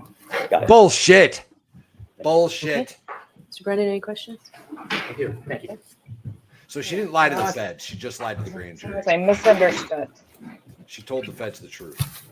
Yeah, sorry, it was to the grand jury, not the feds. I'm sorry. When you spoke to the grand jury about your He memory, lied. were you trying to fool them in any way? No. Were you trying to, Objection. Watch the form of your questions. were you trying to mislead them in any way? Objection. Sustain. Watch the form of your questions. When you spoke to the grand jury, were you honest? Yes. No, When you were asked the question, what, if anything, did the defendant ask Ms. McCabe? Did you begin your response by saying, at one point? You can show her her response. May I approach? Yes. Page 83, line 19. Can I ask you to look at? I'm sad she didn't lie to the feds, Just read it to Me too. yourself. only to the grand jury. Oh.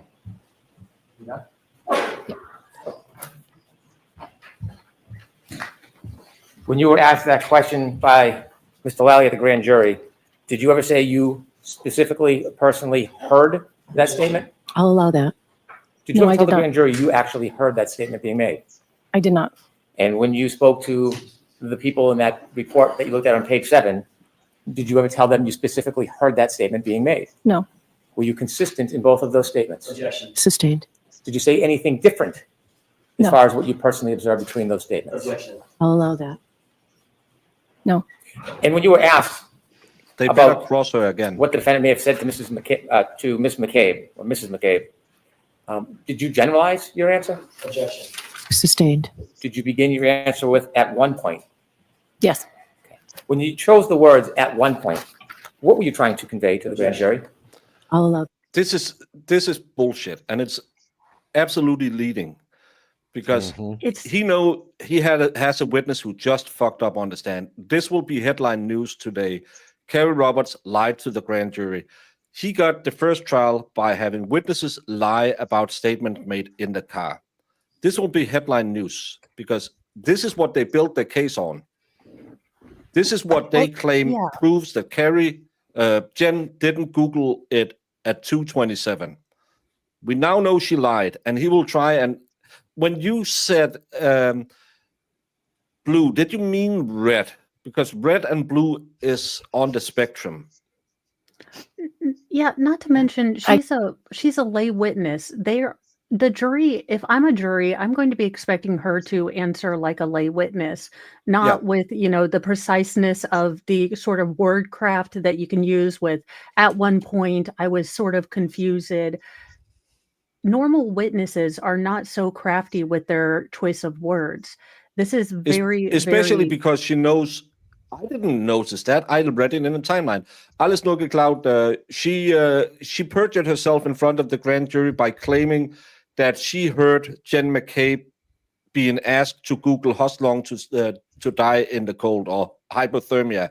She never ever heard it. She just read it in the timeline her and Jen McCabe made after. And now Hank is desperately trying to say, well, she didn't mean she heard it. She meant that she heard someone said someone else heard it, which she can't testify to because that would be hearsay. Didn't know at what time it was done. Was that a topic of conversation around the time you were brought to the grand jury? Around the time what? That you were brought to the grand jury to testify. This Google search. Was it? I don't know. Okay. Were you asked here in front of this jury whether or not you personally heard that statement? Yes. By me. Did I ask you that question? No. Did you personally hear that statement? No. After this happened, you discussed what had happened with people, didn't you? I'm sorry, say it again. After you found John lying in the snow, did you discuss what had happened, what you saw with other people? Yes, of Did course. anybody tell you that you couldn't discuss this trauma that you had been through? Objection. I'm going to allow that. Say it again. Did anybody tell you that you couldn't discuss what you had just seen? No. Didn't say it again. I'm sorry. After you found John that morning, did anybody, civilian or law enforcement, ever tell you you weren't allowed to discuss what you had just went through? No. Did anybody ever tell you that you couldn't have support of other people? No. I'll allow that. No. Was this a traumatic event? Yes. Have you spoken to it to a number of people about it? Yes. Tell us why you would want to speak to somebody about And what Good Morning happened that morning. America. I'm going to allow that. I've spoken to many people, obviously, that we all grew up with. But Jen in particular, I do speak to her. I am friends with her. We went through a really traumatic experience together. Did you ever confide in other people So did other Karen. Look at her. A-hole. Look at her. Again, body language is Her absolutely and Jen are bullcrap. victims, not Karen. Guys, come on. Yeah, and again, body language reading is absolutely bullcrap. Look how much her demeanor changed when she found out it's actually illegal to lie to a grand jury, and she could be She's prison time. definitely hunched over. She's not as confident. Her shoulders were back at the start of today. She was even correcting Mr. Jackson, trying to interrogate herself. Yeah, and she's really those turtlenecks is really not turtlenecks. Turkey necks is moving. Jen McCabe about what you endured that morning? Yes, many people. Why? Because it helps me get through. So and traumatic, she had to go on Good Morning America today. Yeah. whether John's family, friends, whoever, I've talked to a number of people about it. You're friends with John's parents? Parents? John's parents, the O'Keefes. Yes. You still friends with them? Yes. Do you ever discuss what happened? Oh, Yes. we're going to have Becky O'Keefe come up and tell her how we did it for John's sake. You were asked by law enforcement if they could have your telephone? Yes. Was there a warrant? Objection. Sustained, ask it differently. Did you feel like you had any obligation, legal obligation, to give your phone to law enforcement? Objection. I'll allow it. No, they asked for my phone. I handed it over willingly. Did you think you had to? No, but there was no reason not to. When they went through your phone, do you know whether they saw all of your phone calls that were on that phone? Objection. Do you know that? I don't know. They cloned my phone, so I assume they saw everything. Objection, please. I'm going to strike that answer. So the answer is I don't know. What This type is of pure information did you have speculation. on your phone when you voluntarily gave it? Objection. I'll allow that. Text messages, phone calls, call logs, pictures.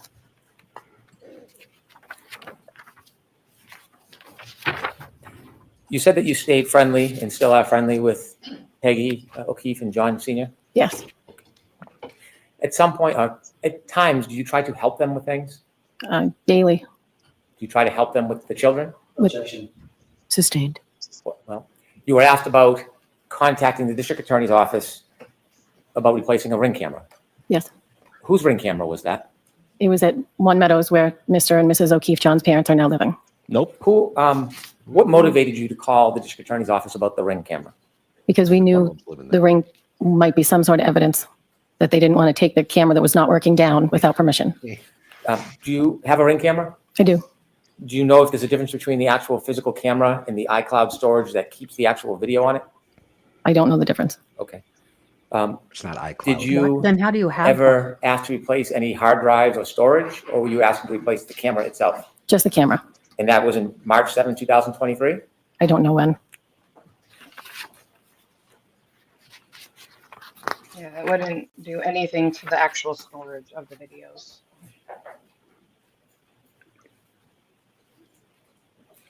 You were asked questions about what the defendant said that morning when you were trying to help Mr. O'Keefe. Yes. You were asked whether you heard any comments about her, from her, about dropping John off. Say that one more time. You were asked whether you heard any comments about her saying she dropped him off. In the car on the way to the hospital. Okay. She said it to Mrs. O'Keefe. When you were outside trying to help John, were you ever told where the defendant dropped John off? No. Were you ever told where he was left? No. Was it ever suggested that he went into 34 Fairview? No. Was it ever suggested that he went into any house whatsoever that morning? No.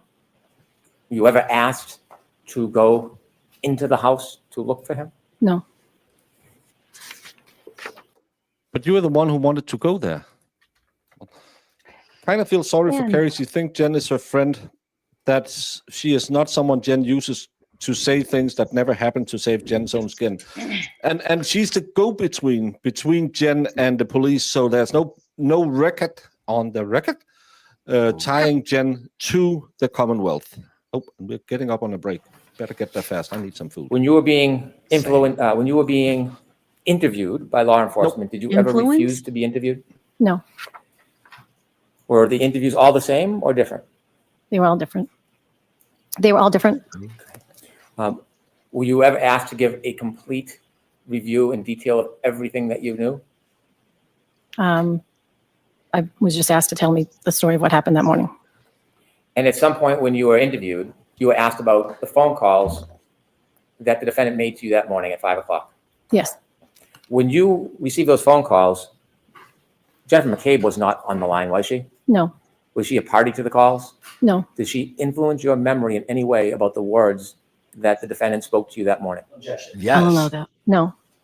Did she You have do a clear it memory. after when She you made the absolutely did. What the timeline? defendant said to you. You on the never morning said of this January before. 29th, 2022, at around 5 in the morning when she first called you. Yes. Is it your independent memory? I'm saying. Is it sorry. your independent memory? Yes. How well do you remember it? Objection. Sustained. Not Tell us what that you great, remember her since saying you to you. didn't remember it at the I'll allow time. it. When she first called, she said, John's dead. Carrie, and hung up.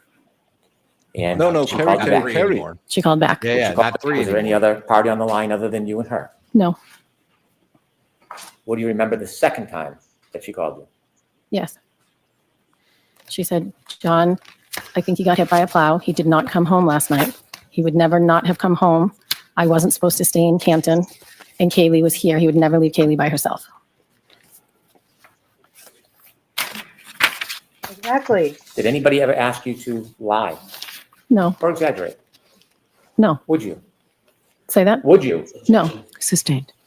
She did lie. You were asked whether or not you told people on January 29th about the missing pieces to the defendant's taillight. And you began to say you didn't tell anybody that morning. I didn't think it had anything to do with John. I didn't want to point fingers at anybody Why not? because I had no idea what had happened to him. I wasn't going to point fingers at his girlfriend. Was it in fact broken with missing pieces that morning? Yes. Pieces or a crack. Because Yeah, was it completely missing or missing But pieces? now it's The pieces. video of you and Miss McCabe and the defendant going into John's house. Yes. Had you seen that video before today? Yes. Had you been shown it before in Yes. other proceedings? Yes. When you went into the house with Miss McCabe and the defendant, did you do anything before you went into the house, actually in the house? Took off my When I shoes. we took off our shoes in the. You took off your shoes? Jen and I both took off our boots. Why did you take But off your Karen boots? didn't Because do it. you had to take off your shoes to go into John's house. Well, you say you had to. Explain to us a little bit of the background on that. This is Oh my just- God, we're really gonna do this. Shoes in the house. Had you ever worn shoes in this house? No. Had you ever seen anybody wear shoes in this house? No. You and They Miss do McCabe? now. They do now. You and Miss. This is such a stupid. Oh, Karen knew he wasn't coming home. No, you weren't worried. She was very worried. She didn't give a fuck about leaving shoe marks. She just wanted to find John. You two heckling bitches didn't care enough for John that you didn't even want to go in there. You were, let's just take off our shoes. She's just hysterical. Karen's such a bitch. She's constantly making stories. This is such This a is what- petty thing. This is such a stupid petty thing because any one of us would realize that taking off your shoes when you're trying to find your loved one is not something you're going to do. You know, when youngest most feral had to go to the ER last time, I went with foil pieces in my hair and looked like I had a blue melted Smurf because that wasn't important. You know, Yeah. him having a big old, busted lip was important. You know, Lally was there like, I got a good one for you, Spanky. He's like, let's don't forget. He's like, let's can I talk. have a minute? Remember to bring this up. Don't forget Yeah. the shoes. Talk about the shoes. Yeah. Because she knew he was dead. She killed him, so she's gonna stomp all over his house with her dirty I'll be shoes. surprised if closing arguments and she thought about those shoes. She always had to take off. And that moment she pushed the accelerator down Lally to a did it. 100%. Lally did it. Lally mentioned it in closing. I know. Yeah, he did.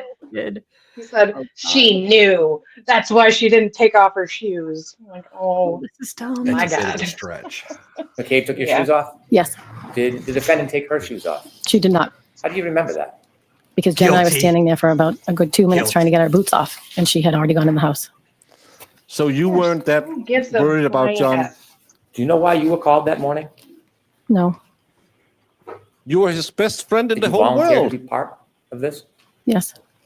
after the call? Yes. You had said you thought that you looked at the taillight before you went into John's house. Yes.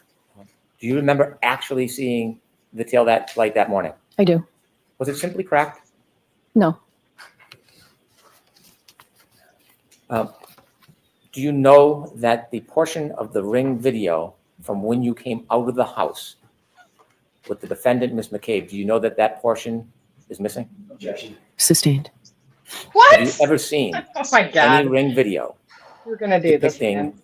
when the defendant was showing you her missing pieces of taillight that morning? No. Despite no video, you certain that you saw it?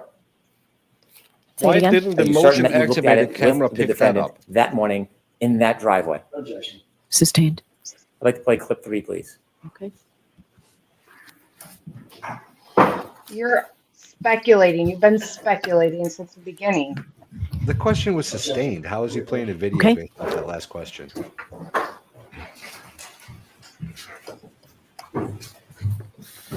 Oh, go on the sidebar.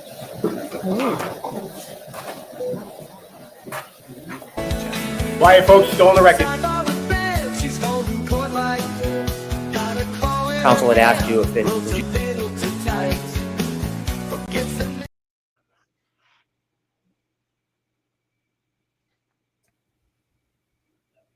I thought they were coming back fast. Oh, Zoom, Kimmy. zoom. Oh, Kimmy. Oh, Kimmy's here? Aw, Kimmy. All right, go ahead, Mr. Brennan. When you first got to John and you were trying to save him that morning, do you have a distinct memory of it? Yes. Counsel had asked you if it was your story. Was this a story? Say it again. Kimmy, I know you are not a car mechanic because you are a crash expert. The housing is the part that is inserted into the bodywork of the car. So go back to Plevin and tell him, hey, Plevsting, the housing isn't the glass part. That's called the tail light glass. The housing is the entire plastic that's built into the car that houses the LED lights, the plastic, The whole thing. all the electronics. So I know you like to tell us we're dumb, but come back again tomorrow. Thank you for the visit. No, come back this afternoon. Remember to hit the like on your way out and tell us what is a housing and what is tail light pieces, because you're sadly always wrong. I love you. You know you're my favorite troll, but you really need to study harder. You watch too much Plevin, and watching Plevin makes you dumb. I'm sorry to say it. It's very low IQ, and you don't get the information. Goggle tail light housing. Was it a story that you told? A story? Yes. It's what happened. Do you wish it was just a story? Sister. What? No further question. Okay, so recross. Did you feel it's just a story? Just tried to have a zinger. Did you ever say that you actually heard that statement about that Google search? And you said no. Correct. The question that was posed to you by Mr. Lally was, what, if anything, did she, Miss Reed, ask Miss McCabe while they were sitting in the back of the cruiser that... Well, I said glass to make it easier. It's I could have said it also houses parabolas and stuff like that to shine and reflectors, but I'm keeping it easy for Kimmy. Kimmy is you a little heard, correct? I misunderstood the And question. you misunderstood that question? Yes. What I did you misunderstand about that question? I didn't know it was that you heard, so I was explaining what happened in the back of the car. I see. So you just ignored the part, literally, the part of the question where he said, what did you hear her say? He didn't like That's what your The word testimony was is now? heard, and I didn't hear it. I obviously got the question wrong because I did not hear anybody ask about a Google search. Well, I know that's what you're saying now. I get that. But when you were asked, what, if anything, did she ask Miss McCabe while they were sitting in the back of the cruiser that you heard, your immediate answer was, at one point, she asked her to Google hypothermia and how long dash Google hypothermia. End But she quote. Correct? wasn't asked about Google. That was your answer. Yes. Correct? To a question I misunderstood. And that was a false statement, wasn't it? Okay. Technically. Technically? Yes, It's like being a little technically. bit pregnant, Ms. Roberts. Okay, so remember, jurors, I said earlier, comments of counsel are not evidence and you're to disregard them. Ask a question. Baker says Thank that you, all the Brennan, for time. becoming a member again. Technically, I was under oath, and I did not hear Peter's been Jen. watching you. Karen asked Jen to Google it. Technically, I was under oath. Let's just. She's so Are not evidence and you're to disregard them. Ask a question. Thank you, Your Honor. What do you mean technically? Technically, I was under oath, and I did not hear Jen. Karen asked Jen to Google it, And yet under oath. but I you- knew it happened at that And time. yet under oath, you said you did.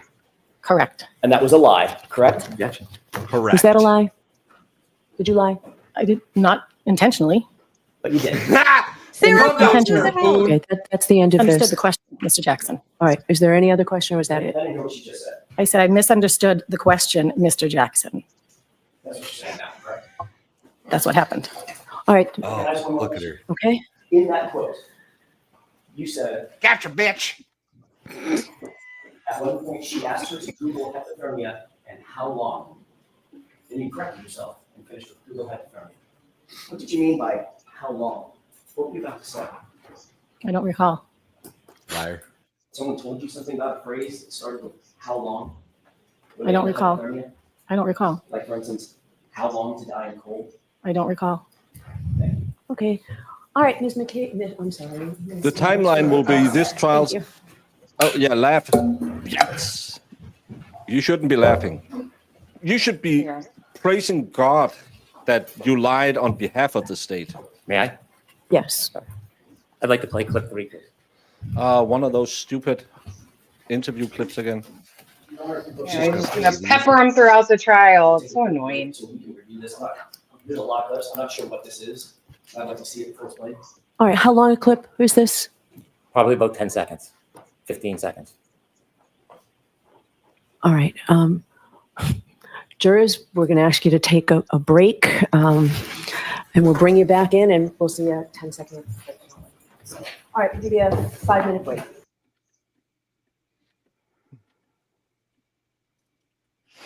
Well, that went well for Carrie. I mean, it was a technical lie, which is the best kind of lie.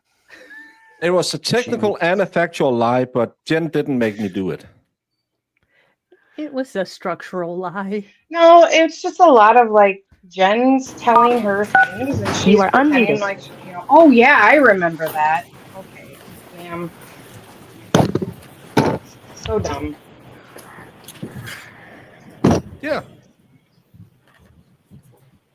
But they didn't go against it. Not intentionally. That was the back in worst session, you may be possible seated. answer. Yeah. Not intentionally. All right, Mr. Brennan, whenever you're ready. I'd like to play clip 3, please.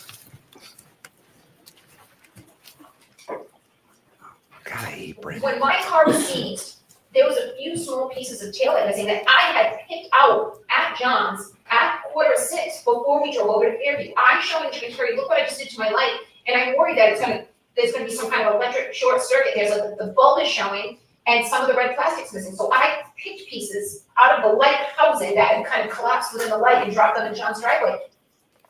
I'd like to have that marked as an exhibit, please. Okay. No objection. Right.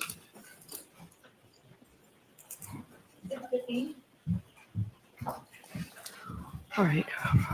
Rather than calling your next witness, it'll take 10 minutes to bring a witness in and do all of that. Yes, Why Your don't Honor. we take the lunch and recess? I'm sorry, is the food here? Okay. Folks, we'll take a 40-minute lunch and recess, okay? All rise for the court, please. Jurors, close your books, put them on your chairs and follow. 25 We're minutes. back in 28 minutes. 28 minutes, boys and girls. We'll be back a little before that.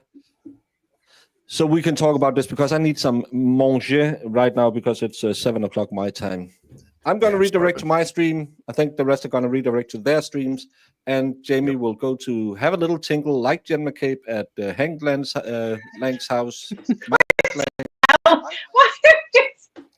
God. You said I have a strong stream. Humble brag. Jamie was That was writing you. in private chat that she's always, when she goes to pee at people she doesn't know's houses, because she just walks in and starts peeing, she's always afraid that they have bad soundproofing so they can Christ, hear, because she has Baker. quite a strong stream. She has an excellent connection, as it's called.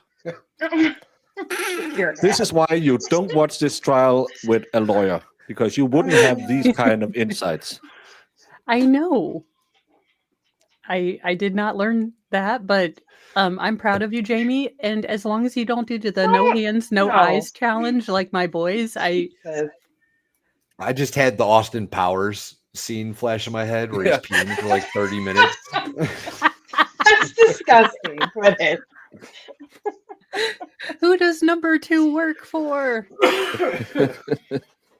Oh, goodness. You tell him. You tell him. Oh my Lord. Whatever. It is what it is. Yeah, you should stream. You can do brown dog streaming. Jamie, go take your tinkle. The rest of us will be back here in roughly half an hour-ish. Give or See take. you. Oh, I need to play an outro. I can't just hit the out. What? What's this? What? Plevin stream? What? Get cut and dry. Pretty simple. Just pin it on the girl, right? Pretty simple. Just pin it on the girl, right? Objection. Pretty simple. Just pin it on the girl, right?